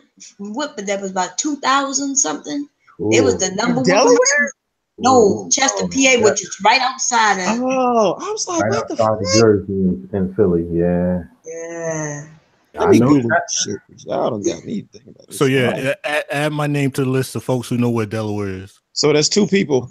I know live in Delaware. Where you at now, Jack? Oh man, I'm down here in Atlanta. Oh, okay. You made a big move. No, I've made several moves. This is my second time in Atlanta. Where the fuck is Delaware? Delaware is between Maryland. No, I'm on the damn Google, but I can't see this shit. You really looking that shit up? Y'all done fucked my head up with small. This shit. Yeah, it's small. You're gonna have to zoom your page, man. Y'all done fucked me up with this Delaware shit. I'm like, where the fuck is this shit at? It's between Maryland and New Jersey. Yeah, and PA, like we surrounded by everything, huh? Yeah, pretty much. That's right. Yeah. Yeah. Now to make it so bad, when I used to go back up to New York to visit folks, they'll ask me, "Hey man, how's everything down in Maryland?" I'm like, "Nah, bro, I'm in Delaware." Where's that at? Exactly. Yeah. I'm like, oh, well, according to MapQuest, it would take me 11 hours and 19 minutes to get there. Yep, it take me 10 hours to get to you. I'm a speed demon though. I got to look at this shit. Like, wait a minute, what the fuck is there to do in Delaware? Nothing. Get in trouble now. I would like, what do the criminals in Delaware look like? Like, what? I'm just, I don't know what they just look like. Go ahead. All the criminals come from New York and Philadelphia. They all moved down to Wilmington. Yeah. So y'all don't have y'all own like criminals? Well, yeah, they done become Delaware criminals. They're overwhelmed by the numbers. They're overwhelmed by the. When they say New York, Pennsylvania, they always weird shit like that. What is this? 945,000 people. Yeah, because they got Lower Delaware, you know, which is where the beaches are. Right? Y'all got gangs up there? What? Come on, man. Every gang. Really y'all. This is y'all fuck me up with this shit. Mexican gangs, black gangs, all kinds of gangs. Y'all got Mexican up there? Yeah. What? Yes, Mexicans. You know, they everywhere. What are you talking about? I'm like fucked up right now. Got a little bit of everything. Let's see. If you got I-95 running through your state, you're gonna have trouble. Yep. Goddamn right about that. You be on I-95 for all of 5 minutes through Delaware. According to this, it's at the very top. It goes right I-13. I-13, yeah, that's because everything makes its way up from Miami all the way up, and Delaware is one of the choke points for the stuff that ends up going into New York. Yep. Well, where the hell is Rhode Island at? Oh, Rhode Island way up there. Y'all got me fucked. That's by Maine, right? Rhode Island by Maine, right? Nah, it's right off the cusp of Connecticut. Oh, okay. Connecticut and Massachusetts. See Rhode Island right there. It's very small. It's just an island. Where Maine at? I thought that was up there too. Maine up at the top. Oh, okay. Well, I never went past damn here summer New York. That's the farthest up north I went. Yeah, I'm officially speechless. You'll be right. Two people live in Delaware. Damn. Yeah. Well, yeah, I was speechless when I moved here because see, my husband tricked me. I imagine so. I told him. Got 3 counties. Yeah, I think 3. Yeah, Sussex. What are they? Newcastle, Sussex, and right, Newcastle. Another one, I forget. Yeah. Yeah, I got 3 counties. Wow. Now, see the thing about Delaware. Now, if you go south down there where the farmlands are, they speak as much hick as they do down in the south. Right. Wait a minute. Hold up. Okay, this got me fucked up. Okay. I thought the whole state was country. No, this the city area. Wilmington is the city. Yep. Newcastle is suburban. Yeah, it's a lot of. I don't think there's any state where it's just all hick, huh? Maybe in Nebraska. Nebraska. It's in Nebraska. Oh man, I've never been. So what are the black folks? What's the black folks like up there? Just like everywhere. Really? Like I said, they like New Yorkers, New Jersey people, New Philly people. If I come to Delaware, I'm gonna see some hood chicks with some neon green sew-ins that hanging out the back of a box Chevy. You tell me I'm gonna see that shit if I go to Delaware? No, you outside the car, you're gonna get robbed. I'm taking pictures of this shit. Don't take no pictures, man. Keep it moving. Yeah. Oh, I keep guns on me. I'm just saying this shit is like wow. You into the wild wild west. You keep messing around with them people. Talking about going in the area taking pictures. Shit. Them folks alone with your camera. I will literally feel like a damn tourist. Hey, and matter of fact, stay off of Market Street. you know, and the thing about Market Street, right, is a main street in the city, and everything closes at 5 p.m. That's Yep. what I hate about this. I never heard of a city that closes down at 5. If Like somebody tried, wow, damn. Yeah, when I had first moved there, I was talking to some girl and she said she lived off of Market Street. I knew where Market Street was, so I didn't call her. I was like, I ain't going down to the hood. but she lived there. Oh yeah, well, there's not Market and then Market. So You know what though? She said Market Street. I knew to stay away from Market Street. oh, she right in the city, huh? She right there. Bam. Okay. If I was getting carjacked up there, I would literally be like, oh, this is like real fascinating because I didn't even know it was niggas up here. Let me tell you. First of all, let me tell you something. I'm gonna tell you a story when I first came to Delaware, right? Because first of all, when I first came here, I was worse than I am now. My PTSD was worse. Okay. So I used to carry a gun. I still do, but I had gotten this job. This dumbass job that told me I was gonna get $1,200 a month working this job. I go to the interview and they had me saying, yeah, we're gonna do this and we're gonna do that, right? And it was a trick though. Cause it ended up where I was anybody ever ended up selling perfume? You ever seen somebody selling perfume to shit on outside and in the malls? Oh yeah. I got tricked with that. Except in my case, it was artwork. It was the same shit happened to me. they had anime paper. Yeah. Right. Yeah. Right. See, you gonna make so much money? Yeah, I remember that shit. I was young, so I didn't know, but you know, I was from Louisiana and they was like, you gonna make $1,200 a week. And I was like, shit. And you know, and ended up selling some shit. But anyway, because I didn't know the area, I was a driver, I ended up with having some females with me, right? We all was selling, working the same job, and I was the driver. So I had enough room for 3 other people. So anyway, we go to Wilmington. I didn't know nothing about Wilmington at the time. I was new here. We go to Wilmington to sell some shit. I get out there's a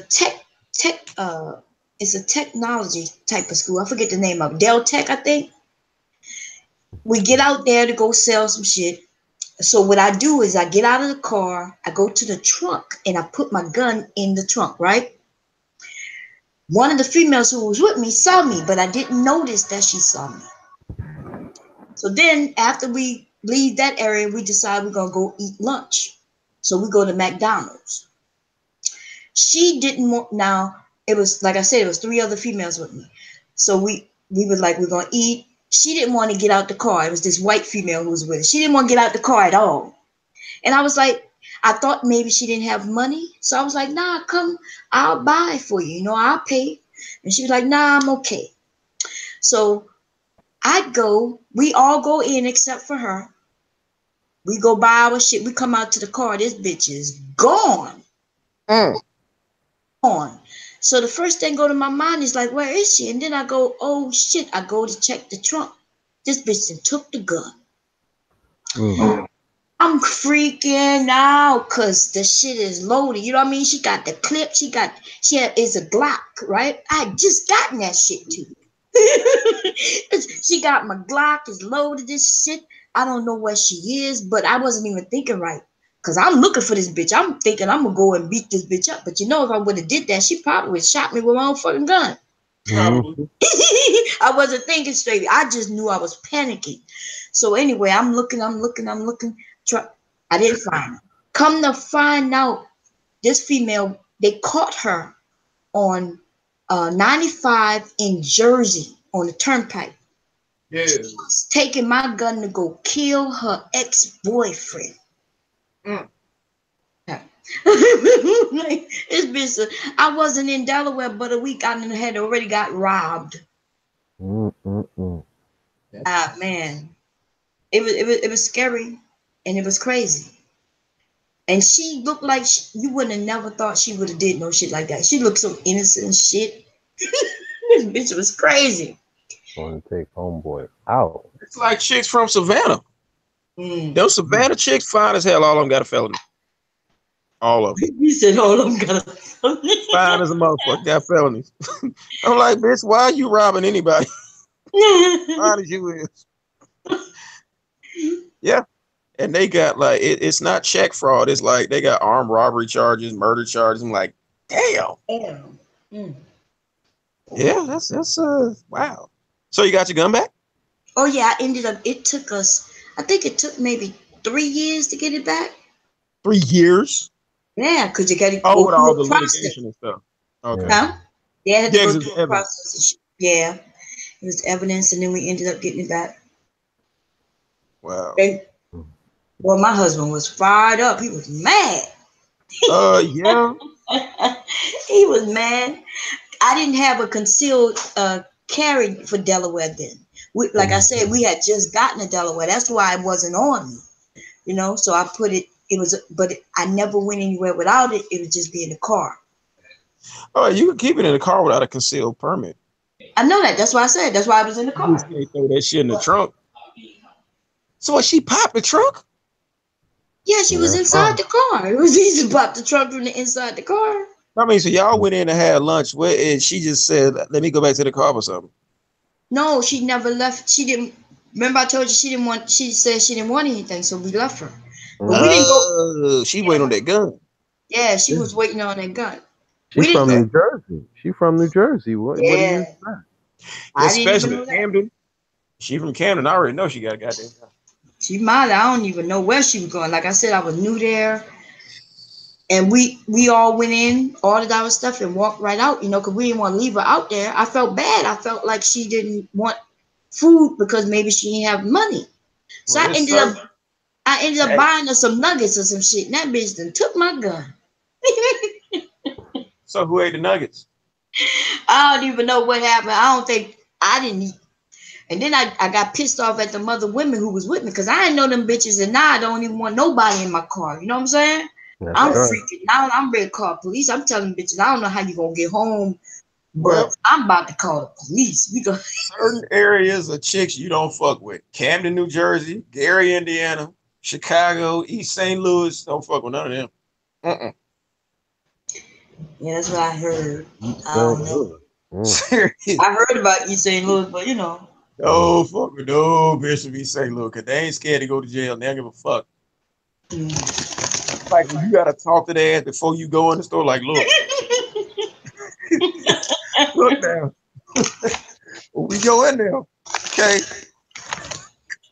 I don't give a fuck about no 3 strike shit. All right? When we go in there, I already got money, okay? So, don't go stealing no shit, huh? Right. Don't be talking to white folks funny. I got money. We go in there, we coming right back out. Okay? Don't be trying to fight the cashier and none of that shit. Yeah. Yeah, I was fucking around with Chick East St. Louis. I had to tell this bitch that every time we went somewhere. Like, look. Damn, she was that rowdy? I know we done talked about this shit before. But we go in the goddamn Burger King. I want you to say shit. Let me do all the talking. I have some relatives like that, man. You go through the drive-thru and shit, and before you can get your food and shit, they're already arguing with the people over some. I'm like, oh my God, they're gonna spit in our food. I can't mess with them. I don't mess with them. You goddamn right. I mean, one of my nieces was about to fight a female. Apparently, they knew each other though from school, you know, from around the area. That's why I went home to visit. My niece in the car with me and shit. We go to McDonald's. Yeah. Next thing I know, I don't even know what's going on. I'm just ordering the food, and my niece yell over me. Tell a bitch that she want extra sauce. Bitch, I want extra sauce. What? Like, what the hell going on? You know, I used to work at Arby's when I was 16, and I farted in somebody's curly fries one time. I did that. Oh my God. Because I forgot what it was. That's why her homegirl was talking shit. I couldn't really hear him in the little headset or whatever. Cause you know, I done graduated from the register. Now I'm on the damn, you know. So don't talk about it. And then her friend was talking about he don't comprehend. I'm like, what the fuck? So I'm reaching to get the fries from, the fries right there. I tell you how far they don't got their fries so bad and they hand them to us, he didn't even know. So, they do that See, shit. I'm scared to even. That's why I cook my own shit. Y'all need to look at my cooking channel, man.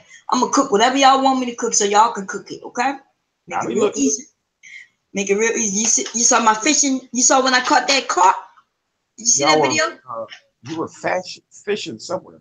Yeah, I was fishing. I caught that big ass carp. We're gonna go crabbing soon as it get a little warmer. I fish. I hunt. I like shooting. The shooting range. I do that all. I do it all. Yeah, you lost me with the outhouse conversation. Yeah, you told me you was like you gonna buy your shit. I'm like, look, I'm gonna teach you how to kill it and dress it. You know what I mean? No. Well, you need to start peeing something in the water. Get some of these other women to get out there to the gun range. I know, but I'll take a pic to the gun range in a minute. They like that more than they like going on a damn date. Yes, it could be fun. You take girls to the gun range, you give some pussy, believe that shit. It's just expensive. At this one that's is right across the border in PA. Really? Yeah, it's indoor. It's real cool. There's an outdoor one not far from here. How much do they charge? Well, I think it's $35 a lane. Oh, okay. But then you rent the earwear if you don't bring your own, the eyewear if you don't bring your own. You know what though? Georgia is such a gung-ho state. That's why our range prices are so damn cheap. That shit high, 35, and they made all three of us on this one lane, which I hated because my son had just turned. I think he was 21. No, I think he was 19. And I don't understand why they made him share a lane with us. He was old enough. Now we pay $15. And I know you got to bring your own ammo, but you can rent their guns. But it's it's high for this. Yeah, it's $15, and I think you got. I don't know if they really put a time limit. Basically, so you run out of bullets, really. Oh yeah, they put a time limit on us, and it was per person. The way this shit, it wasn't like $35. It was $35 for each of us, and they made all three of us. But I think You don't get a military discount? I don't know if we got a discount or not. I'm not even sure, to be honest. My husband took care of all that, But we ended up having to buy the targets, so each of us had our own target. Yeah, because I wanted, my husband and my son wanted a different type than the one that I want. Yeah, normally your range time is 2 hours if it's during the peak time. Yeah, but you should get a military discount. We may have gotten it. I don't know. But and if you don't everybody tell them, they're not gonna give it to you. I know, but my husband may have done that. I don't know. He the one paid. If I'm with him, I'm not the one paying. He's doing all that. Oh yeah, I get that, but so I don't know. But yeah, we get military. A lot of people give military discount. Walgreens, Kmart, Walmart. Well, Walmart don't give no discount. Well, a lot of times they don't ask. Like if you don't tell them, they're not going to do it. But right. If you, trust me, we milk it up. as long as I remember, I trust and believe I milk that shit up. Big lots, all of them give discount. Yeah, you should. Yeah, next time y'all go, it's not much though. Yeah, when it comes down to go ahead. Well, I was going to say when it comes down to the range, it's during the peak time. I'm trying to adjust this. During your peak period, your lane is 2 hours, but you get a 1 day pass. So if you get there at 10 a.m. and you do your 2 hours and you get bumped off, you can always come back before the range closes to do some more shooting. So that passes for the whole day. Yeah, I like that. Which one is that? Because we only had 45 minutes. We waited 2 hours just to even. We paid. It was. I remember we must have bought a new gun, and it must have was around Christmas. It was either. I think it was Christmas. 45 minutes. And yeah, we waited, and then Yeah, it was only 45 minutes. That was it. But see, them 2 hours, they go by pretty quickly, especially if you shoot. If 2 hours go by quickly, then think what 45 minutes go. Yeah, but my thing is, what if you're working with somebody who's not, that big of a shooter? Sometimes they say never go to the gun range by yourself because if you're doing something wrong, of course you're not going to critique yourself. But they always, in case, you might be looking over your sights, you might be looking, might be tilting the gun. I think I was born with a weapon in my hand. I know exactly what I'm doing. In fact, I was thinking about making a video where I, take it apart and clean it in front for everybody. And we used to belong to gun clubs and do all those skill tests and all that shit. Women are better shooters than men. She's gonna do a field stripping video. No, most women are better than men when it comes to shooting, and that is so fucking weird. I don't know about all that, but I know I'm an expert, baby. Oh, really? Most. Yeah, I don't know about all that either. Average between men and women usually shoot better than men. I used to hunt as a kid, hunt as an adult, moving targets. Since we're on the thing about the gun shooting, I'm gonna tell a quick story when I used to do when I used to be a firearm instructor. Oh, I need that. Maybe you don't do it anymore? No, not anymore. But I had this one lady. She was like 55 years old, white lady. She stood maybe about 5 foot even. She weighed maybe about 98 pounds. So she wanted me to show her how to fire a shotgun. So when I took her out to the range, I said, look, this is the deal. I said, whatever you do not drop my shotgun. I said, I don't care whatever else you do. As long as you keep your weapon pointed down range, you don't drop my shotgun, you're fine. Right. I loaded it up and everything.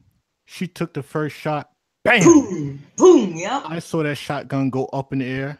Oh my God! She ran in the opposite direction. I timed the shotgun. I caught it just before it landed on the ground.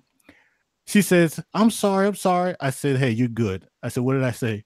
She said, don't drop this shotgun. I said, you didn't drop the shotgun. It didn't hit the ground. All right, get back out here and fire again. You didn't throw off the range for that? No, Yeah, because shit happened like that. But you and teaching how to put the butt in right there in the shoulders and the hold it and brace. Yeah. Now I'm saying she didn't lean into it. But she did say she only weighed 90-some pounds. So. Yeah, that shotgun went up in the air, and I said, "Good Lord!" And I watched it while it came down. It didn't touch the ground. I specifically told her, "Do not let the shotgun hit the ground." It didn't hit the ground. Buckshots? Yeah, she was shooting double lock. Damn. But by the end of the session, I think the session was maybe 90 minutes. She was fine after that. I don't know what it is, but my first weapon shooting was a 22. My dad put it out. I probably was 7 years old, 6, 7 years old. I probably 7 years old. And my dad said he told me where to put it in my shoulder blade kind of area, and he said, watch for the kick. So after that first shot, that was it. But I'm from the Bayou, so that was our play. We played with guns. We chased alligators and shit like that for play. Yeah, one time on the range, this was recently, we had somebody, I don't want to say he accidentally shot the instructor, but one of the shells flew off and hit the instructor in the neck. Oh. You know how instructors that walk around in bright ass red vest on and the, how y'all give the, if you shoot me, I'm shooting you back, So we was, how when the instructor behind you is like, all right, here's a firing order. And I think it was, what was it? How you get shot? One of the shells ricocheted and hit him in the neck. Oh, it ricocheted off it was an indoor? Yeah, one of the, we were shooting Glocks and when the cartridge ejected, flew off. That's why you tell you to wear hats. So, the shells will fly. Well, it hit the instructor in the neck and we didn't know it. We just kept shooting. And then we heard somebody scream like, oh shit. We turned around. And it's like, When I tell you the idiot who accidentally shot him kept going through the range like he's about to pass, it's like he was sitting there holding his neck and was still, I mean, the instructor, he kept going through the whole range with blood coming out his neck. But that was the funniest shit. It's not funny. That don't sound funny. Well, I mean, he's okay, but it was. Oh yeah, it was like, you said blood. I'm like, what the fuck is funny about that? I remember shooting the M60. Right, I was in the military. We're shooting the M60, and that hot ass brass. Reason why I never forget that shit, because that brass, when it ejected, that shit was hot. Yep. You ever have one go down your shirt? Oh no, but I did. That shit is, believe me, when you got on a bulletproof vest, and you know how that shit is tight against your damn chest. I had a shell fly off, and it was actually the hat that made it do it. Because if you don't have a hat, you can't come on the range. So I guess the shell hit the brim of my hat and flew down, and it lodged itself between my chest and the bulletproof vest. I was screaming my fucking ass off of that shit. I don't remember ever being in that with no pain in that. I think I have 10, let me see.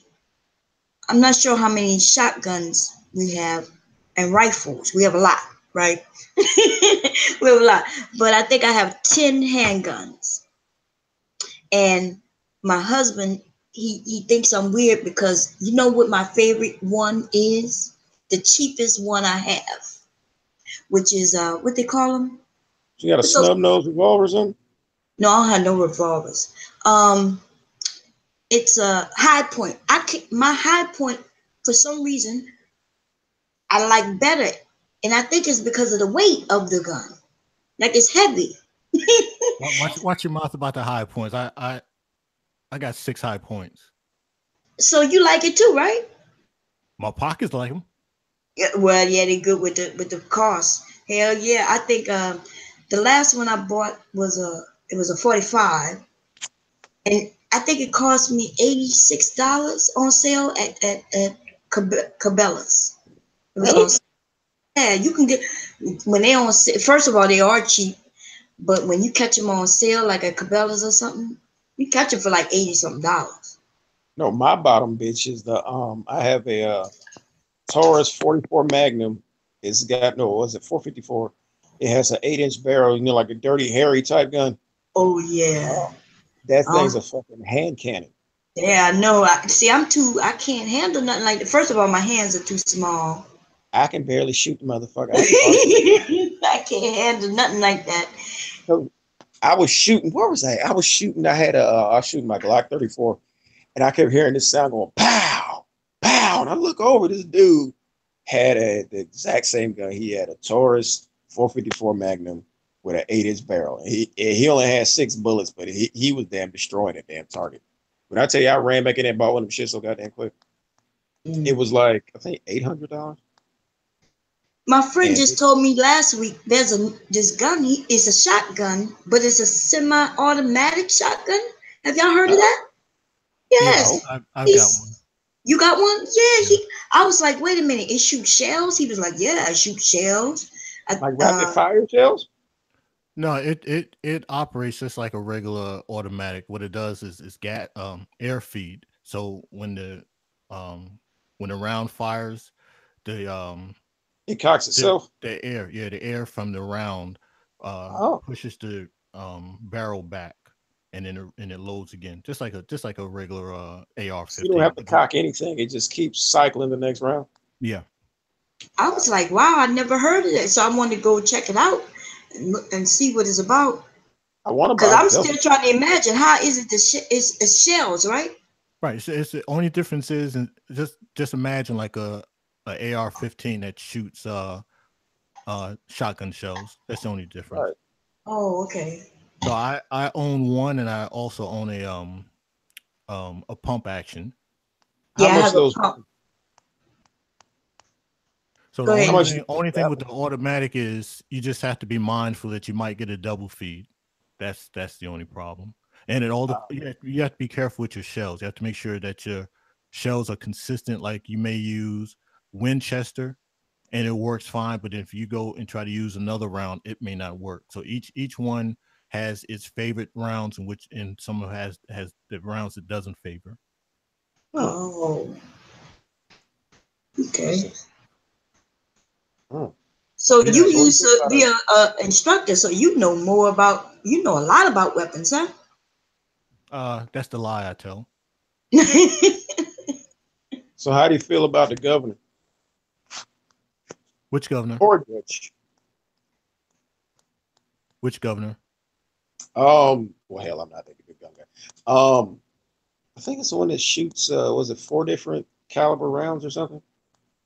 Oh, you mean I thought you meant like the political governor. Oh Oh, Okay. no. That's why I No, asked which one. the firearm. No, the you have the governor, you have the judge. What do you think about as far as home defense? Would you think that's better than a I guess 12 gauge Mossberg? I will go with a 12 gauge because it leaves you a lot more room for error, just in case you miss. The whole purpose is really trying to. The whole purpose is to shoot to stop. So if you fire a shotgun and the person runs out the house, you've Oh yeah, accomplished your mission. yeah, right. So yeah, I yeah. would Because I for have me, that. I would go with a 12 gauge. Just you can point. You don't have to worry about aiming and just fire. Oh yeah, yeah. You can turn around and hit somebody. Yeah, They got I some have. Oh my God, they have some 12 gauge. crazy laws here in Delaware though, because if I hear that if I shoot somebody, I can still be charged if they in my house. Yeah, sometimes it's like what they say, if they're downstairs and you're upstairs, they're saying you're not supposed to come down and shoot them because they're not a threat to you if you're upstairs. I'm like, bullshit. I would get Yeah, some milk and cookies and I shot that motherfucker. Yeah, you're supposed to I'm a defend say, in place. So what you're supposed to right. try to do is now it's all in the wording on how you tell the story. Oh yeah, I'm So gonna say I was yeah, in the kitchen. you're supposed to defend in place. So if they're downstairs and you're upstairs, you're supposed to retreat as best you can to a room. Now, if you have children and you run to their room, that's fine. But when you are now, if you're in a ranch home, uh, Yeah, you're that's what I live in. you're So supposed I to don't, say that you defended in place and you try to retreat. defend it in place. What that mean? Yeah, just defend the place. you So if breaking you're Oh, in in my your defend shit and the I'm gonna place. shoot you. yeah, so Oh, if you're in your bedroom, you're legally able to defend your bedroom.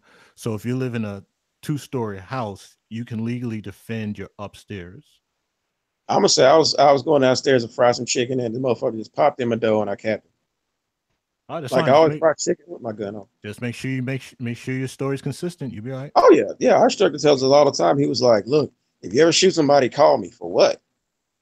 Call 911 first." But yeah, they tell you that. It's like, y'all crazy. Let me tell you something, because y'all think this shit is funny, but no, it's how you I had articulate it. no. I had a guy. This guy was a neighbor Hmm. who tried to break in my house, and I it was some weird ass shit because you see I don't sleep at night, but I'll be going to bed in the morning. He waited for my husband and children to go out. My husband went to work, the kids went to school.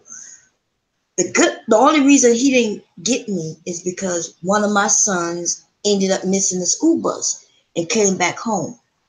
And I yelled at my son and told him to lay on the couch downstairs. And when I get ready, I will get dressed and take him to school. So my son started hearing this guy breaking in the house. The guy was coming in to rape me. Okay. It was the neighbor next door. He was So watching your house. yes, he had been watching. Hmm. So my son hears him and he runs upstairs and he said, "Mom, somebody's trying to break in." So I look out the window from my bedroom and I see this dude trying to come in. Young guy.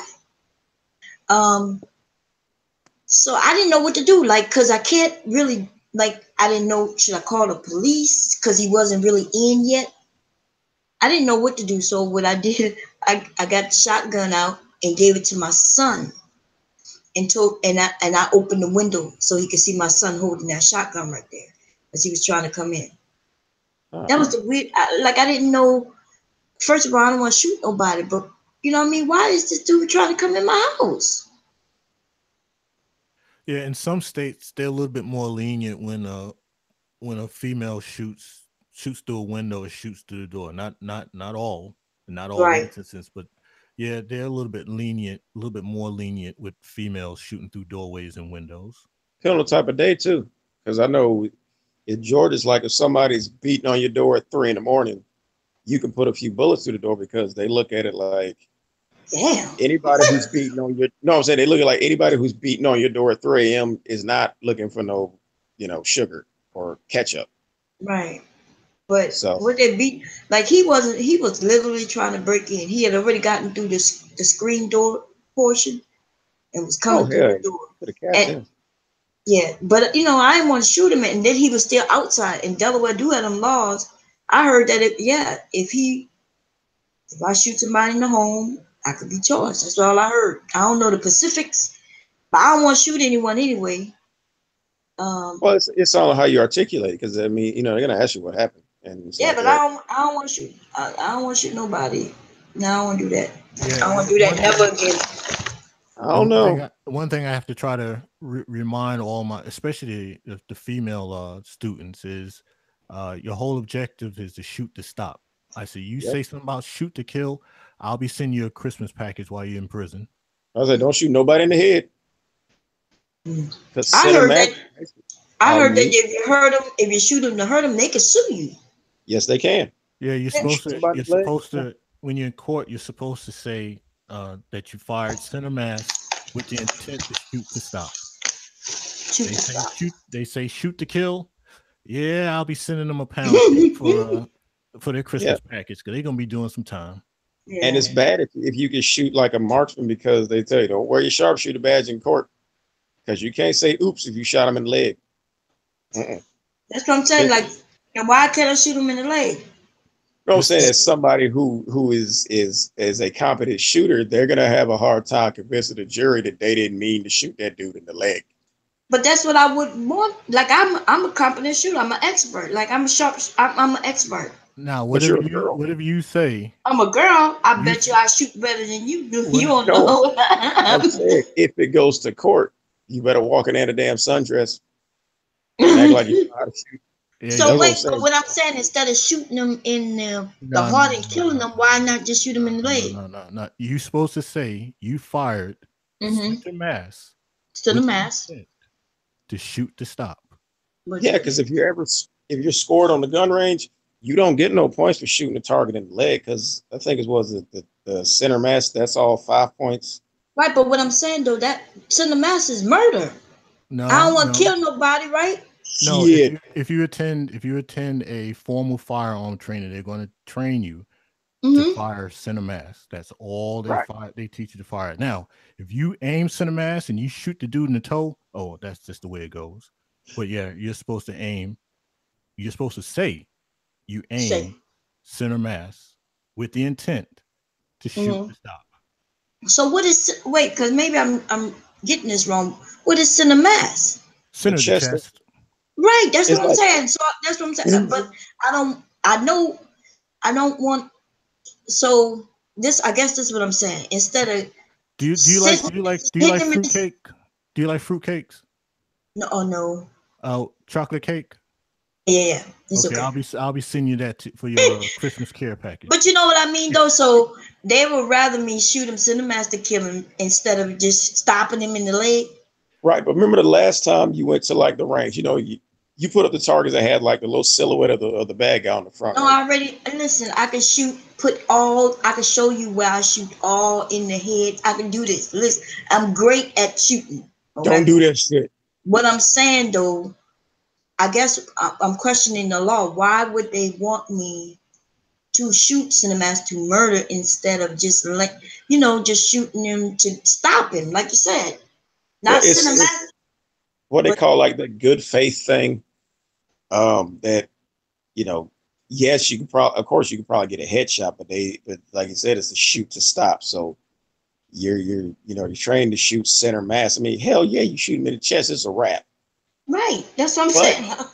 It looks less malicious if it has to go to court, saying that, look, I just pulled out, he broke in my house, and I shot him to stop him.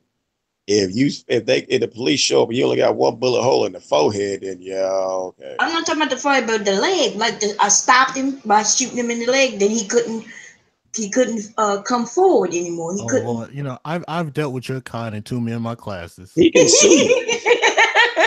Aim I center got mass kids. with Okay, the I get intent. it. I guess I I'm was just suing you in questioning the the chest. law. Look, If he breaking, if he breaking your house, he ain't coming in there to sing Christmas carols with you. right, He's coming in there to kill you. but remember, I'm supposed to shoot to stop. You are stopping his ass. Yeah, make sure you say you aimed center mass. Okay. Say he could have jumped in the air and you hit him in the leg regardless, but he tell you ain't center mass, and he just jumped up and that's how he got shot in the knee or the ass or some shit. If I shoot at the mass, trust he that's it. But see, you're giving that allowance if you aim center mass and it hits him in the head or hits him in the waist because you have the recall and you have the person's nervous, so that's fine. Right, But as long as you say that you aim center mass, and when the Mhm. attorney asks, "What do you mean by center mass?" you say, "I aimed at the center of his chest." Yes, right. Plus, you're really short, so anytime you aim up, you might accidentally hit him in the head. I might hit him in the knee, So, right?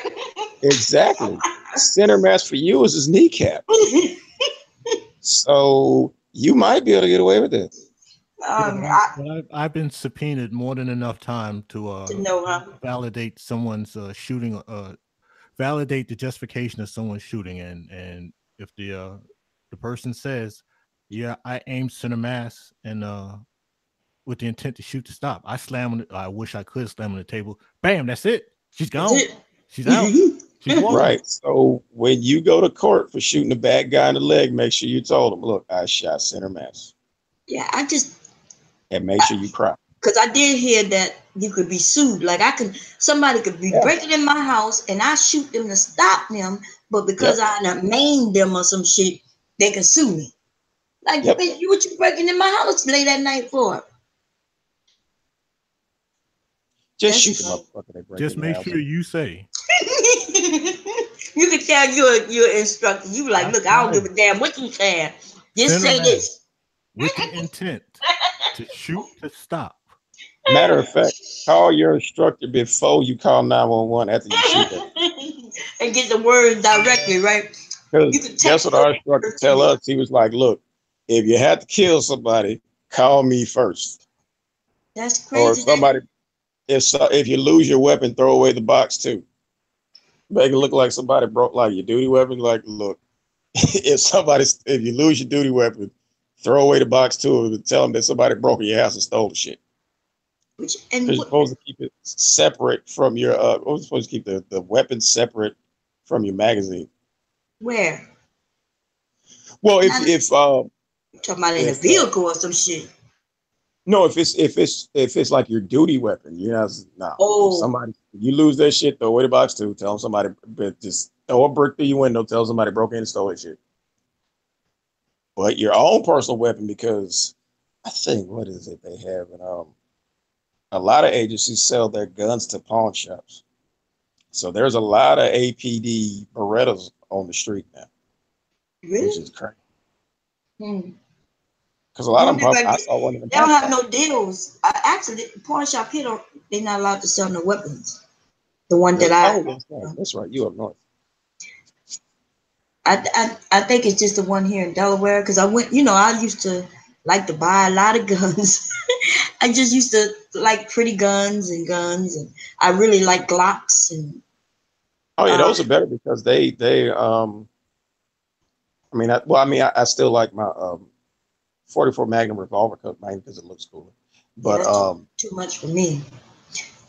Yeah, that's just about 8 inches. That's Kimber, I was thinking about getting a Kimber, but the price is just too crazy.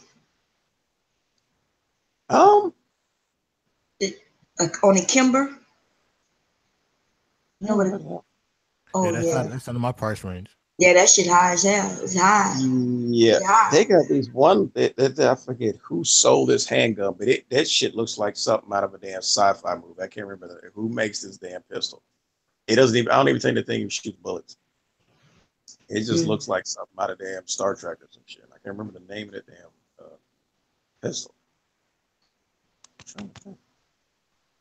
But yeah, I mean, my oldest is 12, and I'm trying to decide when's the right age to practice with her as far as it's like my kids, they have seen my guns. They just say, look, you see this? This is very dangerous. Stay away from it. Because anytime you put something in a box or put something somewhere and you don't tell kids, first thing they're gonna do is go for it. Yeah, you gotta put shit high away from children. Right. My children but though, they've seen it to know, okay, this is bad, this is dangerous, this could hurt you. Okay. You know. How old are they? Maybe you need to teach them how to handle it, and then you don't have to worry. Yeah, yeah, you teach them how to handle it, and then my kids, they were real young when we was teaching them guns, so I never had to really worry about it. Oh yeah, yeah. Yeah, they're never too young. I started my son. You think? When he was 8, I bought him a youth 22 rifle. That fucker shot the damn thing like 5 times to put it down. Yeah, but at least he knew how to shoot it, and you know. I went out there, man. I put a scope on that damn. That's what I want. It was powerful scope. The rifle was, I got it like $80.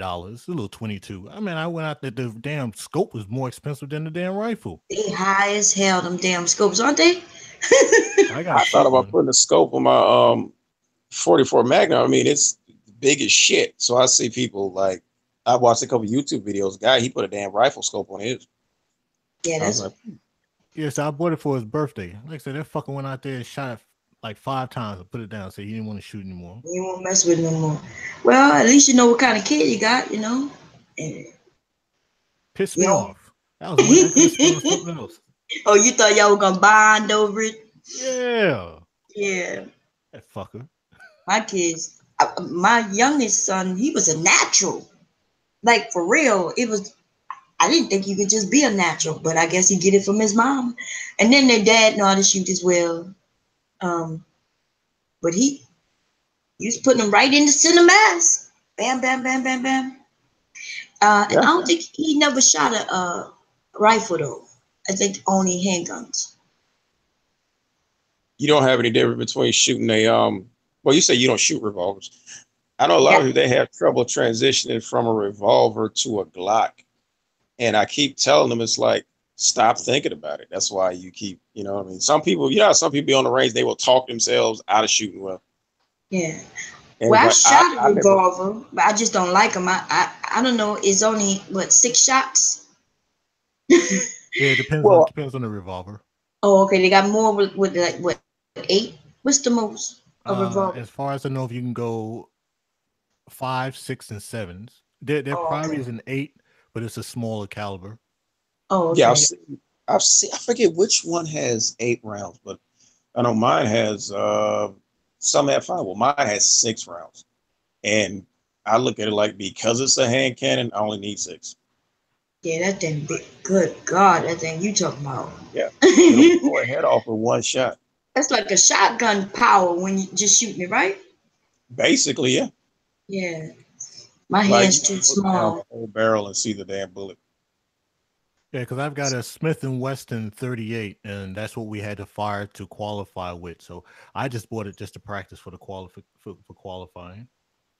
Yeah, I have a Smith & Wesson. I have a Smith & Wesson, a Taurus, 2 Glocks. What else? You know, I was thinking about going with the Smith & Wesson 44 Magnum, but I look at it like the Taurus, to me, I mean, yeah, it's a lot cheaper, but I mean, hell, it's got a rubber grip. It just felt more comfortable than, plus it was half the price, but it felt more comfortable than. How much was that thing you bought? $750, I think. Yeah, $750. Yeah, that's high. That's around Kimber, right? In the Kimber, like 7, they start in the 7s. Yeah, but the Smith & Wesson would have been $1,500. Damn. That's an AR-15. Now give me an AR-15 with a scope and shit. That's what I'm talking about. Yeah, I mean, I love it. I'm not. Yeah, it's because when I bought it, the first thing I could do was like look at it for like 3 hours. I just kept staring at it. I'm like, wow, it's so nice and shiny and pretty. Yeah, AR-15. It's on the bottom of my list. I kind of look at them, but it's not. It's got to be one of those. I've got everything else out the way before I even think about an AR-15. So what you thinking? What would be at the top of your list? Like if it didn't matter cost. Oh, well, I got everything that I need. I've been looking at a 357 just to say I have a 357, and I got a 357 too. It's at the 8-inch barrel, just like the 44 Magnum. I love it. Too much for me. My hands too small. Let's see I've been looking at a couple of the. You I've been got looking the at a couple of must-have, quick use, and must be nice list. So, what will be on your must be nice list as far as firearms? If I can get me a 45 carbine, I'll do that. Wait, let me look that up. Let me see what that is. A 45 what? A Carbine. rifle? Yeah, all it is it's a rifle that fires a 45 round. I've got a 40, but I want a 45. Just say I've got a 45 round. How you spell it? Carbine. CAR. CARBINE. Yeah. BIAN. BINE. CARBINE. I want a Mini 14. I don't know why I've been slacking on buying one. I don't know. Yeah, I've got a Ruger. Oh, that looks nice. Look at that. But you know what, those guns, I like those guns because those are like shoot to wound instead of kill. Like if you're, I guess military purposes, like, okay, you're actually taking out two people if you shoot somebody.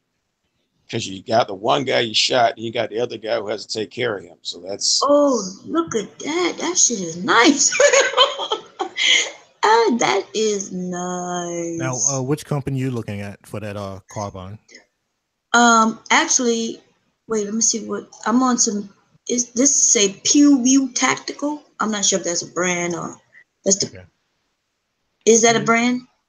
Not off the top of my head. Oh, okay. I think it might be just the site name or something, but it said Pew View, and I don't know what just happened just now.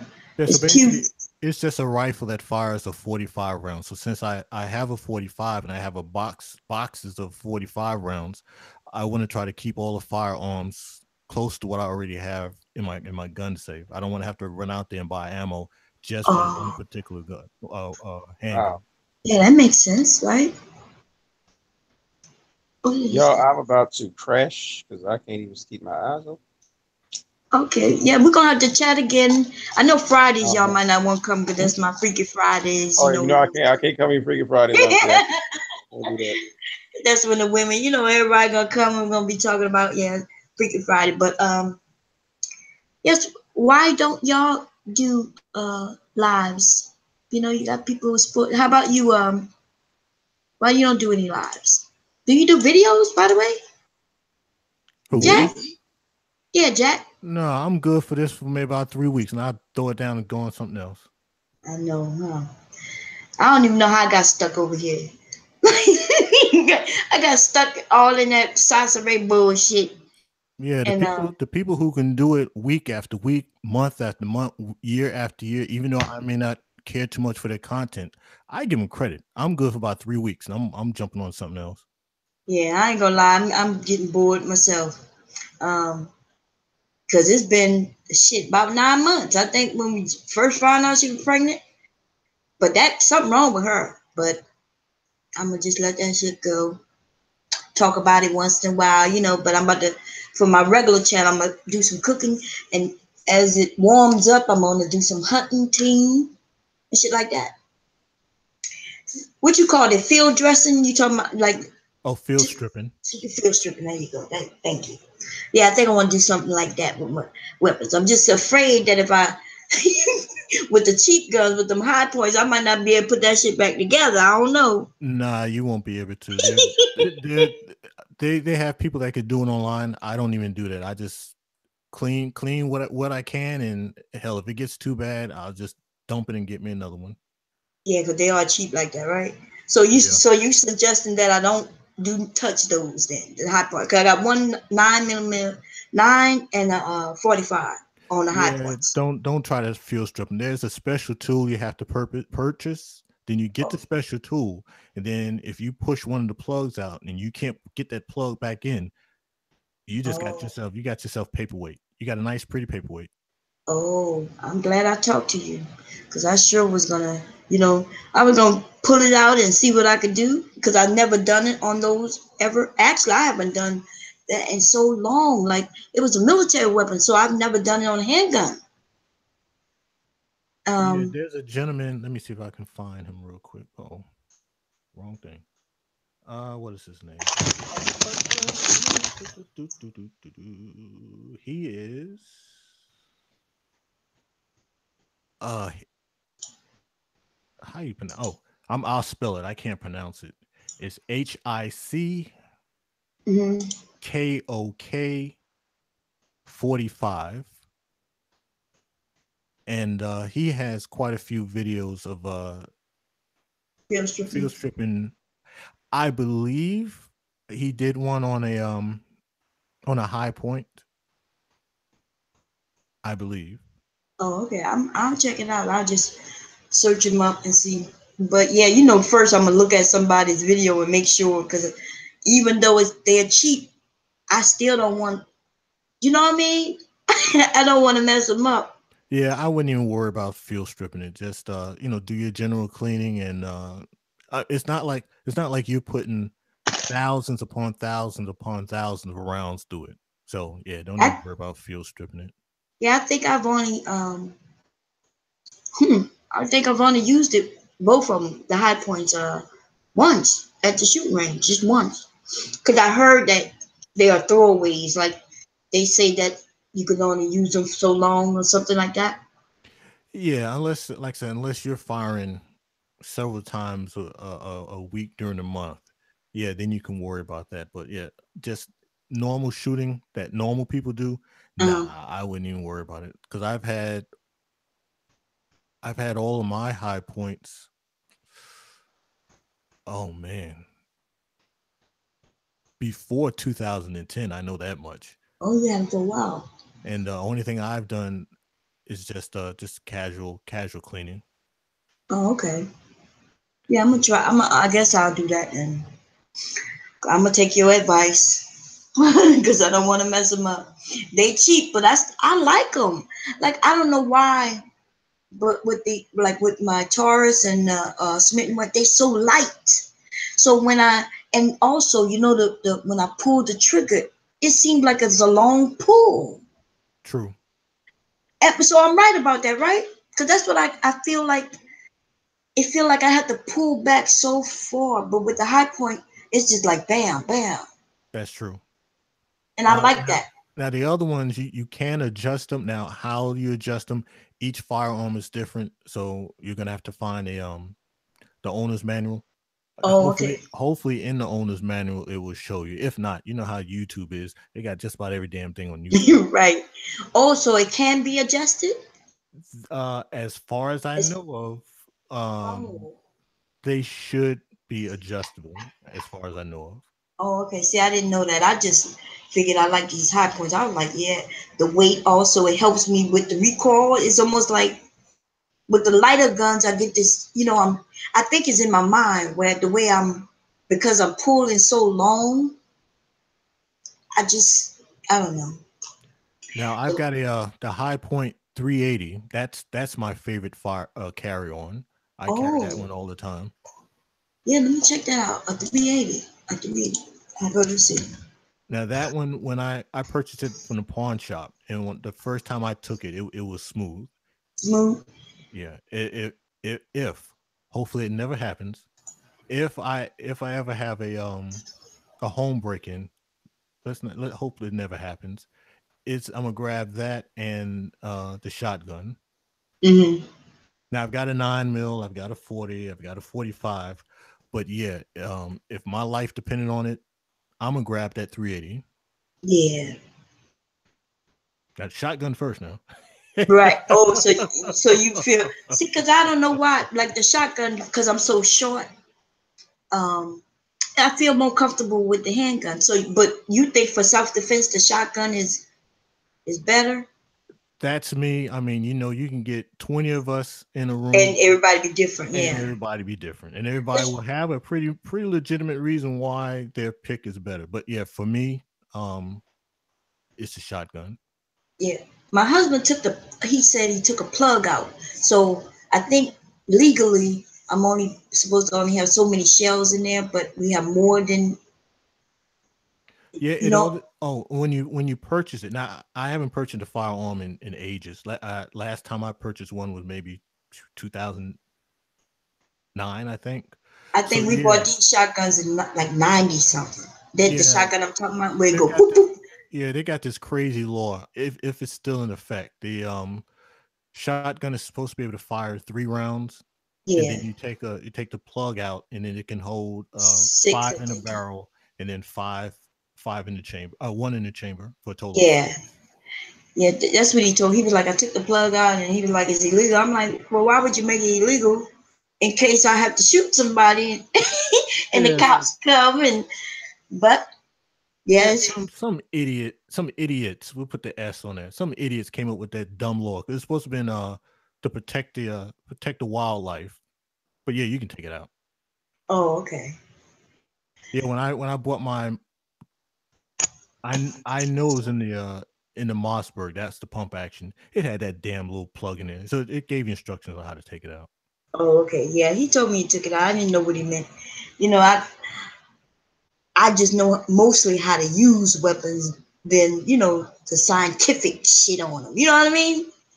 But you could tell I know what I'm talking about, because you know some people, when I tell them that I do this and that, they'll sit there and say you're lying. You know, they think everybody lying.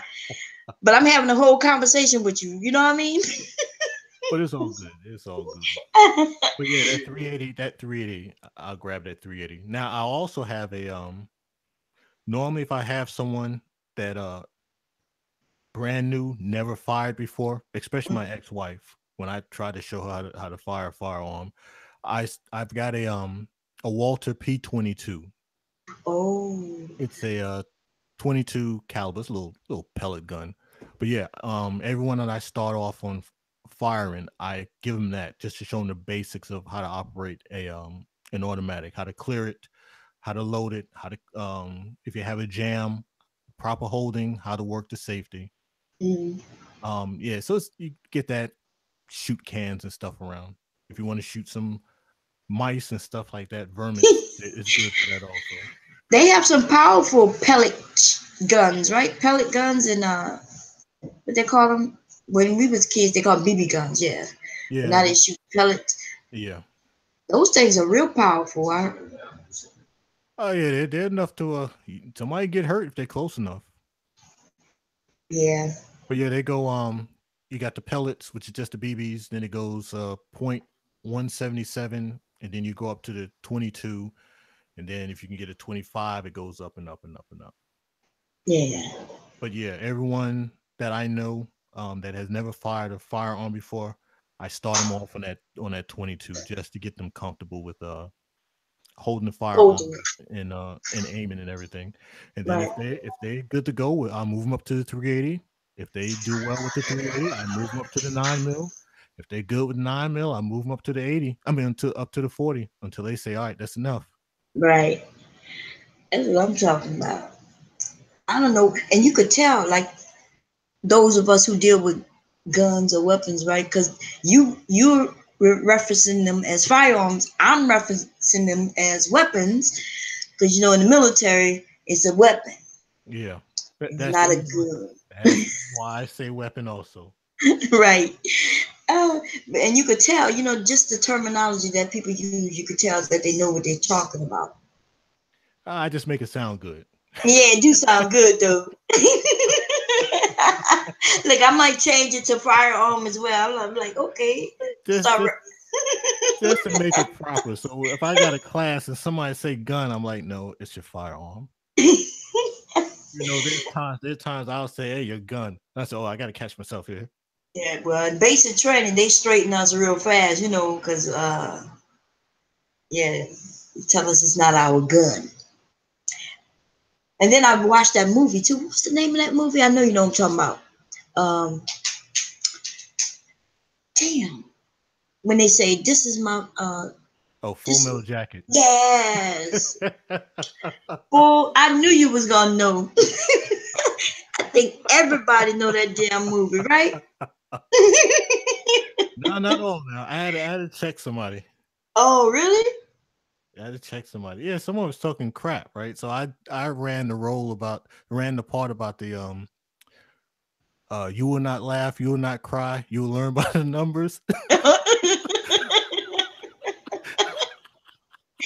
Oh man. And there was this one chick, and she was this was actually in person. This wasn't online. Yeah, she was getting all out of her lip and everything. And I Mhm. said, "Ma'am, are you married?" And she said, "Yeah." I said, "I see what the problem is." I said, your husband didn't get you in line." I said, "Don't worry about it. Once me and the boys grab a hold of him, then I ran to that whole line about we're gonna re-indoctrinate him." Oh, I said, when we start re-indoctrinating him, he would not laugh, he would not cry, he would learn by the numbers. man, that movie was so good. You know what? I watched it before I went into the military, so I was prepared. Yeah, I was prepared, but that ain't what I ended up getting. So what year did now were you active duty or National Guard reserves? Active duty. Oh, bless your heart. Hmm. So where'd you go to basic training at? Fort McClellan, Alabama. Oh, you went down there. Yeah, so it was a long time ago too, because they closed that in the '90s. They were supposed to close it with. I was supposed to be the last class to go through. They didn't tell us why, right? We just knew they were closing that post, but then the war broke out, and they left it open for a whole another 10 years, and that's terrible what they did, because they poisoned us. No, I didn't know that. Oh, yes, they poisoned over 100,000 military people, all of us. There's diseases that never existed in the world, and it's because of that post. Monsanto sits right there. The water was running through, and they poisoned us. If you go to that base right now, you can see the chemical that had melted the walls. It's messed up. So it's a big thing going on behind the scenes where they're trying to. There's people who were born, their children were born with tails, like dogs.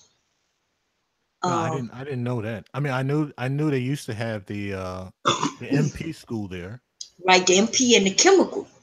So they was testing. See, how you know that much. Most people don't know much about that post. Yeah, Oh, that was. I used to be in at one time. Oh, okay. So yeah. So that was the MP and the chemical. They poisoned us. They tested Agent Orange, all kinds of shit on us. And then, so I was only there for basic. So that means I was only there for 8 weeks, right? If there was somebody there who was stationed there or longer, they have cancer. If they haven't already died already. Okay, I have to look into that. I didn't know anything about that. Yeah, look up Fort McClellan, Alabama, and see what comes up. Even here on YouTube, you'll see That's it. that. Yeah. That's an So interesting read. That'll give me something to do for the next couple of weeks. yeah, and then hit me up and we could talk about it. So where you were Army? Army, yes, There we ma'am. go. Hoorah! So I ended up going to Fort Jackson for basic training. And that's where I was supposed to go originally. I was going to be it had something to do with communications Okay. originally, but I renewed because I originally went and enlisted for 6 years, and not my drill sergeant, my recruiter was like, no, no, no. He wanted me to. He was like, that's too much, and plus there were bonuses that popped up. So I guess renewed is where I actually they voided the first paperwork, Okay. and then so I enlisted again, like for the first time, I guess, and ended up in the medical field. Okay. So Okay. where I went. Fort Sam was where I did my MOS. Okay. Now now what year was you at Fort Sam? I was at Fort Sam in 89. Okay, I'm gonna mention a place. Mm. Uh oh shoot. Damn it, I got a senior moment. Oh hell. So you was at Fort Sam too, huh? You know about the Yeah. meat market and shit? What was the name of that club clubbish? The L oh shoot, what was the damn name of that place? It was on the tip of my tongue. The club that all the enlisted would go to. Not El Segundo. Um What the hell? Oh shit! Now I can't remember the damn name of the place. I know what you're talking about, but yeah, I don't even remember the name at all. You know, because I was just there for my AIT. But you know, What the name of that damn place? what you was stationed there, or you was training also? I was stationed there, and I was there for AIT. Oh, okay. So what was you a medic also, or what else they had on that post? I was an X-ray tech. There you go, medical. Ah, ain't that something? The world is short, isn't it? Small, isn't it? Yeah, a little too small. What year were you there? Oh, we was there 87. So a year before me. Well, actually, yeah, 2 years before me. I think my husband was there in. No, he was there in '84, I think. So there was this place that was off post. I cannot remember the name of the place.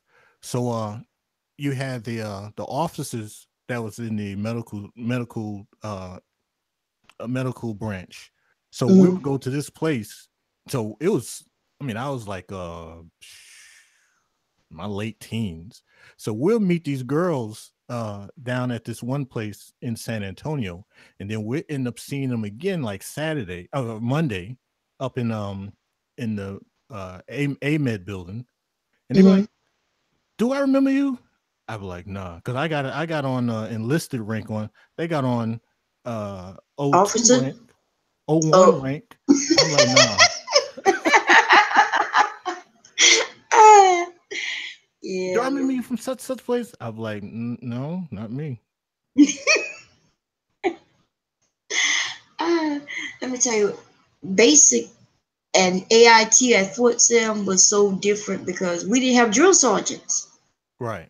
So so I went from having drill sergeants to having none where we was responsible for everything and the freedom. We even marched ourselves to our classrooms and things like that.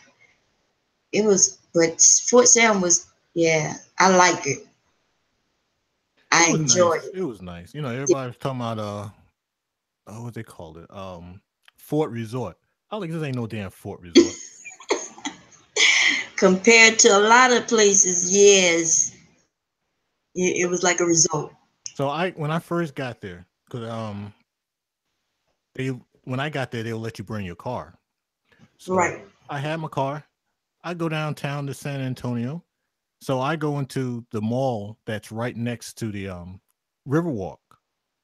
So I walk in the mall. I ain't see a lick of damn English speaking person for like 30 minutes. I'm walking around the mall. I'm listening to all this damn Mira Mira music, all the Mexicans up in the store. I'm like, what the hell's going on here? I saw the first English speaking person coming to the store. I wanted to run up there and hug them, say, my people. Oh man, yeah. I went off post. I think once. That's it. We ended up going to a club, like you said, had fun, um, and that was it. As for yeah, but I had fun there. I can't even tell a lie. And see now I'm from New York City, so I'm used to being around Puerto Ricans. Them Puerto Ricans ain't damn Mexicans. Mexicans are own damn breed. He said their own people, their own species. You know, San Antonio, that's what they were filled with Mexican. Yeah, I found that out the hard way. I didn't know. So I get there. So I show people. I say, if you're going down to San Antonio, let me show you something. So I show them a postcard of the Alamo, right? I said, remember this picture, and I said, tell me what you think when you come back. So I don't tell them that. So when I went down there, so I came out the mall. I came out to where what I thought was the Alamo, not the Alamo, yeah, the Alamo. So I walk past this building. I see the sign reads the Alamo. I look at the building. I'm like, nah, that can't be the Alamo. So I get down to the corner. I said, okay, maybe the Alamo is down the street. So I go down the street a little bit. I said, ain't no damn Alamo around this way. So I come back.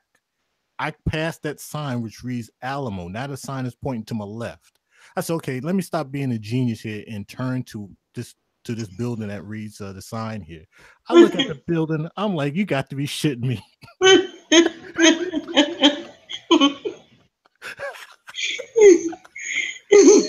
I go up there, go inside the building. Of course, you know you got to pay to go in there. I said, I ain't paying the damn price to go in this damn building. That damn ceiling looked like it was about ready to touch my damn head. I was like, man, I'm disappointed. This fucking bullshit right here. This don't look like it looked like on a damn postcard. Oh man. Oh, so you got tricked going to some place? Yeah, the Alamo when you walk out the mall. Oh. Yeah. If you ever went to the mall and came out, it's on one of the exits out the mall. It's on the same street.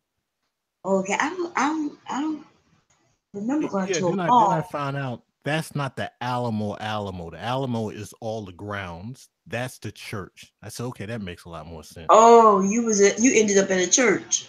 Yeah, so on the postcard, that building that they show is the Alamo. That's actually the church that was on the Alamo. So if you drive around downtown, you have to be paying attention to the little place cards they have on the sidewalks, and you'll see a sign which will show the Alamo, what they call it, the stable, Alamo stable, Alamo this. So in between the little houses and stuff, they've kept those grounds protected, and that was part of the Alamo. So the Alamo is the grounds, not just that building on the postcard. Oh, okay. So it's a whole area, like. Yeah, it's a giant area. So if you ever get a chance to go back to San Antonio, you got to pay attention because they have those little metal signs that's on the little stand that's attached to the sidewalk. Right. And you'll see the sign which will say this is what this is. And you have to kind of look in between the buildings.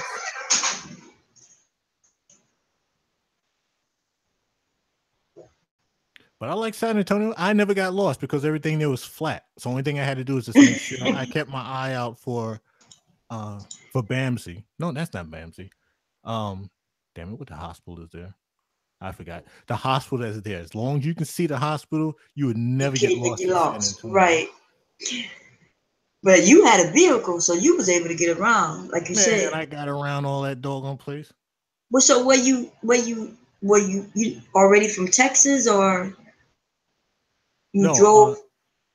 Yeah, I drove. I had to drive home to get my car, and then I drove from of all places, Wilmington, Delaware. From Wilmington, Delaware, all the way to San Antonio, Texas. Yeah, how long that took you? You think? 30 hours. But that's not too bad. That's not too bad at all. Yeah, that's not bad at all. Man, me and that car was trucking. Man, I got all my money out that damn car. No, that's right. But you said you were stationed there too, so that's why you had your car. Was it there for training also? No, I was actually there for when I was there for AIT. I could bring my car because they had me under prior service status. Because I was in the National Guard at that time. Oh, okay. So prior service can bring their car. Yeah. You know, that's how my husband entered. He ended up enlisting, but only for either reserve or National Guard. I can't remember which one he said. And then he came home, which was here to Delaware. You know, I didn't know him then, but and then he tried to find a job. He said he couldn't, and so he went and enlisted for active duty. Right. Yeah. So that's how he ended up. Yeah. Had I gone straight from basic to AIT, you couldn't bring your car. I don't know if there was a limit. Like you had to be there X amount of weeks, or you couldn't bring no car at all. But with me being under prior service status, that's why you was able to. I was able to bring my car. Oh, okay. See, that's cool. Yeah, we couldn't bring no cars. Shit, we didn't even get to go home before. Like we went straight from basic on a bus and a plane directly to AIT. Yeah, that's what happened. But I did get to go home after. See, and people don't believe when I tell them I was in the military. But we having a whole conversation. Now I know I don't sound like I'm faking because I wouldn't know what you're talking about if I was lying. You know what I mean? Yep. But it was okay. San Antonio, it Come on, what other place, duty station you ever been to that was better? let's see. Oh shoot. There you go. Okay, I'm gonna say Fort Stewart. That's in Georgia. Was it better? Only good thing about it was I was 2 hours and 15 minutes from Jacksonville, Florida. Oh, okay. So you was closer to home, right? No, I was just down there chasing after booty. Oh, I got it. I got And stuck at Fort Leonard Wood. oh Lord, bless your heart. Uh-huh. Lost in the woods. Lost in the woods. No wonder I got married, right? I had shit else to do. All right. And Fort Stewart was you can make it to Savannah, depending on what part of Savannah. You can make it within 45 minutes. That was cool. And if you wanted to put a little bit of driving in, you was about 4 hours south of Atlanta. But you had to have a car. If you went to Fort Stewart and you didn't have a car, you was hurting. You just stuck, huh? You was stuck. It's almost like Fort Leonard Wood, man. There ain't nothing to do. Even with a car.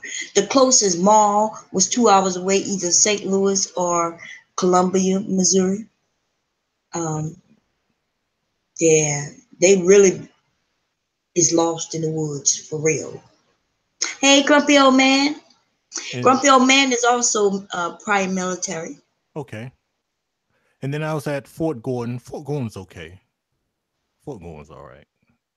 Yeah, I heard it was nice. That's in also in Georgia, right? Yeah, that's up there in Augusta. Yeah. Only thing now San Antonio for me, in my opinion, San Antonio would have worked, but I'm an ocean person. I love the ocean, and there's no ocean out that way. And I'm not driving all the way out to southeast part of Texas to get no ocean. And then they have the lake. So when I got there, right, folks were talking about this beach. So I'm like, what the hell are they talking about a beach? We ain't need no damn ocean. So they got the big old lake with the sand that goes out to the water. That's what they call a beach. I'm like, this ain't no damn beach. I know. Oh man. So if you like the water, why you didn't go like Navy? The thing was, I tried to get into a branch that all my friends were not getting into. Everybody else had joined the Marines.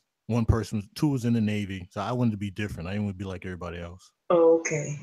Now see, I wanted to join the Marines, right? But I didn't because I heard that I had to know how to swim and that they were going to teach me how to swim. But the thing is, I'm afraid of water in my face. So I said, okay, we're going to bypass that one because I would have went Marines if it wasn't for that. The not having water in your face, yeah, I don't think you're going to accomplish that one. Yeah, no, I can't. I don't the water do not hit me in my face in the shower. Like I would panic. I would drown in the shower.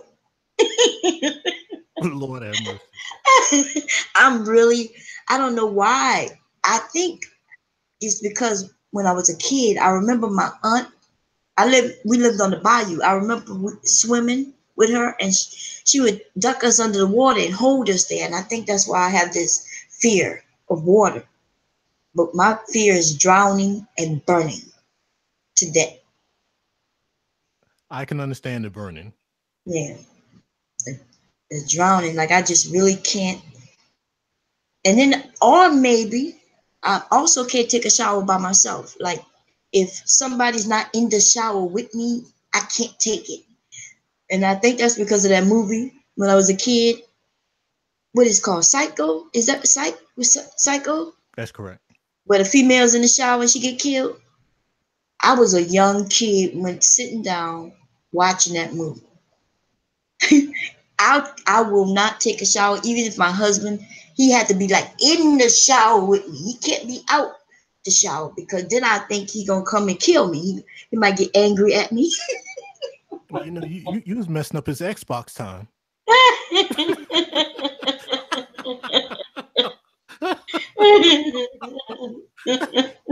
You was messing up his chance to slip in some porn. Right, you never know. You know what I'm saying? Shit. I don't be trusting nobody when it comes to that shit. He was like, God damn, man, I want you to go in the shower so I can slip in the porn real quick. to show my age. You messed up. I can't slip in my VCR. You showing all our ages. We are the same. Look, the Betamax, the VCR. There's a lot of things these kids don't know nothing about. Isn't that crazy? Well, you know, hey, when I used to have my talks with my grandmother, she talked about stuff I didn't know what the hell she talked about. You're right, because my grandmother, yeah. Well, actually, no, I don't remember, because I remember 8 tracks. I remember the records, right? 45s and wait, my grandmother. No, because I'm from the South, so that shit was still around. And don't mention anything about a 2-track reel to reel. Yeah, that'll throw them off right there. Yeah. Oh yeah, that's what I'm saying. That stuff still existed, even though it wasn't very popular. But I'm from the South, so my grandmother still has some of that old stuff. Yeah, my uncle, he still has his 2-track reel to reel, and it sounds now. Some of the he has a couple of tapes that's left. Everything else is like dry rotten, but man, it sounds good. Yeah, that stuff used to be. Yeah, it was supposed to last a lifetime, right? Some of the stuff, it depends on how you took care of it, I guess. Yeah, the equipment still works. It's just the reel to The reel real. it dry. Yeah, so his Saturday Night Fever is still kicking, and Shalimar. Oh my God, you said Saturday Night Fever, which brings me. I'll mention this earlier. You know how people today, they talk about the music and they only go as far back as like hip hop, right? When hip hop started. But I remember when there was disco. Stay alive, stay alive. Ah, ah. The big bell bottoms. It's coming back. Some idiot is going back again. Man, it's funny how like my kids don't know any of these, and they always think they have something that we never had. But I keep telling them, no, it's just recycling. Yeah, it just recycles. Yeah, that's it. It just, we had it, and now you're getting it again. Except some of this stupid shit. Some of this stupid stuff that just, I don't know how it becomes popular, because it'd be dumb as hell. Oh, especially talking about recycling. Having the holes in your pants and bleaching them. Yep. I'm like, come on, bro. I was doing that back in high school, man. Right. But I'm waiting for them. I'm waiting for them parachute. Remember them parachute pants? Yeah. That's what I'm waiting to see when they're gonna come back out. Some idiot's gonna be kicking hammer pants before.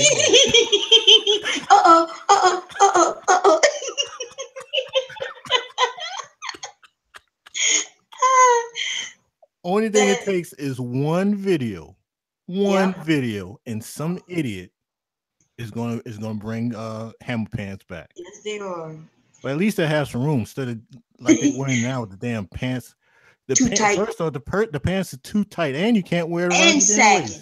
I know, too tight and sagging. I'm like, I told my kids, we're not playing that. Like, I used to let them wear the baggy pants, but they had to wear a belt. So I told them the pants could be baggy, but you're going to have a belt on, and they were going to be around your waist. And you could put on a big shirt so nobody knew. But, we had to, it was hard because they want to be like their friends, but, we had to teach them, look, that's not you're not gonna get no job in certain places dressed like your friends, Yeah, I had to get on my son one time. I said, "Look here, idiot." I said, "Pull your pants up real quick." I said, "Put a belt around there." I said, "Look in the mirror." I said, "You see the back pocket? The pocket hangs down to give the impression that they're sagging. So why do you don't have to wear them sagging to give the impression that they're sagging?" Right. They put them under their butt. Why is they? And some of them, at least some of them, do wear shorts, but most of them want their underwear showing. I'm like, do y'all know where this come from? Like, think of a man who actually decided, oh, I want my butt to show today. You know, they'll argue that. They be like, oh, I understand it, but you know, that's. I'm like, oh, here we go. Yeah, that's the style. Like, but it don't have to be your style, baby. It don't have to be yours. I try to tell my kids they need to be cause see, when I was younger, we made out sometimes we made had to make our own fashion. I remember this saying, I can't remember how it go, but it used to be something where we wouldn't have nobody's name on our behind. I can't remember what it was, but we would make up our own styles, clothing. You remember when they used to have jackets and shirts and shit where people would draw on them Yeah. and make their own shit. I couldn't afford some of that shit out there. We made our own style shit. That hasn't, from what I've seen through my travels, that really didn't fade out. Right. Having the drawings. Yeah, it's still out there. You know, you see it once in a while. Actually, you see it a lot depending on where you go in the cities. But yeah, I used to have shoes and I used to make up my own shit. I was more like a Madonna back then. Yeah. Madonna came out, I was going crazy. Well, that's one thing I experienced. Let's see, growing up in New York, it was so we had the rap there. So yeah, you had to have the Kango, you had to have the Gazelle glasses, you had to be dressed like Run DMC and LL Right. Cool J. And once I moved away from there and ended up going, of all places, Delaware, it was a little bit more relaxed. Yeah. Yeah, because y'all was forward with that shit. Y'all was making up the styles, you know? Oh man, these jokers were going broke trying to dress like they'll work at McDonald's, make their little bit of chump change, and all their check would go into those Kango. clothes. I'm Right. like, good Lord. Mm-mm. Down south, let me tell you what we wore. I'm not even gonna lie, Dickies, them Dickie pants, and they would put this crease in them. You know, the crease down the middle.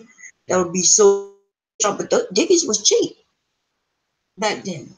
So the men wore Dickies, and if you wanted to wear a name brand, it would be something that we used to call Jabos. And I never heard of that one. Yeah, that's only down south. I've never heard it nowhere else, but yeah, it was real popping in Louisiana, Jabot. But like I said, we used to see the Kango and the Run DMC thing, and remember the clock around the neck. I had one of my cousins. He went and got his mom's clock out the kitchen.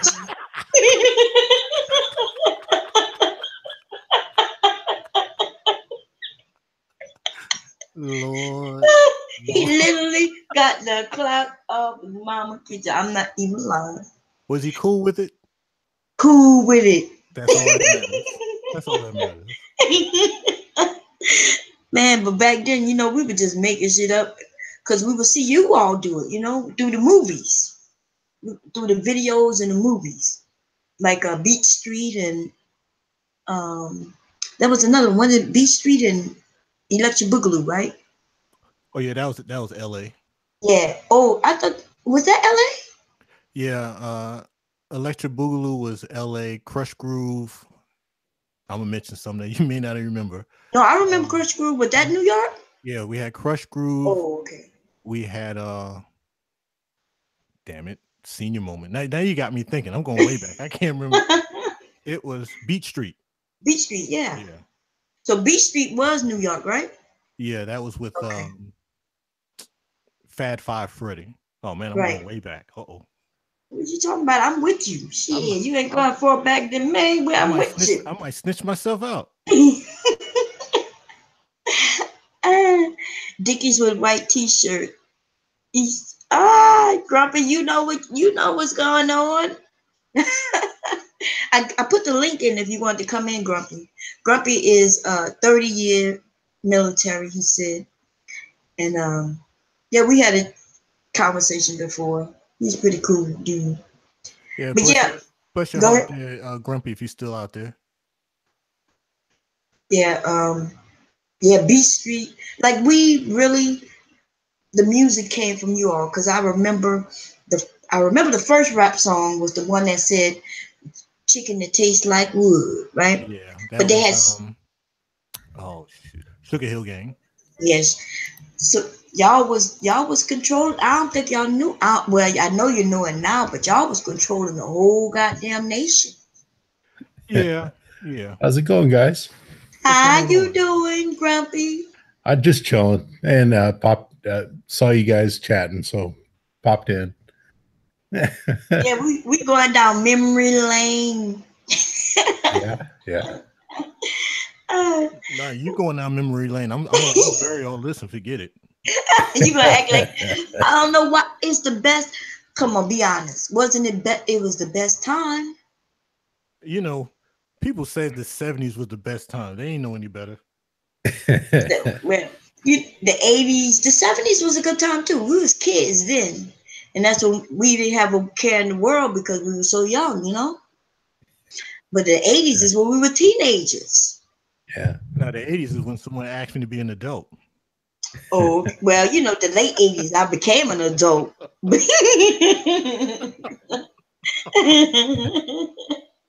I was an adult in the late 80s, but still.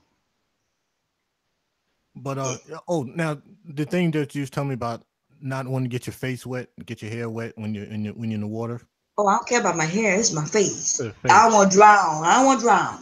Now I do triathlons, so I'm always trying to talk some black person into getting in with me. So I get to females. They say, well, I can't swim. I say, okay, if you set aside 12 months, I can get you up to speed and you'll be able to do a triathlon. First thing is, well, I don't like getting my face wet. I don't like getting my hair wet. I'm like, you just defeating all the purpose there. You got to be able to swim. You can't swim with your head above the water. That ain't gonna fly. Yeah. See, because I could learn anything, especially when I was younger. I was one of them people who could learn anything. The thing is, I'm really afraid of water in my face. Like, I'm scared of drowning. I don't know where that comes from. I think, like I said, I remember my aunt putting our face. You know how you got your older aunt and she's mean and shit. Put your face under the water until you're almost drowning and shit, and then she'd laugh it off. Yeah, I was a kid. I've heard quite a few of those stories. Yeah, she was mean. My aunt, she's like 10 years older than me. That means she was 10 and babysitting me. You know what I mean? And she was mean as hell. Yeah. And that's one phobia. I mean, I as much convincing I can try, that's just a phobia that I can't help people pass. Right. So and I understand that. Like, because I really would have went into the Marines if I didn't have that phobia. Because, I'm always one of them gun-ho females, right? I already knew how to shoot and things like that. The only thing I ever had to work on was the run, right? The push-ups and sit-ups, I could knock them out like it wasn't nothing. It was the damn run, though. I had to pace myself and, get that 2 miles in so I could pass them PT tests. Yeah. And what's funny is I grew up, my father actually is a diver, right? Civil service diver, and one of his good friends is I don't know. You guys seen the movie with Cuba Gooding? Yeah. Cuba Gooding Jr.? Yeah. The diver that they did the documentary on. Uh-huh. That's one of my father's good friends. My father was a diver. And I could swim really good, right? Mm-hmm. But I'm not yeah. Some of the stuff that they go through, when my father went through diving school, he went through the one of the programs down in San Diego, and there's no way I could do that. It's like I still got to panic for water. Yeah. Oh my God. You got a panic for water too? Oh yeah, absolutely. Yeah. And I could swim pretty good. I actually years ago in Hawaii, I ended up getting a medal for saving a guy's life in the water, but still not good. Yeah. I'm like, I'm serious. No water in my face in the shower. Yeah. Yeah. You guys are mentioning clothing, going back to the 50s in California. That's what the 1950 styles was, like the Dickie style pants and the white t-shirts, and into the 70s and 80s become a trend with the Hispanic community, and the baggy pants, right? Like baggy pants thing that we see now with, like, in the Black community. Those were the white stoners back in the 60s and 70s. Oh, I didn't know that. Remember that? Yeah. I remember little baggy pants with the little cups at the bottom, right? Turned up. Well, we called them lowriders back then, right? And they generally were like the white stoners. Oh, okay. You know who I saw? Remember, what's the name of that movie? The Fonz. Hey, yeah, Happy Days. Yeah, boy, I'm telling my age too much tonight. That movie. Yeah, didn't he used to hit like his jeans? They weren't real baggy, but they weren't. They were like. No, he wore what they used to call, what they called them in the '60s, chicken leg pants. Chicken leg. That's what they called them.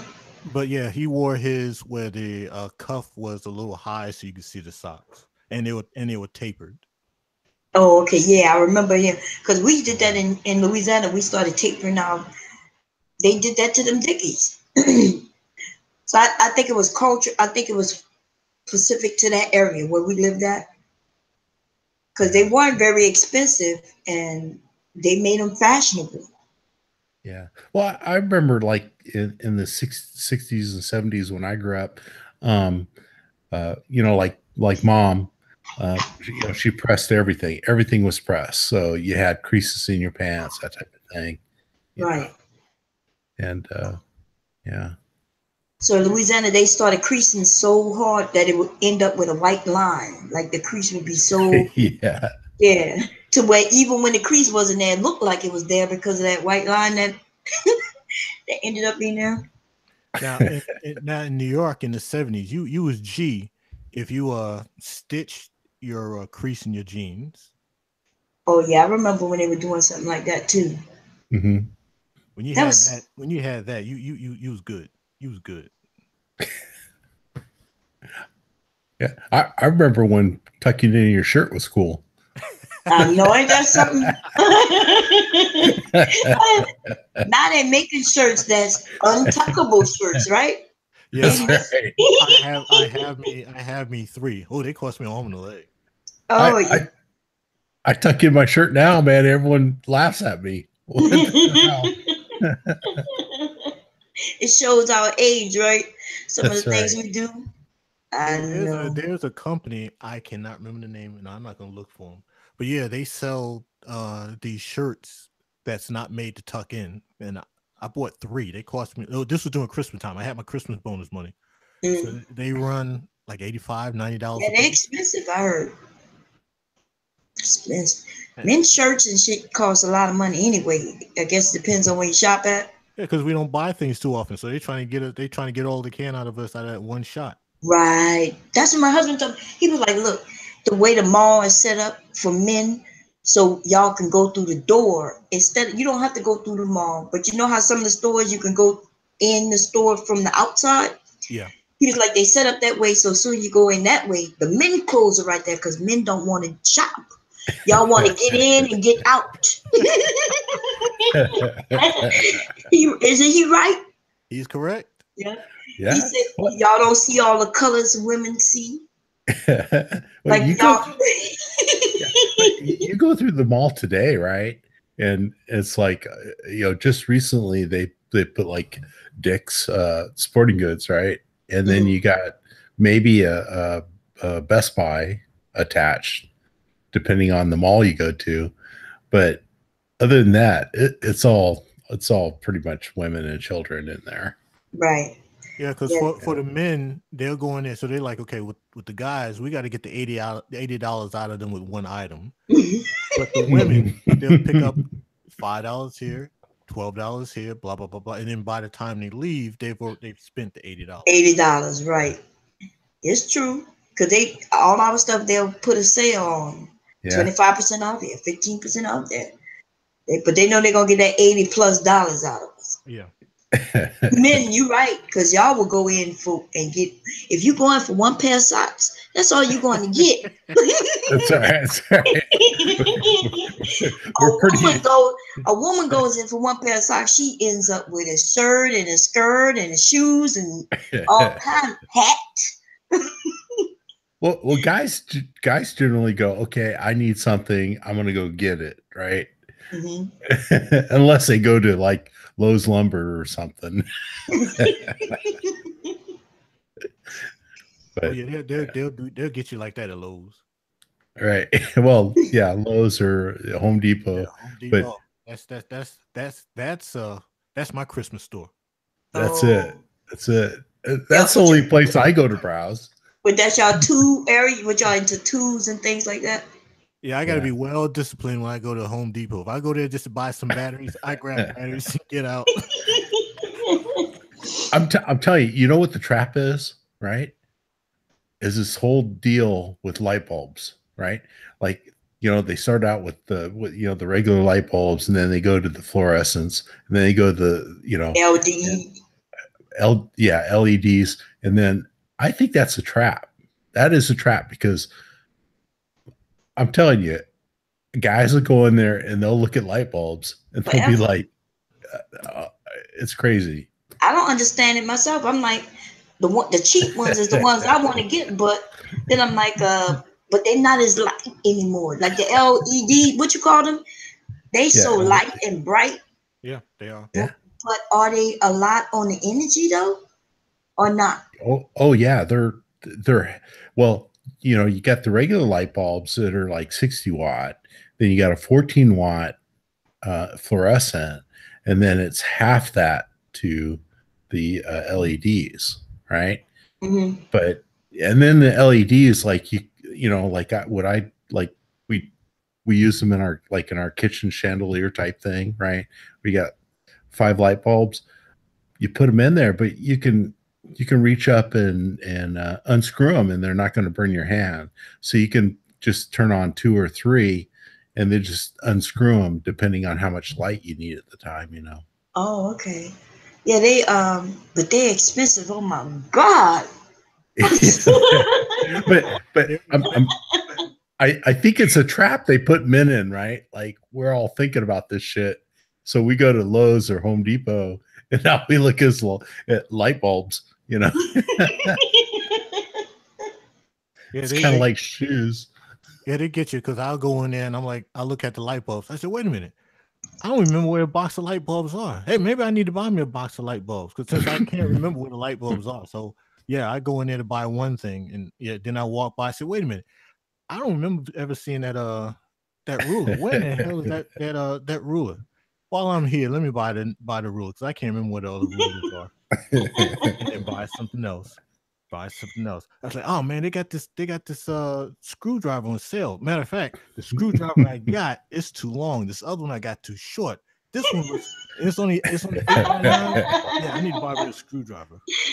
Oh man. I tease my wife because since we retired, we go out during off, like not lunchtime, right? Like we'll miss, if we go out to eat, we'll go like before or most often after lunch hours, right? And I call it leisure time. And so you walk in anytime after lunch hours, it's all women and just like me, right? So I tease my wife. I go, you know where the leisure time is when you walk in to eat lunch at any restaurant, like within 50 miles, and the only people there are just women, So I bet y'all don't go to Walmart much, do you? We do sometimes. You do? Because Walmart, man, I don't know. I'm a shopper who have to go down every single aisle. Right. Because I don't have a list, and I literally go down, and I need to go to the super Walmart at that. So that's a lot of aisles. My husband, I could be in Walmart for hours. No joke. Yeah. Well, as a guy, I just stay the fuck out of everyone's way because they're gonna knock me out. Yeah. My husband don't like shopping with me. Because he knows I could say I'm going in for 2 things, and if he don't pull me and push me or go grab him and say let's go, then he knows I'm going to walk down every single aisle. Yeah.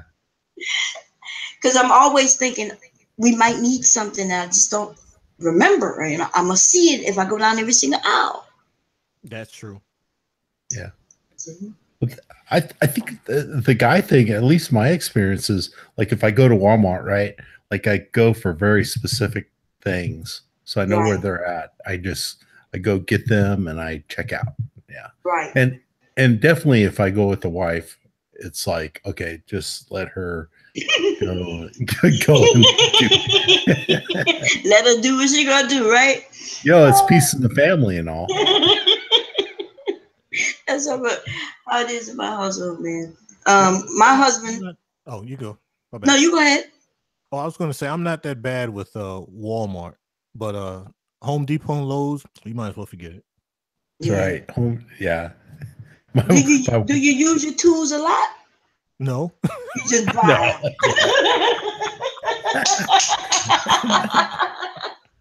them. Does your girl do like my wife does? Stay in the car?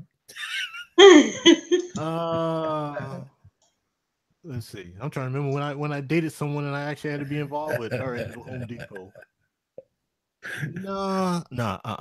Now normally Home Depot and Lowe's I go by myself because I already know what the deal is. Well, I've been married. If I go to like Home Depot, for instance, in our that's where I normally go, right? I usually have to drop the wife off at the local coffee shop, and they go, I'll pick you up in an hour or something like that. Yeah, that's all like me and my husband. If he going to certain places, he'll drop me off somewhere and pick me up in an hour. Yeah, I had to go to Lowe's this past Saturday to get some screws. First thing I do, I grab the grills that they got sitting out there. I'm looking at the grill and everything. I'm like, bruh, you ain't had a grill in over 20 years. You don't need to be buying. I was like, oh man, this is nice, man. I can do this and I can do this. I'm like, bro, you ain't used a grill in 20 years. Get away. I want a grill so bad though. I want one, but I don't know how to use it. So I want one that uses gas instead of what they call those things, those where you gotta light it and all that crap. Get a charcoal. Yeah, I don't want a charcoal one. I want one. And I've been telling my husband for 3 years. I'm like, I want this. I hint it. I guess he just want me to buy it myself, but then I'm one of them people who don't like spending. If it's over $100, I don't like. I want it. I need it, not want it. You know what I mean? Right. If it's over $100, then it must be something that I need and not want. Yeah. Because I'm not gonna lie, when it comes to the kitchen, like I'm allergic. Not allergic. What's the word? Because look, I'm tired. You can tell when I'm tired when I can't think of words. I am a fanatic when it comes to electronics and things in the kitchen. Like I have bread machines, and what I want now is like a blender. Not a blender. What is it called? A mixer. It's a stand mixer, and it's $400 for this stand mixer. I keep looking at it. $400 just to mix some shit up. A regular mixer for food? It's a stand mixer. It mixes like if I want to make doughs and cakes and cookies and pie. Yeah. But I don't really make cakes and cookies and pies often enough to spend $400. Yeah, not 400. But I want it so badly.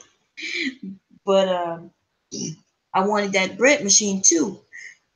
And then I ended up buying it. I think I only used it a couple of times. Yeah, I'd be looking at the bread machines. I'm like, bro, you don't cook bread like that. I know. I convinced myself I would make bread all the time because we eat a lot of bread. The thing about the bread machine, the bread is so big. You ever watch a video? The bread is really, it's not like the slices of bread that you get in the store. So I'm like, my kids don't want to eat the bread. I'm like, it tastes better. It's just bigger. They don't want the odd shaped sandwiches.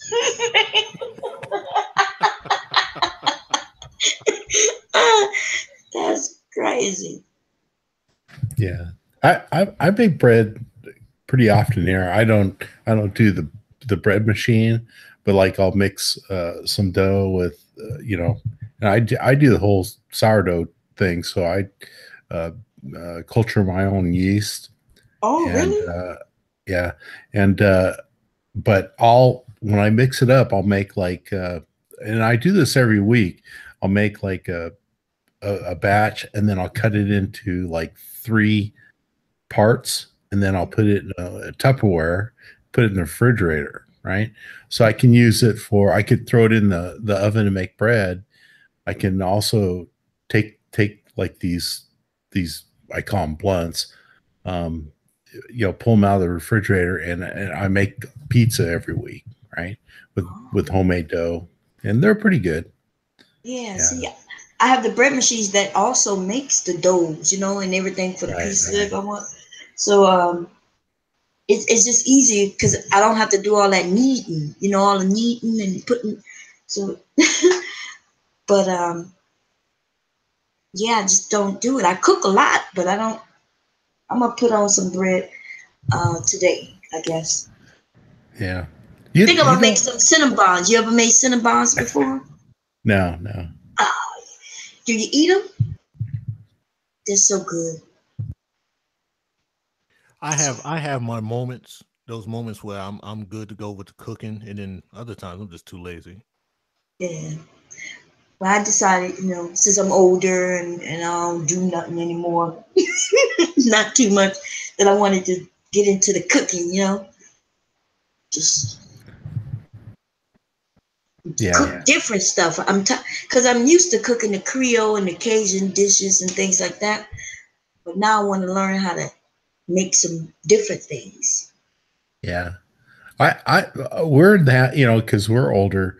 We're kind of, I'm in the habit where when we cook, we, we do leftovers. So, Yeah.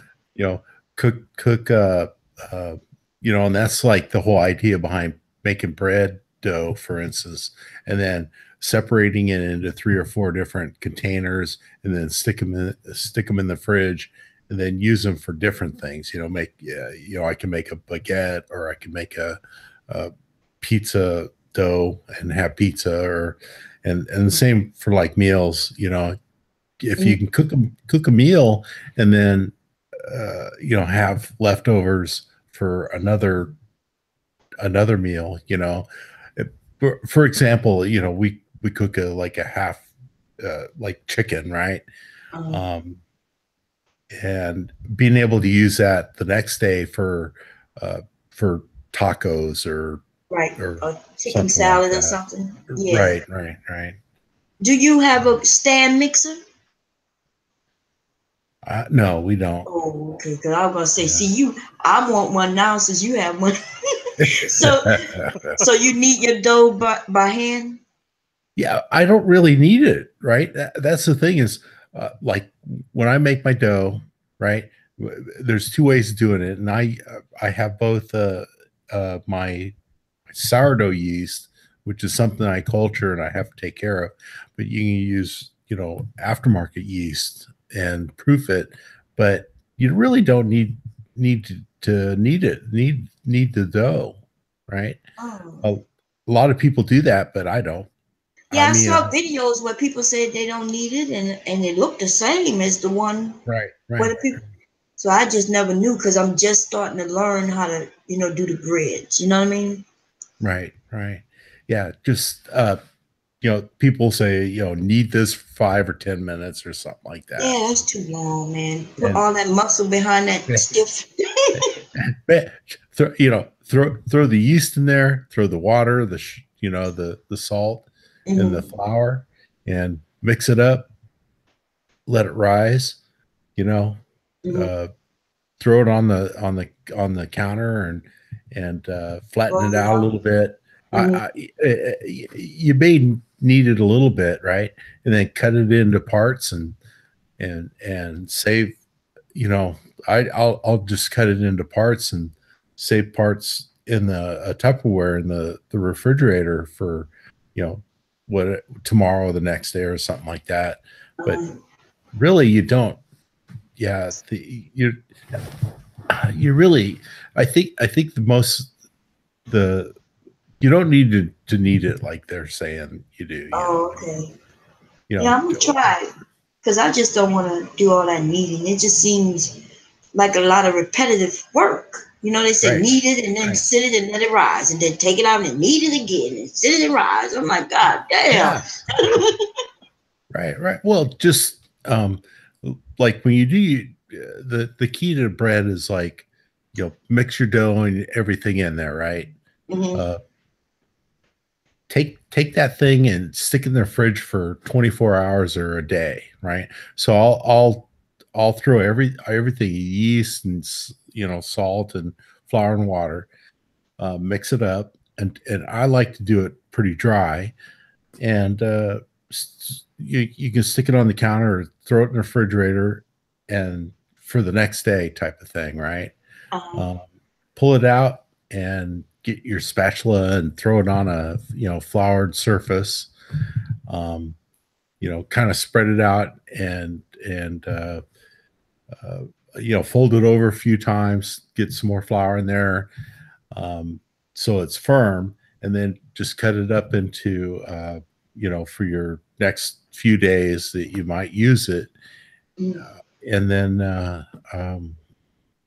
it's fine. You don't need to spend all that time kneading it, because it turns out really good either way, right?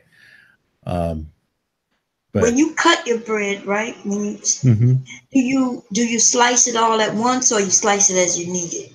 Because I notice when I slice it all at once, it ends up getting hard, drying out real quick. Right. Well, the idea is like in a family, like it's just you and your husband, right? No, I have my kids are here too, but they eat older, so they don't really eat much. Okay, so and the idea is like when you make your dough, right? Yeah, and I'll just to give you an example, I'll throw a cup of warm water, 1 cup of water, right? And for flour and water, it's about 2 to 1, right? And that's a small batch if you compare to what you would find in recipes online. But I'll take even, that 1 cup of warm water, flour, 2 cups or three cups of flour or whatever it takes to make that dough, but I'll make smaller batches. So if today I decide to cook some bread, right, it's going to be a small loaf of bread, right? So I cook that up, and I'm not going to slice it up or anything. I'm just going to let people slice off what they need. I see. Yeah. For that day type of thing. And of course, everyone loves it when it's hot and and fresh. Yes. Right? Depending on how you do it, like you could do it into baguettes, right? And if you do it into like baguettes, it's really good fresh because you get a lot of crust, the crunchy crust. But this say it like sits for a day, then you can slice it up and throw it in the microwave for 15 seconds, and you'll put some butter on it, or use it in like vinegar and oil, vinegar and well, like what do they call olive oil and vinegar? Just dip it in there type of thing. Right. but yeah, it only lasts a few days. You know, and for me, like, okay, you know, so I throw it's a small loaf, right? Mm. And you know, if the family wants it, they eat it, type of thing. And I make sandwiches out of it and that type of thing. You know, the next day, if no one eats it, I take what's remaining and I throw it out for the birds outside. Oh, okay. Right? You know, and they Oh, like Lord. it. Look, Grumpy, uh, now we getting real old in our age where we feeding the birds.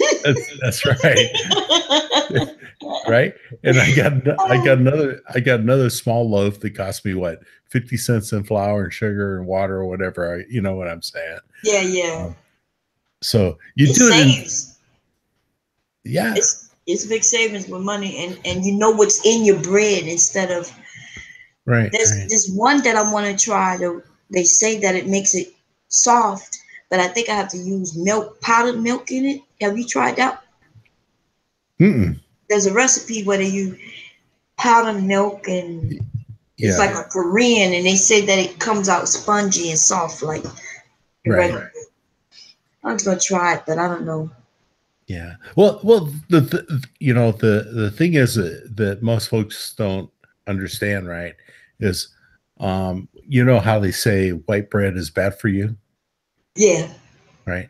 Um, now I culture yeast in whole wheat flour type of thing, but what happens, you know, let's say you just, you know, 10 minutes you mix up some dough and you throw it in the refrigerator for 24 hours, right? Or in a cool area. It's the fermentation process that makes the bread more Gluten, right? nutritious, more nutritious, right? Better Mhm. for you. So, you know, the idea behind making you know, bread at home is that you're making more nutritious Nutrition. Yeah. bread, right? Right. Through fermentation. So, you know, so I do a lot of that, and that's all scientific shit, right? Right. Yeah. I saw a whole video where it explained all that shit. I was like different flowers and different. Right, I was right, like, damn, it's a lot. right. But once you get it down, it's really easy.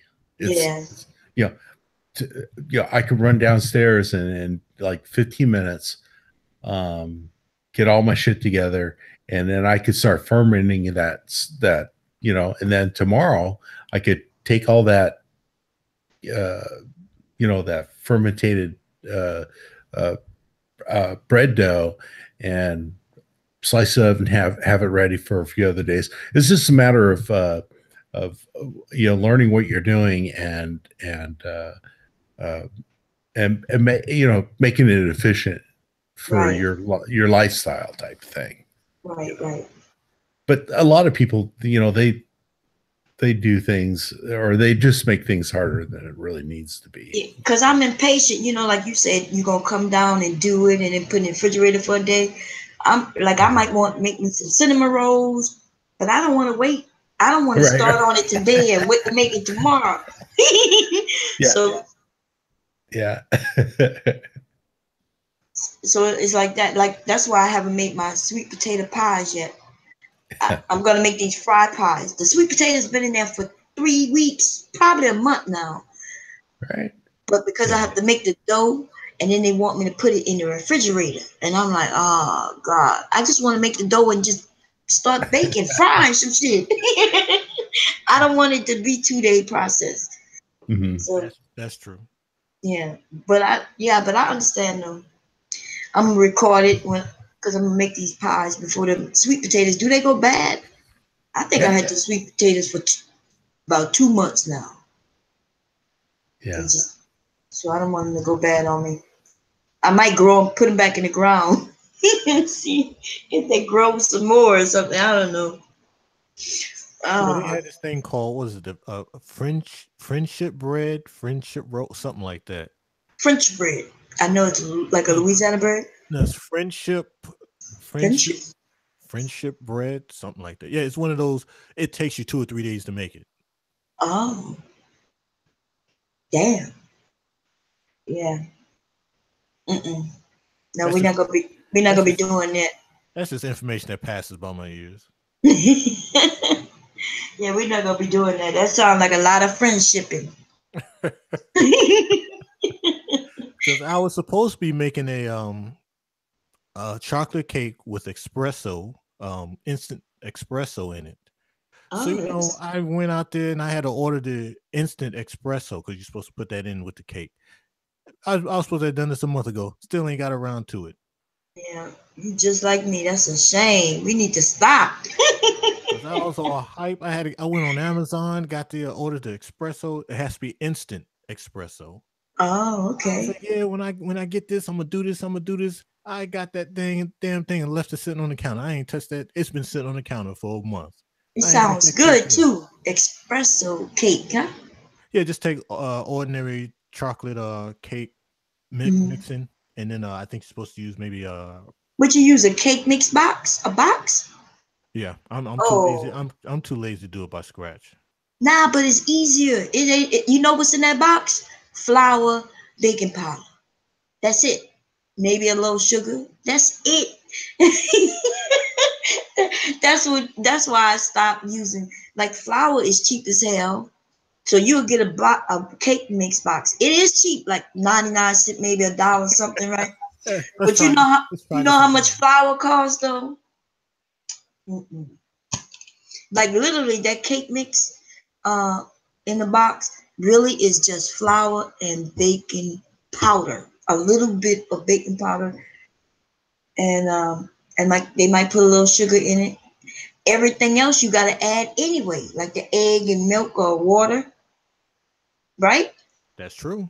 So when I tell people this, I'm like, I try to do the things where they say people save money. I'm like, you like cake mix, not cake mix, pancake mix is flour and the same thing. It depends on how fluffy you want them. It's flour and butter with a little oil, and some baking powder or baking soda. It just depends. And that's it. They getting over on us. Like you, cause see, my family eat a lot. So if I was to make some pancakes, I need to make at least what 5, 10, 15, 20, 30 pancakes for 4 people. That's a lot of pancakes. That's a lot of pancakes. I'm not sure if you saw the video. I have a pancake pan, so it's real easy for me. But that's a lot of pancakes. But one box of that's a whole box of pancake mix. Yeah, it is. And the pancake mix is like $3, $4, $5, depends on what type you get. But I can use a flour and some baking powder, and that's it. I never really looked into making a cake from scratch. I mean, I'm used to seeing my grandmother do it. Yeah, but She's one of my old Southern people, so they got to put a whole lot of extra work into it. yeah, well, you don't really do nothing. It's just flour. Like the box. Look at the box when you pour it in. That's only flour and baking powder. That's it. The rest of the stuff you got to do anyway. You got to add the butter. You're gonna have to add the egg, and you know what I mean. You gonna Butter? have to. Oh no, but no butter. Oh, well, if you don't want to use butter, what would you use on your cake? I use Duncan Hines. It's just the mix. Yeah, but you still gotta Water. put butter in that. Nah, water and eggs. Oh, you use what in these? They don't have no butter, no oil. No, no oil. Yes, that's that old way my grandmother used to make it. Oh, okay. But the reason why you don't have to add it is because it's already added though. That's right. But what I'm saying, you probably got a little stick of butter already in your refrigerator. You can add it yourself, and it's like 30 cent for what you might pay $1 for. I may And look into it. It ain't gonna be this go around. oh yeah, it's simple. I made a 7-Up cake. It was so simple. Like it literally is just that simple. Where 2 cups of flour and a little bit of baking powder, And you might have to add a little sugar. Depends on what type you're making. That's it. If you want it to be chocolate, though, then you got to add a little cocoa, because the cocoa is what makes it chocolate. All right, that's extra stuff I gotta buy. But like you can make 50 cakes from one little thing of cocoa, a thing of flour. You know what I mean? You can make like 50 cakes, even though you're not gonna make 50 cakes. I'm just saying you can make cakes and pancakes and cookies from these, from that stuff. I mean, But I do get your point. Because I see you really think it's hard, but it's really 2 ingredients in that box. That's it. But unless you make it chocolate. But it'll taste better. You'll know what's in it. Won't be no dangerous ingredients.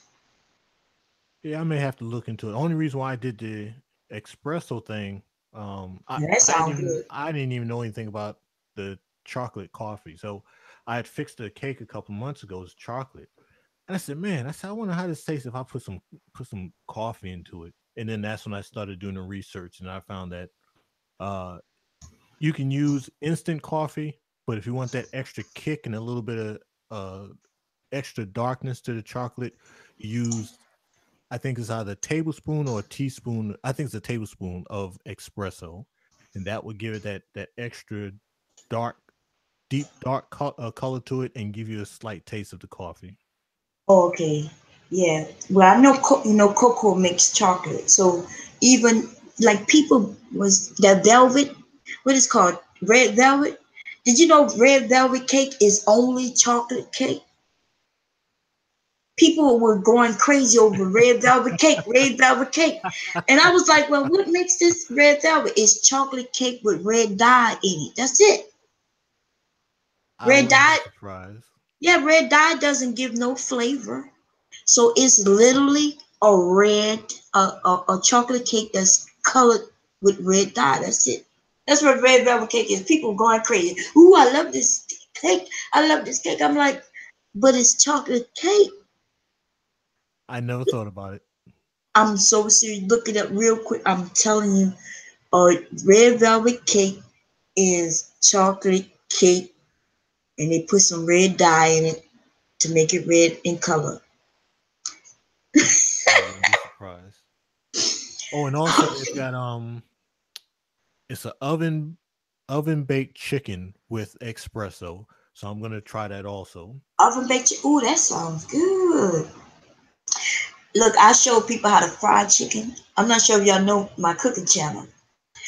Fried chicken, to show them how to make fried chicken quickly. I deep fried it. Then I oven fried chicken. It was so good. Like the best fried chicken I ever made was that oven fried chicken. It was so juicy. Then I showed people how to make a chicken cacciatore. Showed you how to make your own broths, vegetable broth. Like if you don't want to use meat, or if you do want to use meat. What's the name of the channel? Since I got a piece of paper in front of me. Creole and Cajun Living with Bomb Cherry. Yeah, it's new. I'm just starting it. I think I've had it since like February. But like I make it real simple. Like I'm doing it. It's really simple if you follow through. I made a shrimp fried rice and vegetable fried rice yesterday for the vegetarians. My husband was mad at me. My husband is not a vegetarian. I made a vegetable fried rice, and he looked at me. He was like, "Where's the meat?" It was so good, but he was like, "Where is the meat?" Yeah, I would have to ask that too. Like, what we got going on here? He was really mad. I was I was like, it's flavored in meat, baby. Which kind of pancake mix you using, Mom? Um, yeah, I don't use pancake mix anymore. I just use, like I said, pancake mix is only flour and baking powder. Yes. Okay. Who asked me that? Charlie asked me that. Yeah. And like, remember when your grandmother used to do these things, like you said, it really didn't take them long. Today, people have made things more difficult. It just seemed like it took a long time. Like, But that was back in the days. yeah, well, actually, they was using the same thing we use now. It besides the baking time, that was it. I don't remember anything being long with no baking. I learned how to make those Girl Scout cookies. Cause see, them damn Girl Scouts need to leave me alone during Girl Scout cookie time. Cause them cookies too good. Yeah. And they so expensive. I know I bought like 10 boxes of Girl Scout cookies. Those cookies are so damn good. I had to go find the recipe. Um, but the ones that I really like, I can't find. Mm-mm.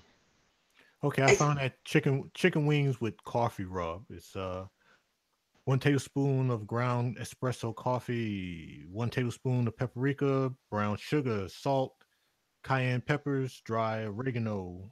You can add thyme, uh, wine vinegar, and of course chicken. okay, what kind of wine vinegar? Sherry or red or white? What did it say? Just any? It just says wine vinegar. Oh, okay, they don't even tell you which flavor. See, that's what I'm talking about. That's why I hate those type of recipes. Because there's a lot of wine vinegars. You could get sherry. It could be a red or white. Like some people just say white or red, a color. But yeah, I use wine vinegar on a lot of my dishes. I'm glad I paid attention. It's within arm's reach. I'm glad I paid attention. I didn't even know about the wine vinegar, so I see why I haven't made it yet. Because you don't have everything. Huh? It's cheap though. The wine vinegar is like you can get one for like $1 something.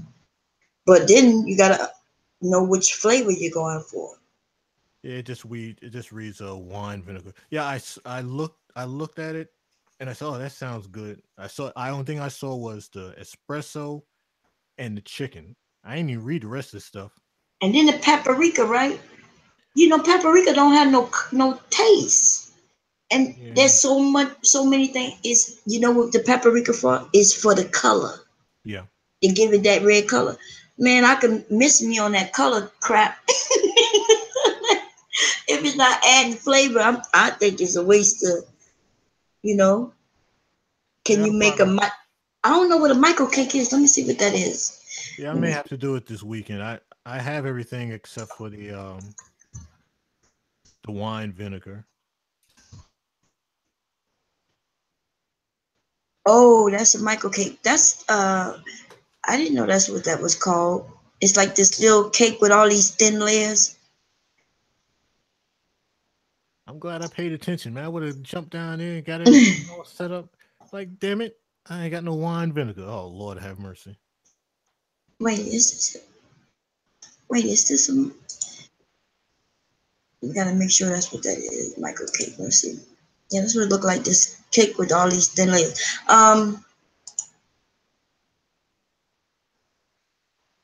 It looks real easy, but I'm not taking my time making that shit. Look, like it looks like 100 layers. 1, 2, 3, 4, 5, 6, 7, 8, 9, like 10 layers. We're gonna miss me on that one. Uh, Now I wish they would have had YouTube back in the '90s. I was on my little G Garvin kick. what is called? It's a black chef. His name is G Garvin. Hmm. He was big during the '90s with BET. So I'm man, I was getting my cooking skills up. I said, yeah, I'm gonna be the next G Garvin. They didn't have a YouTube at that time. If they did, oh man, I would have been on there with my little cooking thing. I know that's right. Man, I used to have. I'm a bad person who like to take on hobbies. The bad part is not that I'm quick. I learn things really fast, right? So that's not the problem. Problem is I don't like completing shit. You know how once I learn how to do something, Then I say, okay, I know how to do it, and I put the stuff away. But I done spent like $100 on when I remember wanting to learn how to crochet. I bought all this stuff to make a blanket. And then once I paid this female to teach me how to crochet. Like she literally sat there and showed me how to do all these stitches. I made a little strip that wasn't long at all. Once I said, oh, I know how to do this, I threw that little strip in that bag with all that stuff and said, okay, I know how to crochet. I never completed anything with it, but I do know how to crochet though. Somebody said, hey, you know how to crochet? I'll be like, yeah, I know how to crochet. Like, cause I'm not gonna wear no crochet hat. That shit is ugly. I'm not gonna wear no crochet shirt. I don't even know why I wanted to get into crocheting. Then I learned how to sew. Well, I've been knowing how to sew with sewing machine, but I decided to go buy an expensive sewing machine. Paid like $1,000. Good Lord. And I've used it one time, and that was damn here 20 years ago. The sewing machine is somewhere in storage. Yeah, I think I paid maybe $150, $200 for a sewing machine. So I was dating a girl one time, so she wanted to borrow the sewing machine. I broke up with her while she had my sewing machine. I said, I ain't even gonna go back and ask her for it. What? That sewing machines are expensive. You're right, you can get one. Well, I've never seen one for like $100. I guess because what kind was $100? It cost me about $200. Oh, okay. Yeah, the cheapest one where I ended up getting at the time was the most expensive one. Now they have these 2,000, 4,000, 25,000 sewing machines. These sewing machines doing a lot of things. But back then, what was the name of? Remember, there used to be this one company that I just remember. I can't remember the name. It was big. I know Singer. Yeah, that's what it was, Singer. Okay. They have a Singer store actually here in Delaware. I had just moved here, and I saw that store, and I walked in and ended up buying that sewing machine. But I already knew how to sew, from childhood. So, but I never used that sewing machine except for one. I think I made my husband a pair of shorts and matching vests. The Cowboys, he's a Cowboys fan. So I made him some shit nobody had. He wore them things. He wore that for at least 10 years. I need to pull that sewing machine out. That's what I should do. Bless his heart. Yeah, my son was still in that junior size.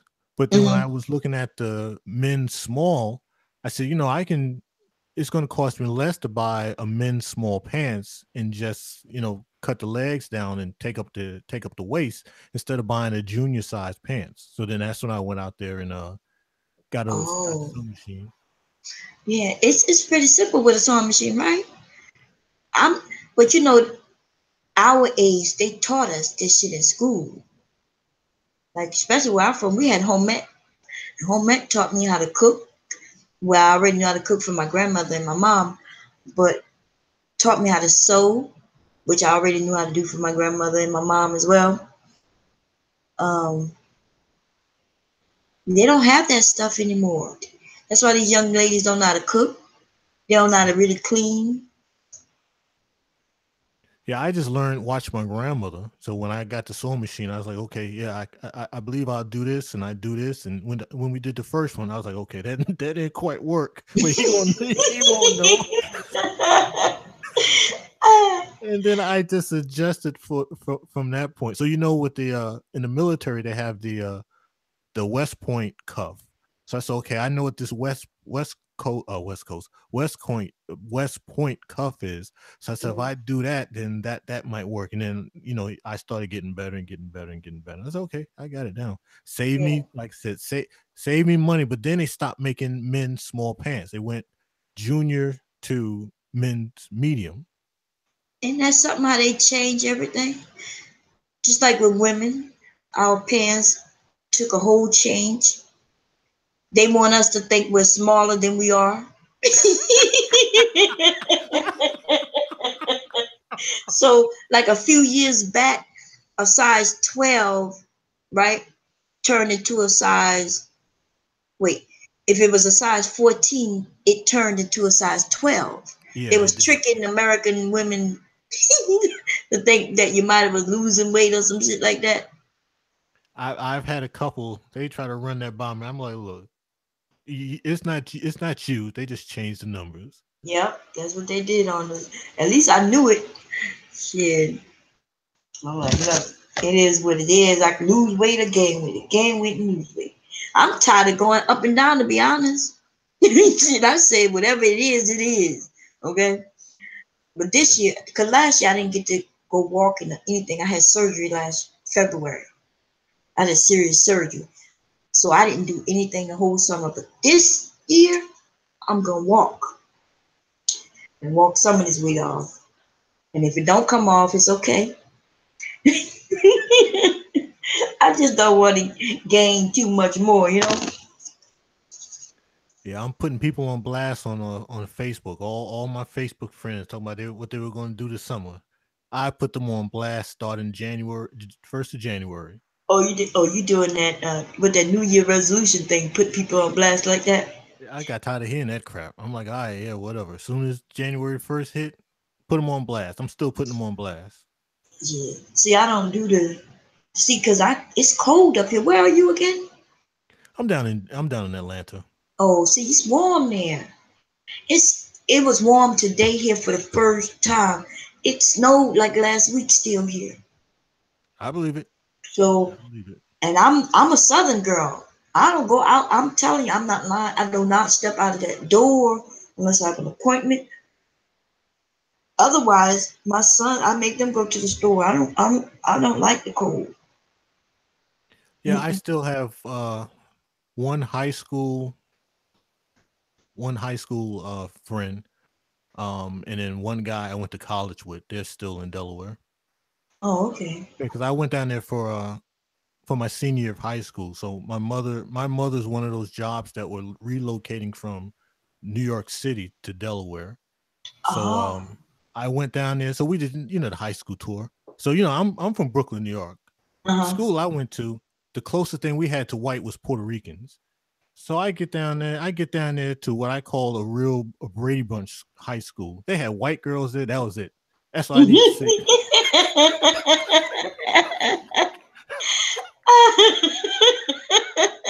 So, most of the schools in New York City, you just got this brick building. Yeah. I go down to Delaware and they had, the what I call a real Brady Bunch high school. They got the building, you got the flagpole in the center of the school, you got the grass. I'm like, this is where I need to come. Then when I went inside the building, I saw them white girls. I said, yes, Lord.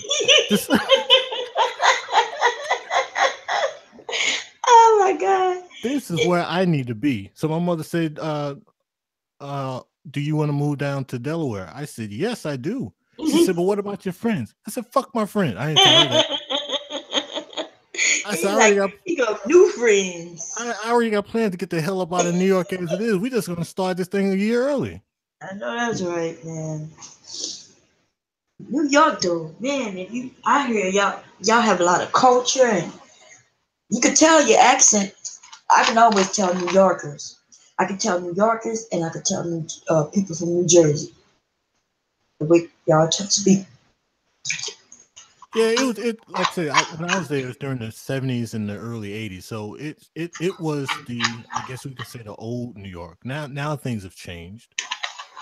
Yeah, I heard that. I heard it gentrified, like Brooklyn, and the way I hear the stories go is like they don't look the way they used to look. But is that for the good or the bad, though? Well, with so much of the cultures and the styles crossing because of BET and MTV and stuff like that. So you used to have that the LA flavor, and you had the New York flavor, and you had the Miami flavor, and the Chicago flavor, pretty much, except for maybe a couple things there. Everyone is kind of wearing everything what everybody else is wearing. The style is the same. Right. So, you may have somebody from Chicago that says, yeah, well, in Chicago, blah, blah, blah, blah, blah. Yeah, you have those minute specific things, but in the grand scheme of things, everybody's pretty much wearing what everybody else is wearing. Right, right. You know, the internet made that even bigger. Like my kids were, when they were younger, I was using eBay. When eBay first hit the scene, stuff was cheaper. And then I find that I could buy stuff from other coasts, you know. I'm buying things out of Los Angeles that wasn't even in this area. And my kids loved that. I was like, and it was cheap, but today that shit high. It's almost like you don't even get the deals you used to get. It used to be people selling their things, and it used to be good prices. Now it's mostly stores over there. Yeah. Mm-hmm. But you know, Delaware. I'm glad I moved to Delaware. Delaware gave me a chance to get that New York out of me, where you know people actually said hi and stuff like that. You don't. If someone says hi to you in New York, you might as well believe that they're about to rob you. They're setting you up. Let me tell you, I'm from the South. So when I first came here, I remember I was pregnant with my oldest son. So I was going to a store. There used to be a store called Caldor. I had never heard of it, but they're gone now. But it used to be a Caldor. I went to that store, and as I was walking in, these two ladies were walking out, and we made eye contact. So where I'm from, if we make eye contact, that means I have to say something, you know? So I said, how you doing? I think I said, hello, how you doing? I swear to God, they stopped in their tracks. They stopped. Like, I was just going by. I didn't stop. I was just passing by them and saying, how you doing? And kept going. They stopped in their track like they were about to beat my ass. Like they wanted to fight me. And the woman stopped and she said, I know you. Do I know you? I'm like, damn. And this was in Delaware? Yes. This happened. This like 20 years ago. Like I said, my son is 23. Damn, it's been 23 years. I was pregnant with him. Yeah, I got the different treatment. I got the hellos. I had to get used to that. You see, your hellos probably were the mean hellos compared to down south. You know, down south, man, people come up to you and hug you and shit. Man, people will come and kiss you out of the blue in New Orleans. You walk down Bourbon Street. Last time I was walking down Bourbon Street, I'm not lying, somebody was coming towards me. All of a sudden, I saw his lips going for my lips. I had to duck him. I'm like, whoa. That's Southern hospitality. See, but I heard in New York, y'all don't even look at each other. Shit, y'all just. Lord have mercy. No, they don't. I heard y'all bypass each other like y'all don't even see each other. They don't say nothing. The person you don't even know the name of the person living next door to you. Damn. Yeah, so you know, I ended up becoming Southernized because I've been in the South for so long. So I go up to New York the first time after being Southernized, and I said hello. I got such a rude treatment. I was like, bro, you better slow that down. You ain't in the South. I know, boo. I went back to mean mugging everybody like they mean mugged me. Isn't that crazy though? You can't even say hi to people and shit. Yeah, that's Southern. So you already know about that Southern hospitality. You already know that people will. How you doing, baby? Yeah. My first restaurant. So I went to some little diner in this. What was I at? Oh, Waffle House or something. Pancake house. One little, you know, mom and pop diners. Mm-hmm. So the white lady, she walks up. She says, "What do you want there, darling?" I was about to say, "What the fuck you mean, darling?" Damn. Oh man. But I said, "Okay, bro, slow down. You're in the South. Chill out." That I always have to tell people when I say baby that that I'm from Louisiana, so don't take it. You know what I mean? I gotta explain it, and because some men don't like being called baby, and then some men will think that I'm hitting on them or some shit. I'm like, no, I'm just from Louisiana. We use the word baby a lot. But Yeah, you're right. There was a guy. He was fresh off the boat. came down to Georgia, right? So I took him out to eat, and a girl said, "Sweetie, sugar," something like that. And he was like, "Oh man, dog, I think she got something for me." I said, "Bro, slow down. It's just Southern hospitality." Yeah. And you know what? I noticed, like the men in the neighborhood, you know, that I work in and stuff like that. Like I'm Southern, so if we make eye contact, I just say hi. Sometimes if I'm too far away for them to hear me, because I am kind of soft spoken, if I know I'm too far and they won't hear me, then I'll just look at them and give them a smile and keep moving, you know. And I started noticing that I think the men was they thought I was trying to hit on them or some shit. I don't know what y'all call it, but I did. Like I'm thinking to myself, you can't even smile at people these days. I'm like, I'm married, you know. Like I had one guy, he was stalking me. Not like I didn't know he was stalking me. He would just kept putting hats in my mailbox.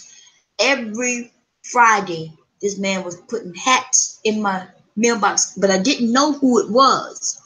But I like hats. I wear a lot of hats, and I guess he noticed because he was one of my neighbors. So he would put a new hat in my mailbox every Friday. And then one day he got drunk enough and knocked at my door like 1, 2 in the morning. My husband was upstairs sleeping. He knocked at my door to tell me how he know I was married, but but he had been in love with me for a while now. And then he informed me that he's the one who been sending me the gifts. What I'm the hell like, is he drinking? 151? he was drunk as hell. That was a death move right there. Yes, that was. And then when I heard, when he knocked at the door, you know what I'm saying? Like that early in the morning, I'm up. My husband used to sleep, but I heard him moving around. And all of a sudden I was like, oh shit, my husband about to come down here. I was trying to shoot him away. I was like, look, you're going to have to go. So then when I heard my husband coming down the steps, I hurry up and close the door and I said, hey, baby, listen, he drunk. You don't know what he's saying. You know, I had to explain to my husband, don't beat this man up. Do not hit this man. He's drunk. But this happened. He's been embarrassed ever since. Ever since that shit, he can't even look me in my face. That man. Well, at least we know he's an alcoholic, but he's smart. Yeah, well, at least I don't know if he's an alcoholic, but I know he was drunk that night. He got up what they call it, beer muscles, alcoholic muscles. Yeah. When you work up the courage. Let me tell you something. I've had some shit that happened. I'm talking about these young men. Like I said, that one, you was in here when I mentioned about that guy who tried to break in the house to rape me, right? Yes. That was another neighbor. He was young. He had been trying to give me money for a these young boys, something is wrong with them. Let me tell you, these young boys are crazy. I go to the club, right, with my niece every once in a blue moon, a regular club, because I like to dance. So I go to the club.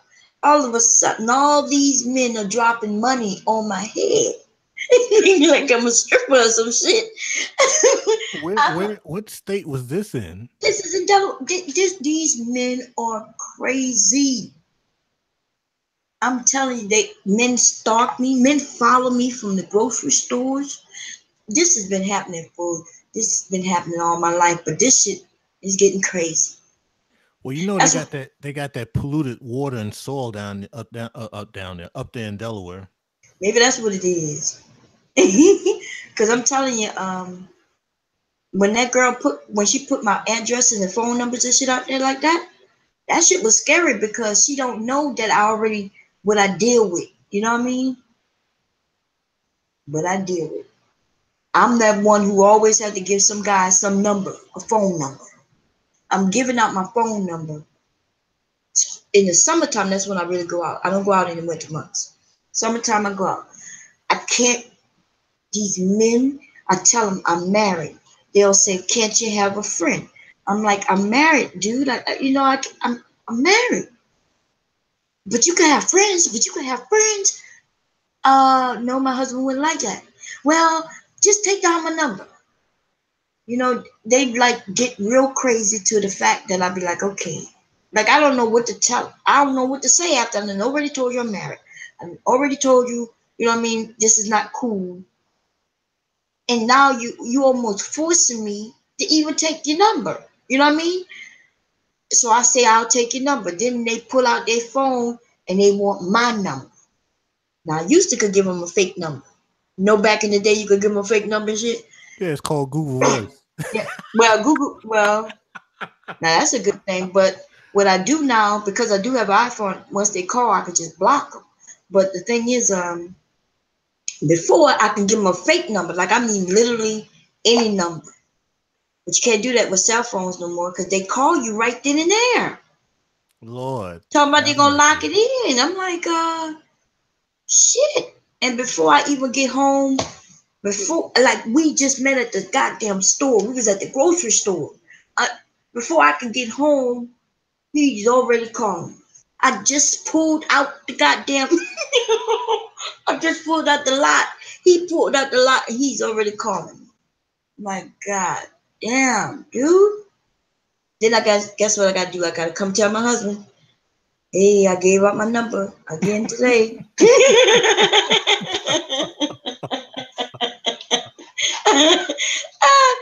Man, listen, I'm short and shit, right? I just don't want no problems with no men. I've never really had a problem, but that's because the way I handle shit. Like, think about that. I told you I'm married. Then I told you, no, that's not cool. I don't do that. I don't cheat. You know what I mean? And still, you won't let that go? I don't even know what to do at this point. I don't even know what to do at that point, so I just give him the number. Now, my husband used to be upset when I used to try to explain to him, because you probably think it don't make sense neither. For years, my husband thought, that don't make no sense. I said, look, man. I said, I let you know every time I do it. And I was like, but there's nothing I could do. These men, they don't. My sons had to back get men off me. Like, that's my mom, bruh. Now that they older, you know what I mean?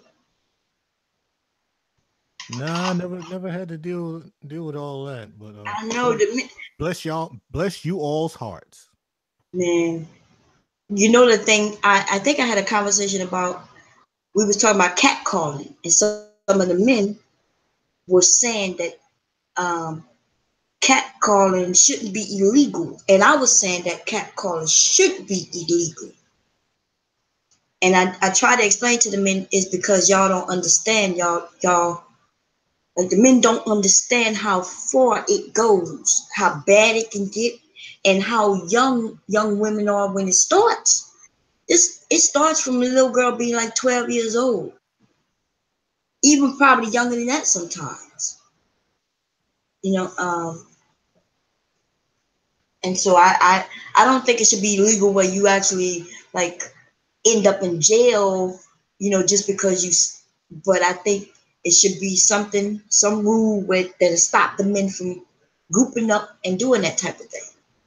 Well, that messes up the New York vibe. I know that's probably why, because I do hear some men, they saying it's something they've been doing. You know what I mean? So is it something that's done a lot in New York? Oh yes. See, think about it from the young woman's point of view. That's why we got all these young women who they'll get nasty with a man right away. Get out of my face and put her hands up and get all ghetto. That's a protective move. Because we got to protect ourselves from being a young girl. Like 9, I remember the first time I was sexually assaulted, I was 9 years old by another young boy. And my dad was going to beat up his dad's father. Because this young boy grabbed me in my private parts. You see what I'm saying? So ever since I was a kid, I remember kids, boys, touching, grabbing, pinching, thinking they could do all that kind of shit. That shit could wear down. I understand it's offensive, but it's one of those things. Now I've I've had my discussion with women, especially ones from New York, where that's like a part of New York, the catcalling. But it's one of those things. I think it has gotten better with the next generation, but it's not really something that you can really stop. If they make a law to stop, see, because you think of it as being offensive, where maybe she just hears some bad words or something, but I mean, like, it's threatening. It's literally, think about this. Like, I'm 4'11", right? I'm really short for real, and I bypass on my way just going somewhere.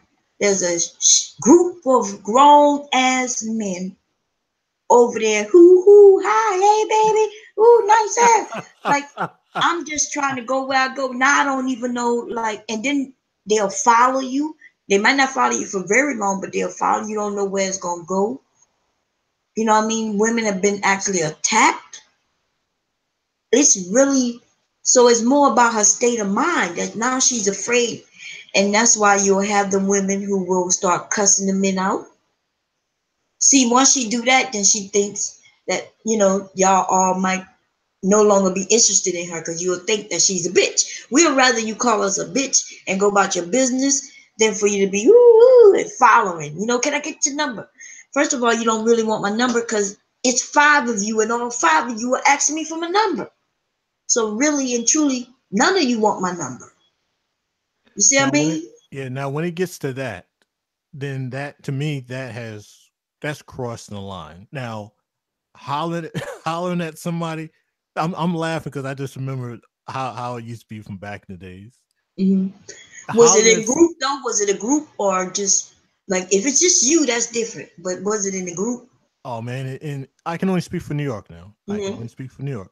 Single, one guy, a group of guys. The guy can be driving by in the truck. They can be 6 stories up working on a building.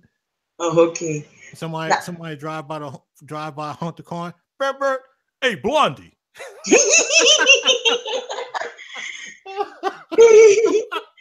See, that maybe that's why we have different point of view, because it has never been like that for me. Like, it's always like it's a group of men, and I guess, like, if they passing by in the car, that's one thing. Nope, she don't really feel threatened by that. And if a guy is up on a tall building and yelling down, she don't really feel threatened. She might even feel like like it's a compliment. It's the ones where it's a group of men standing right there, start following. These younger guys, they start reaching and touching on you. Like, that right there to me. Now, to me, the catcalling. To me, catcalling is one thing. It's when you violate that person's personal space and you start following and start grabbing on them, then that's where you've crossed the line. Right. Speak your piece. Let them walk. Let them walk. Now, see that? I can see that. But these young guys, even the older ones, not just the ones today, but the one, they follow you, and next thing you know, they touching on your hair, telling you how pretty your hair is. Ooh, you got pretty skin, grabbing you by your hand. That's the one I don't understand. How men who don't even know me, he's already reaching for my hands. Yeah, that right there gets you shot. And that's what's happening out here. They grab for your hands, and then next thing you know, they got this female, who's trying to get away from this shit. And then when she pull away, now he's calling her the B word, and now she might end up in a fight with this guy. That's how quick that shit happens. That's cross the line. Yeah, and the guys that get upset when the girl says something back. Right. I'm old school, so it's like, all right, you spoke your piece. She's like, hey mommy, what's up there, mommy? Now she say, hell, I forgot what the replies were. Nigga, please, or something like that. You let that go. Right. Now you see that's why they didn't do that though. They were saying that because it's like our defense. You know what I mean? To protect ourselves, to say, because we ain't really paying attention to you, really. And and so we know, nigga, please, ignore you altogether. Then the guys, like, some of them get mad. I've seen a video, many videos, where the female just walking with her friends. The guys say how sexy she is, and she don't respond at all. All of a sudden, somebody tell her she's a stuck-up hoe, and now she's angry. Yeah, that's excessive. And now she's angry and asking why you calling me a hoe. You know what I mean? And now he's getting ratchet with his friends. You ain't all that anyway, and blah blah blah blah blah blah blah. That shit, it could go left that fast. Yeah, those I've had to speak my piece. Like, come on, bro, let that go. And you see, so I'm not lying, right? So you actually seen this happen, right? Yeah, the cat calling, I'll let that slide. But dude, when they act all like that, I'm like, all right, bro, let that go. Oh man, you don't, hey, bro, the whole deal is just a game. It's a cat and mouse game. Let it go. Oh, is that why it's called cat calling? Because it's like a cat and mouse thing? Well, I just say it like that to kind of explain to the dude. We all know the game. The game is she walks by, you say your little piece, she says a little piece, and you let it go. And you let it go. Okay. And all the rest of that stuff, bro, that ain't even necessary. Oh man, she shouldn't have said it. I like, bro, you shouldn't have said anything to her. Right.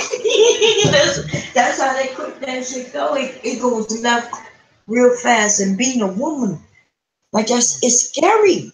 Yeah, come on, bro. It's a game. Be a man about the damn thing. Right. Give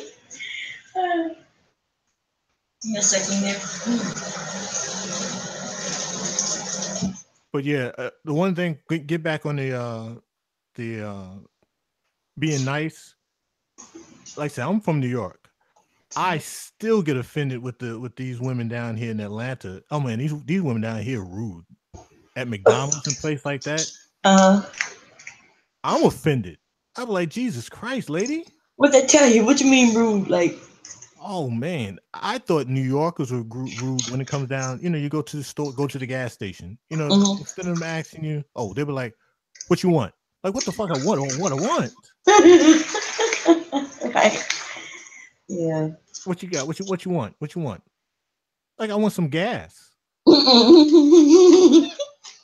But yeah, there's a lot of people that have come down here from New York, and they say the customer service is rude. And I believe it. If you hear anybody say customer service in Atlanta is piss poor, they are not lying. Damn. And this is coming from an ex-New Yorker. It's piss poor. God damn, you know it gotta be bad if a New Yorker saying it's rude. I went to McDonald's one time, and the girl, she was rude behind the counter. I want to jump over the counter and choke her. Oh, they bad. They customer service. Ooh. Like I said, if you hear anyone say the customer service in Atlanta, the black girls customer service and is bad, they are not lying. They are not lying. I think they're not being petty either. They're telling the truth. I think the young women, right? Like when I literally say that from being a kid, I'm talking about soon as you could walk and shit, and moms not paying attention to their daughters and shit, we defending our virtue, not from just boys our age, but from grown ass men, right? And so after so many years of this and that, and then I remember, remember in high school, there was always this one girl who people would make up lies about, right? The boys would say that she's this or that, but no boy had ever been with her. And that never happened to me because my dad was scary. Okay, they wouldn't say shit to me or say anything about me because my dad, but like there's young women who end up with, she could actually like a boy and kiss him, and then he decides to tell everybody that he kissed her, and then now it went from a kiss to something else, and now she get a bad rep. Like he done lied, and and because they want to know, did you hit that? Did you hit that? And he just give them a smirk, without giving the answer. Next thing you know, she's the whore of this and that. And women have it hard. We gotta fight our virtues. Then on top of that, some women are trying to keep a good reputation. And even when she don't do something, she can get a bad reputation. That's and then true. if she do something with somebody she likes, she could end up with a bad reputation. That's true. You know what I'm saying? Because it could be somebody she really was liking and feeling, and he was just trying to get the undies, get the underwear. And it could turn out like men don't go through that though, because even if a girl said, yeah, I had sex with him, y'all get the thumbs up and shit. Y'all become the man and shit like that. Oh, it depends on the girl now. Yeah, but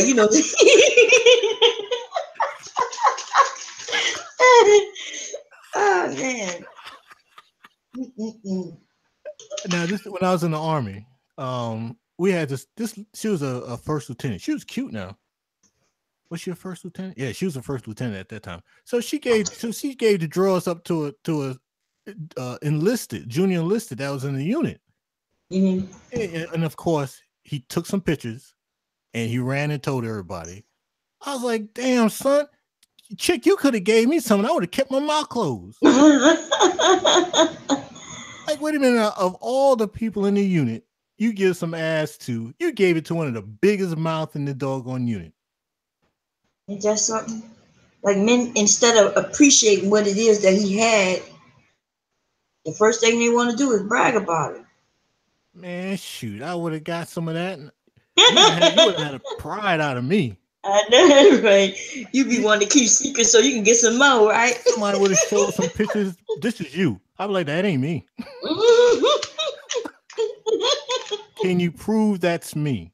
That doesn't look like me. It don't look like you. No. Unless That's you smiling all the way, cheesing. You gonna talk about that's not me. Unless you walked in there, tapped me on my shoulder, called me by my name, and I turned around and looked at you and said, "What? That's not me." Oh, man. I'll be doing that R. Kelly move. Oh man, that's CGI. Talk about that's made up, right? That's video. They doctored that. I mean, you know how Photoshop works. Come on, people. Y'all right. know they got that Photoshop. Oh man. Yeah, but young women we go through a lot, and it never ends unless she's unattractive, I guess, or because even when we get married, it doesn't end. Men can know you're married. They got some respectful men. They find out you're married and they'll let it go. And then some, the first thing are you happy? Like you tell them you're married. Are you happily? Like it don't matter if I'm happy or not. I'm married. That's it. That's it. Yeah, they I just don't know what to say. Something. That's all I can say about it. I said I was gonna start putting. I was gonna put because when I tell people this, now the people who are around me and live around me, they already know. When I tell people these stories, they don't be believing me. I'm like, okay. I actually did a video. I'm not sure. A couple of weeks ago,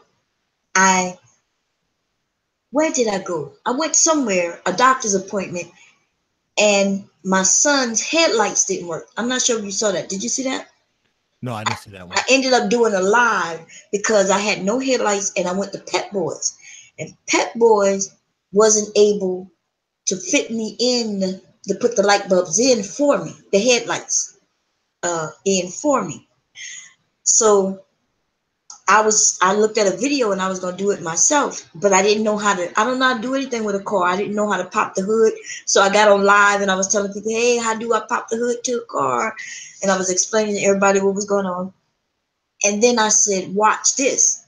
Like I went to Pep Boys where the guys were working. Actually, before I did that, I knew that if I saw a man pass by, I would be able to ask him and he'll do it for me. So I ended up getting one guy to open the hood for me and show me how to do that. And he did that. Then once I realized I didn't know what I was doing, I went to where the workers were, the Pep Boys workers. Not in the inside. I went to the side where the cars are. And I told people to watch this. Like, I'm so nice, and people, like, men do things for me.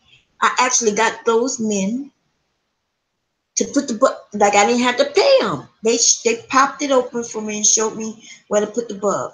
And so I went to try to do it, and then I gave up. But they told me, they showed me exactly where to do it. They popped it open so I could quickly do it. And he told me if I wasn't able to do it, to come back and they'll do it for me for free. Like, he would have put it in for me. So I was telling the women that there are men out here who will help you. You can't have a nasty attitude. You know what I mean? I can co-sign with that. Yes, men open doors for me. Men, like, literally, if I need to reach, I'm short as hell. Like, I'm really short. I can't reach past the second shelf in any store. And they will reach shit for me. You know what I mean? You're nice to them. I smile to people. I say thank you when they open doors. I see some females, men will open the doors for them. They don't even acknowledge that he just opened that damn door. I can co-sign to that. And they wonder why men don't do it anymore or do it for them. So when I tell the women, I don't know what you're talking about. Men are men. Like, I'm like, I see good men around me all the time. These women are talking about these men ain't this, they ain't that. I'm like, what are you talking about? I see good men everywhere. Everywhere.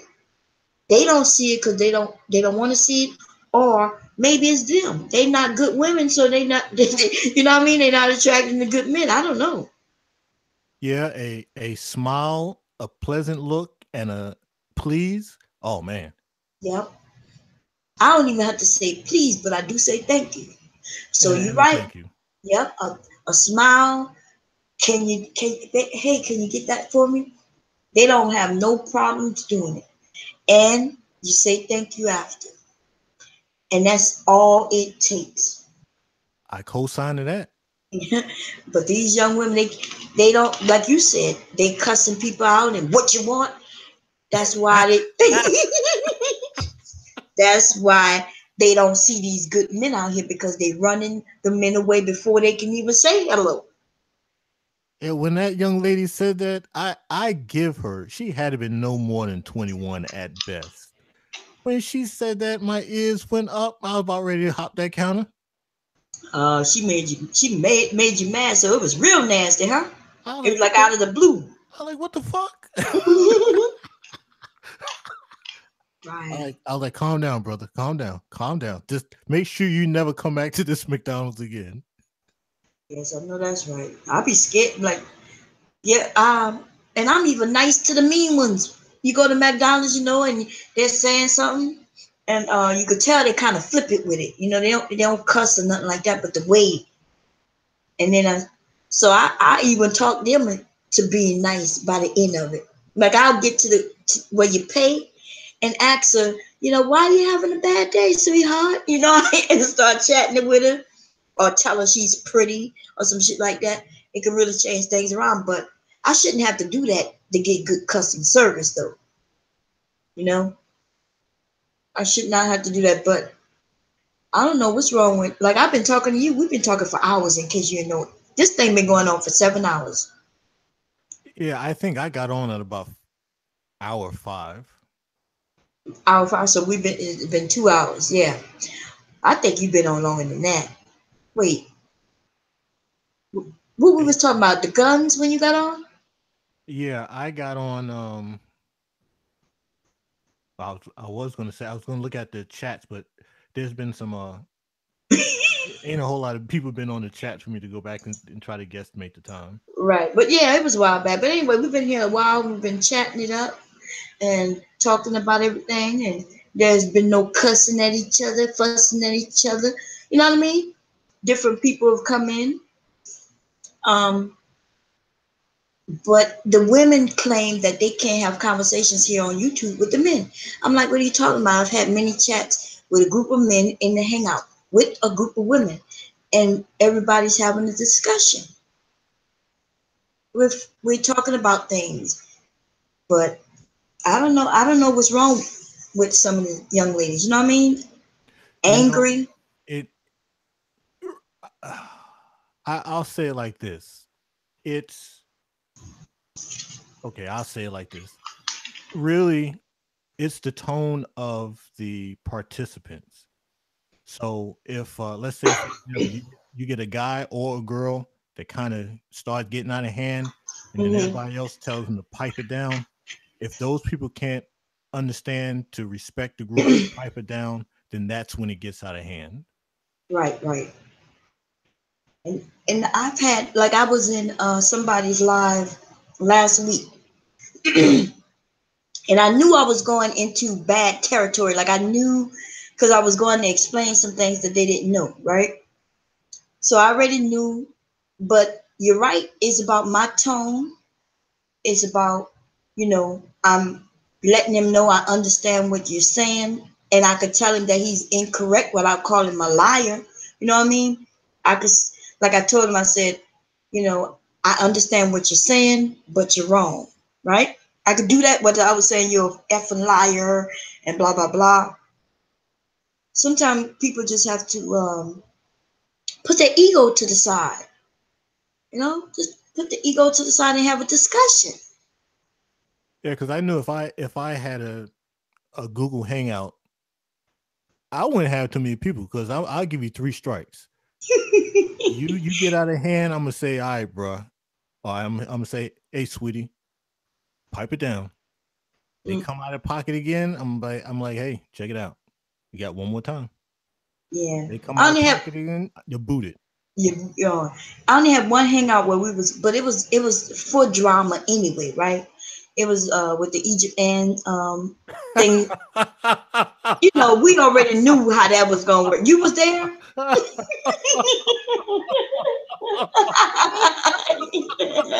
He laughing.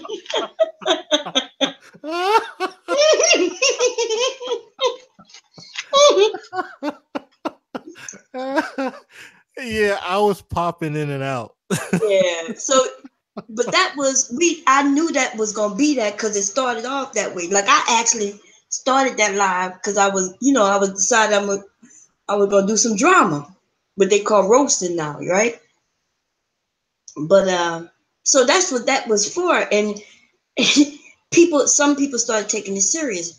I keep telling people this is not my serious channel, although I can have the serious conversations, but they after me. Like, I got 2 strikes, didn't do nothing. I got a strike for a video claiming I was bullying, and I wasn't even bullying. I'm not sure if you saw the video where she told people that I said my skin, because like my light skin is better than dark skin. She was like literally lying. So I made a video where I was telling people that she's lying, that that's not true. Somebody reported that video for bullying. Yeah, I was like, I believe it. But see, I get what they reported. What I don't get is how YouTube took that as a bullying video. That's what I don't get. Well, for the most part, it's all what they call algorithms. So right. You really don't have a real person that really sits down and goes through these videos. They claim you do once you appeal it, but I know they don't, because the appeal answer came back so fast, and it was like something about they checked it out and everything gonna stand. I'm like, damn, they're not even looking at nothing, because there's no way that video could have been flagged down for bullying. No, I didn't. Except for me telling her that she was just like the worst thing I said in that video was that she was just like Sasha Ray 2.0. Yeah, well, when it comes down to Egypt, and she is what she is, right. And you just got not you, but folks just got to let her be. Right, and that's what I said. I said, after that live stream we did, she said that she's a roaster. That's what she want to do. So I tell people that that's what she want to do, and that's what it is. You deal with it. That's all. Let it go. Let it be. So I don't bring up a name. I just let it. You know what I mean? Because I could roast. We could have fun and go back and forth. But the problem is, it's not that, is that they want to report shit afterwards. You see what I'm saying? Yeah. Yeah, if Like, I did some with Egypt, and I'll give it 30 minutes. That's about all. you see how she popped in and out, she popping in and out, and then at the end I kicked out, but then I let her come back in.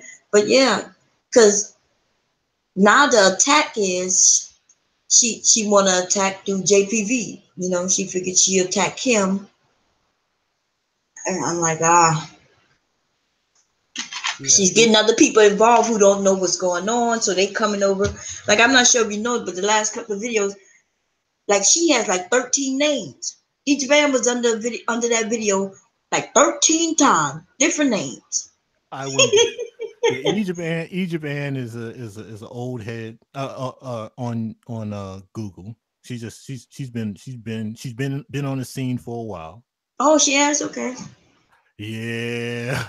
And then she blamed people for losing her account. I'm like, that's because she's reporting people. But she claimed that somebody what this thing just said. Oh, we got 30 minutes. This shit gonna be, man. I do these live streams. They tell you got 8 hours. I'm like, I'm never gonna make it to 8 hours. Now they telling me we got 30 minutes. Been on here for 8 hours, a whole day. It's like a day of pay. Yeah, it depends on the subject. Sometimes I listen to some, they go 8 hours, and 8 hours seem like maybe 3 hours. And then Right. there's some, man, we get down to the first hour. I'm like, all right, well, time for me to get off of this, man. And people think that I've been here. They'll claim that I've been in here talking about them for 8 hours. I'm like, no, sweetheart. We might have talked about you for 30 minutes, and then the rest, it was topic after topic, different topics. Yeah, Egypt Ann, she's been on for a while. I heard that she has different names, but I've never kept up with her like that to know which one is which with her. But yeah, she's been on for a while. They were talking about Tanya TKO. She's been on for a while. See, I never heard of that. I'm gonna have to look that person up. Yeah, but she was on for a while, and then she dropped off. So, since everybody said she's back, I'll check her out. She's a space cadet. That's all I can say about that. Sound like somebody said she's like the Sasa Ray except without the kid. Which, I'm okay with that. Like, if she is a single woman, just cuckoo or whatever, there ain't nothing wrong with it. I think she's now I'm judging crazy. She's yeah, you can't judge crazy, you know that. Okay, she's one of those, if you're just starting to listen to her, she sounds legit, but then after you listen to her for maybe about a year, you say, okay, damn, a whole year? It didn't take that long with Sansa Ray. It caught on real quick for her. Yeah, Sansa Ray, a couple of videos, you're like, all right, that's where you coming from. Tanya, way back in the days, yeah, she used to talk some sense. I gave her credit because she ended up being interviewed by what's his name? Senior moment. What's that, man? Oh, Jesse Lee Peterson. He might still have the interview he did with her up. I think he may have done it maybe 2 years ago. He would never interview me because he wouldn't be. That is that man right there, boy. Woo, Lord have mercy. I would love to tear him apart, but to see the thing about him, he's not fair. That's why he would never be able to get me on this thing. I remember when Cynthia G went on there, like, she's intelligent, right? She uses her words. Now, let me tell you, when I say intelligent, like, she uses her words, she know what the words mean. Right? No, I'm laughing because I saw that interview. Oh, you saw it? And you saw how he tried to talk over her? You know what I mean? And when she was explaining, like, especially with because he believed in the stats, on the .gov website about crime stats. He don't even understand what those stats are saying. So she started breaking it down to him, but he would laugh her off like as if she don't know what she's talking about. He wouldn't even listen to her. I wouldn't listen to her either because she started off from the rip with that white supremacy, and Right. that's when it went downhill. And you give her 15 minutes, she would have said white supremacy at least 100 times. Yeah. But okay, so it's almost like, see, I know I could sit there. I had a whole conversation with men who was on the who were white nationalists. I had a whole conversation with them, and they angry with the white supremacy with the word, but they know that this power structure actually exists. They just don't like the name. See, because white supremacy is a real, actual thing. But yeah, you can't beat them over the head if you want to have a discussion with them. Right. But I got them men to admit that white supremacy exists and that they just don't like hearing it. They don't want to hear the words. They'll say, "You're right, white men put the laws in place." Okay.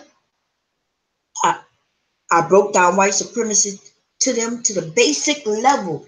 They couldn't deny what I was talking about. They tried. They tried.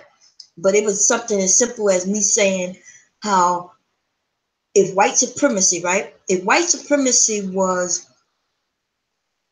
a guy who came into a truck into a black neighborhood, right? A truck rolls into a black neighborhood. Let's say there's 100 homes in that neighborhood. The guy gets out, take out a package, and sits it in the middle of the street. There's a lot of black people outside. They watch him drop this box in the middle of the street, but nobody knows what it is. The man drops the box and then he leaves. The black people look at each other. Then a few people decide, let's go see what's in this box. They get over there, and it's a case of 24 sodas. Let's say sodas, right? A bottle of sodas. So they look at each other and people start grabbing some soda, right? If I got a family of 4, I might grab 4 sodas. Some people just grab one for themselves. Once everybody in the neighborhood run to get a soda, the sodas are gone. So as I turn around with my 4 sodas, somebody decide they want my 4 sodas for themselves. So they hit me over my head and take my soda from me, right? They decided they want the soda. See, this is how crime works. But the crime is because they give us so little and they make us fight for it. So somebody hit me over the head, take my 4 sodas from me. As they're walking to their home with the 4 sodas they took from me, somebody hit them over the head and take them from them. So that's how crime happens in the black community. And the sodas just represent what they give us. That represents jobs, the education, the resources. They give us so little for this huge community. And then they make us, we got to fend for ourselves. Now think about this. Crime happening because people need to feed their families. They don't have jobs. They set it up against us where we can't even get a job. We can't get a job because when they were younger, they might have committed some crime in order to feed their family, like selling drugs, stealing. It could be anything. Then the education wise, you need to have a high school education minimum to even get a job. On top of that, they now require college, which black people can't even really afford unless you want to go in debt. If you want to go in debt and get these loans. So white supremacy is really real. Like it's not a joke. Hey, Mika, it's really real. It's a real thing. But some people just don't want to hear how that works. So for him, that Jesse Lee Peterson, he said something. Let me tell you what he said one day. He said that you could pull yourself up out of bootstraps. And he mentioned that his grandparents had their homes back in the day. They had their homes. So he then says that they lost the home. My question was to him in a text. Wait a minute. Yes, your grandparent had the home, but where is the home now? Like there was a lot of black people who owned property, owned their homes back from the 60s to 50s. There was a lot of them. There was a lot of black people coming from the military. They were getting those homes through military loans and things. It was a lot of them. But then the banks came in and decided that they can make money off those homes and take them homes from black people. That's true. They took black people homes because if something like your roof went bad on your house and you still paying the bank on time and everything, but they won't give you a new loan to repair the roof because they stopped giving loans. So now you got a house that's falling apart. Then the government comes in and start telling you that you need to fix this. And if you don't fix it, then they're going to make you pay fees and shit. Next thing you know, the government is putting a lien on your house, even though you're making payments. Like this shit is real. They actually, my grandmother, if I told you that my mom and them lost my grandmother's house over $1, people wouldn't believe. Over $1. Everybody thought that the home was paid for. They got everything that they were supposed to give. You know, like when you pay the home off. Right. Come back years later into it, the bank sent a letter claiming that they owed like $1 or something. But it was too late. Like they had actually auctioned the home off or some shit. No lie, over $1 and something. That's true. You heard that happening? Because they were doing that to a lot of people. Yeah, I've heard about that one. My there was a town in Virginia. I'm not gonna say the name. Somebody might know. If I mention the name, I might end up snitching myself out. But it was a town in Virginia, the southern part of Virginia. At one time, pretty much all the blacks lived on one side of City Hall, and the river ran through there. So the reason why they put the blacks on that side of City Hall was because the river banks would overflow. So what they decided to do is it was going to come in, dredge everything, and then build a levee so the water wouldn't overflow. So what they ended up doing was they was going to turn that into a more high class area because the river was there. So at that time, all the homes that were built by the blacks were built by hand. They weren't coded. They weren't on the code or anything. So the city came in and told everyone to move out because those houses were no longer were not built to code. So that's how they got all the blacks out. And then once they got all the blacks out, they tore the houses down, build the levees around the banks around the river, and then increased the value of the land. And then they started selling it to the people who were white. Right. And they'll even give you an area and say you go and buy some property, right? That nobody want, they sell it to you. And then you decide you're gonna build your home. They'll let you start building your home, and then when they might decide midstream when you're almost finished building that they want that property. And they'll come in and start changing the laws where your home no longer meet it doesn't meet the zoning area. You know what I mean? Like they'll come in and say, well, it's not being built up to code. You done put $100 grand into some shit that they might make you tear down. And if you don't tear it down soon enough, because most people want to fight it, they might say this is not fair and they want to fight it. Well, the longer you fight it, you accumulating all these fees because they coming out and giving you summons and telling you to do this and do that, and you keep saying I'm fighting in hopes to win. Before you know it, you done lost some property you just paid for. You just bought this property from them like a year ago, and now they came in. They took your money, and now they're coming to take the property. It's crazy. It's really set up against us. Mika said there's some people who don't want to have take opportunities. And I agree with that. There are people who are not trying to do what they need to do, but it's hard out here. And as black people, we're not taught right. They tell us that voting doesn't work. That's one of the worst things we could ever believe is that voting doesn't work. They had my grandmother so scared. My grandmother was scared of white people. And she was so scared of white people, she wouldn't go around them.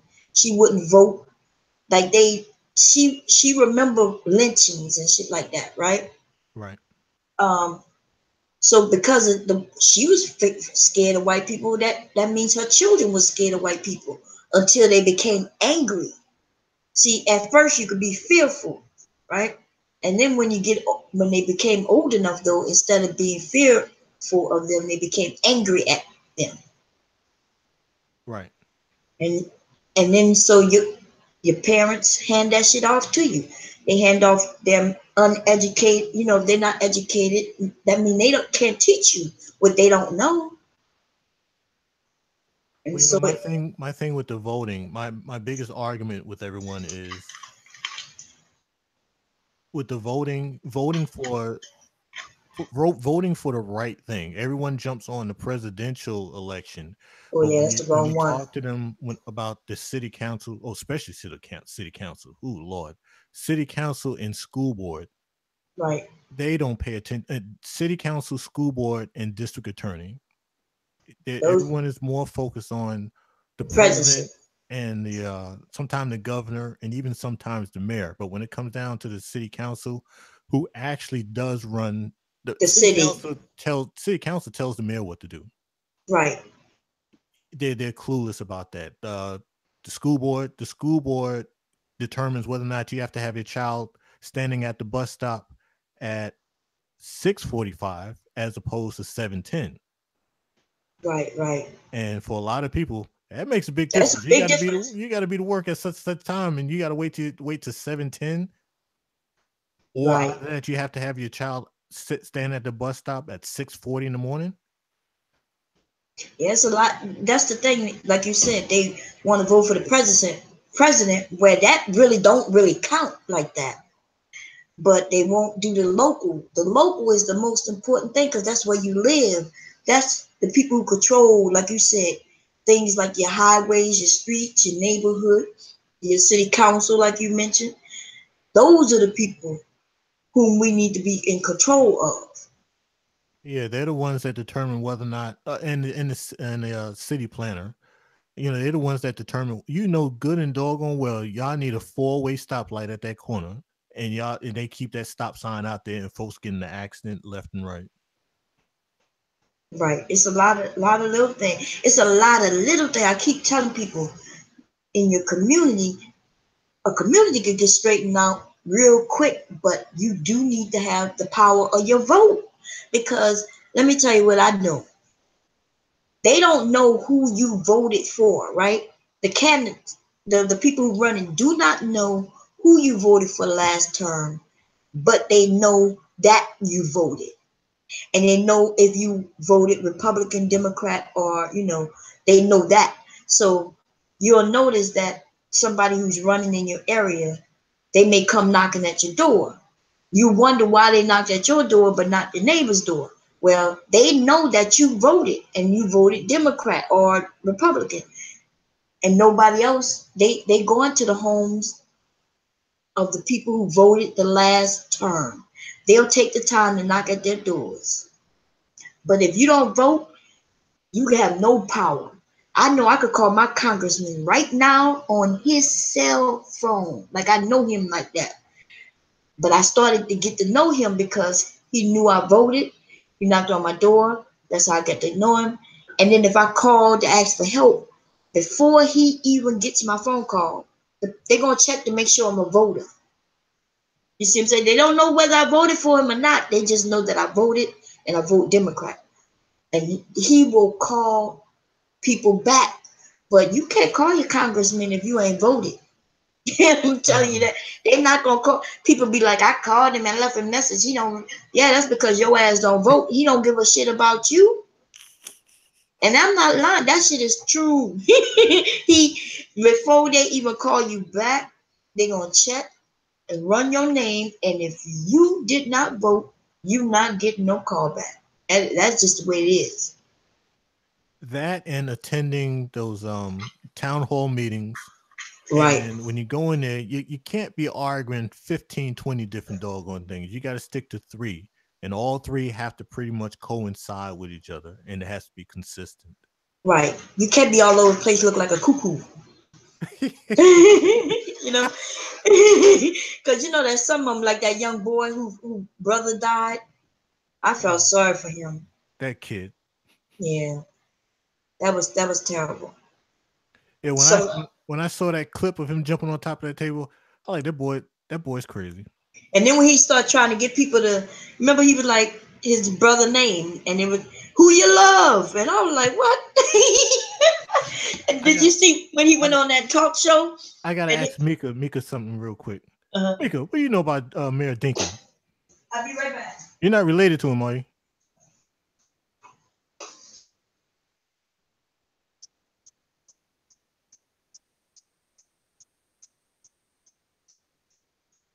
I don't know if she's still there.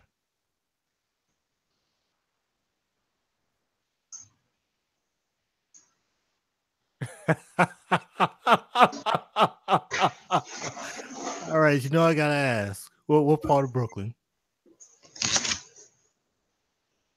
And please don't say no Bed-Stuy.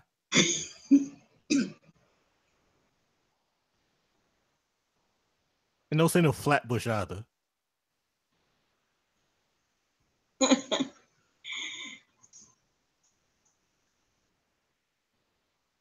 Yeah, she had mentioned Mayor Dinkins. He was the Bushwick. All right, okay. You get a little bit of love. Born and raised in East New York.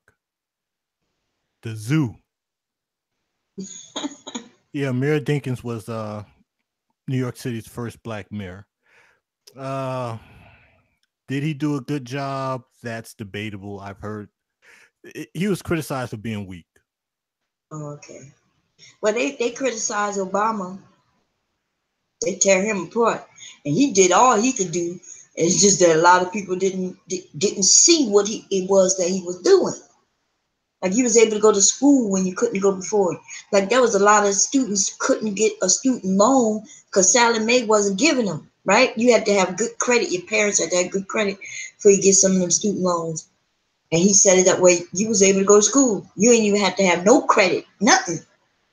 Then he what else did he do? There was a lot of programs that was education was free, absolutely free.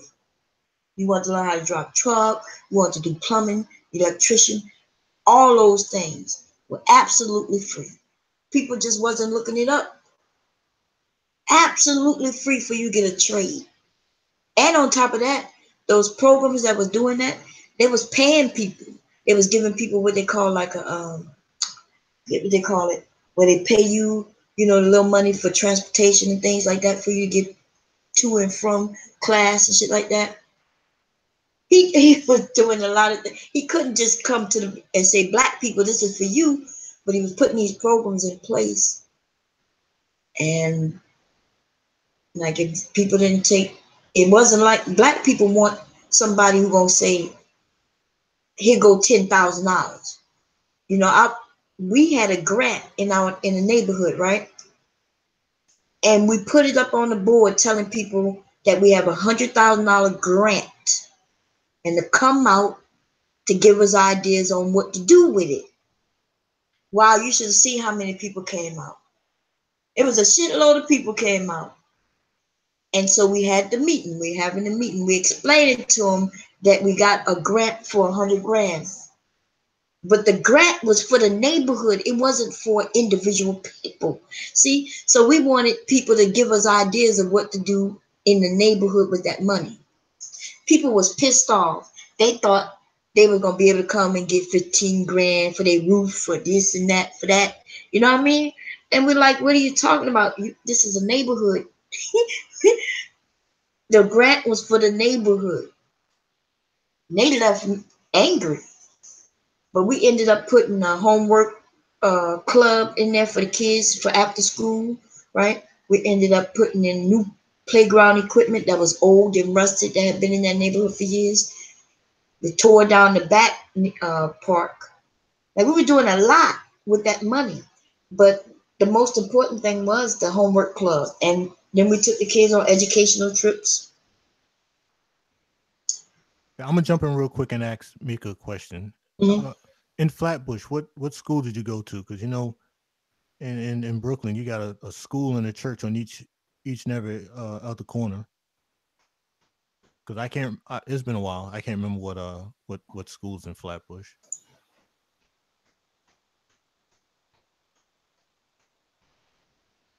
She said she can't rock with Obama.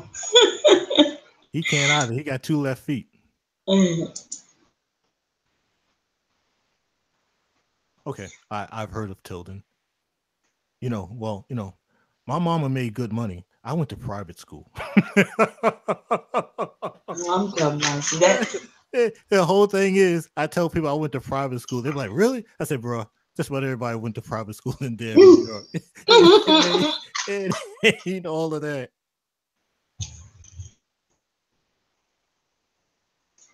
Man, When I ended up moving to the South, I paid for my son to go to private school. Man, that broke my wallet. I was like, God damn. it's He expensive he as got to hell, the huh? he got to the fourth grade. I like, hey, bro, I can't afford this no more. No, that's right. But yeah, they've got so many Catholic schools and private schools in New York. If you're making okay money, you can afford it. That shit high, bro. Listen, they got too much. They need to fix the education in the regular basic school. You know what I'm saying? It's terrible. Here in Delaware, like it's like my kids. They whole high school, they didn't have books, so that means they didn't have homework because nobody had books. They had the books had to stay in the classroom for everybody to share them. So Yeah, I've nobody, heard of that. yeah. So so if they had to figure something out and they didn't understand something in class, then they had to check out the book. But think about that for a moment. What kid wants to go up to the teacher in front of everybody to say they didn't understand something to where they have to check out a book? Yeah, Kids don't want to look like they stupid, you know what I mean? So it was dumb, but they never did homework. My husband used to be angry because he used to say, "I know you got homework." I'm like, they don't have homework. They literally never had homework. yeah. My I forgot what public school my son. It had to be in elementary school, and he came home and told me that crap. I went straight to that school and called him a liar. They proved me wrong, but I still call him a liar. I was like, well, wait a minute, wait a minute. If he doesn't have homework, then how is he supposed to be able to come home and then I help him with what he's not understanding in class? Right. They was like, oh shit, we got one of them damn smart ass niggas up in here. Yeah, I used to ask all that. I was a part of the school board thing, the PTA. I was a part of all that stuff. And man, they didn't like me because see, when my kids tell me something, I know they telling the truth. My kids are not liars. So I remember my son came home and told me that he didn't get to have lunch. And I said, why? He said, because by the time he was, you know, about to get his lunch, the bell rung and he had to go to class. I was like, boy, stop. I was like, why? Like, he was like, yeah, there was a whole line of kids who didn't get to eat because, so I had to go up there. They don't like when you ask them questions. You know what I mean? Like, I'm like, my kids telling me this. How many lunch periods do y'all have? Because apparently they need to add another lunch period when children is not eating lunch because they still serving it when the bell rang. Something's not right. Let's see, I was wondering, Bob, when you were talking about going crabbing, where you were. Oh, I'm in Delaware. I used to go to, oh, really? Rehoboth Beach. Yes. That's where we go. We go, what is it called? There's multiple places we go, but last year I did so well. Um, I like crabbing. Where are you, Mika? Where you at?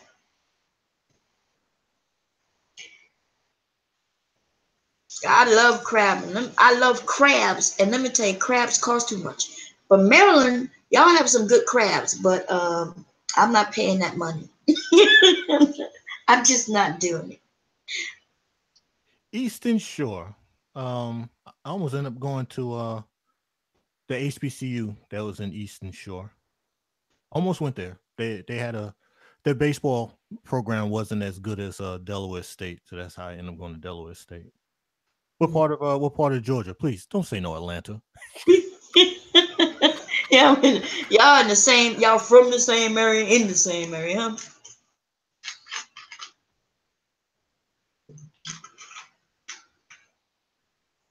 I don't know where I don't UME what university. Oh yeah. University of Maryland Eastern Shore. Oh, you're up in this area. Lord, Oh, y'all are in the same area? Damn. Yeah, in a roundabout way. Yeah. Oh, okay. Is John, what is it called? Jonesboro? Jonesboro? Is an area like that around there? One of my girlfriends used to stay there. Yeah, that's in Clayton County. Oh, okay. Yeah, my only claim to fame is I can say I live in Atlanta. I live in the city of Atlanta. That's about all my claim to fame is.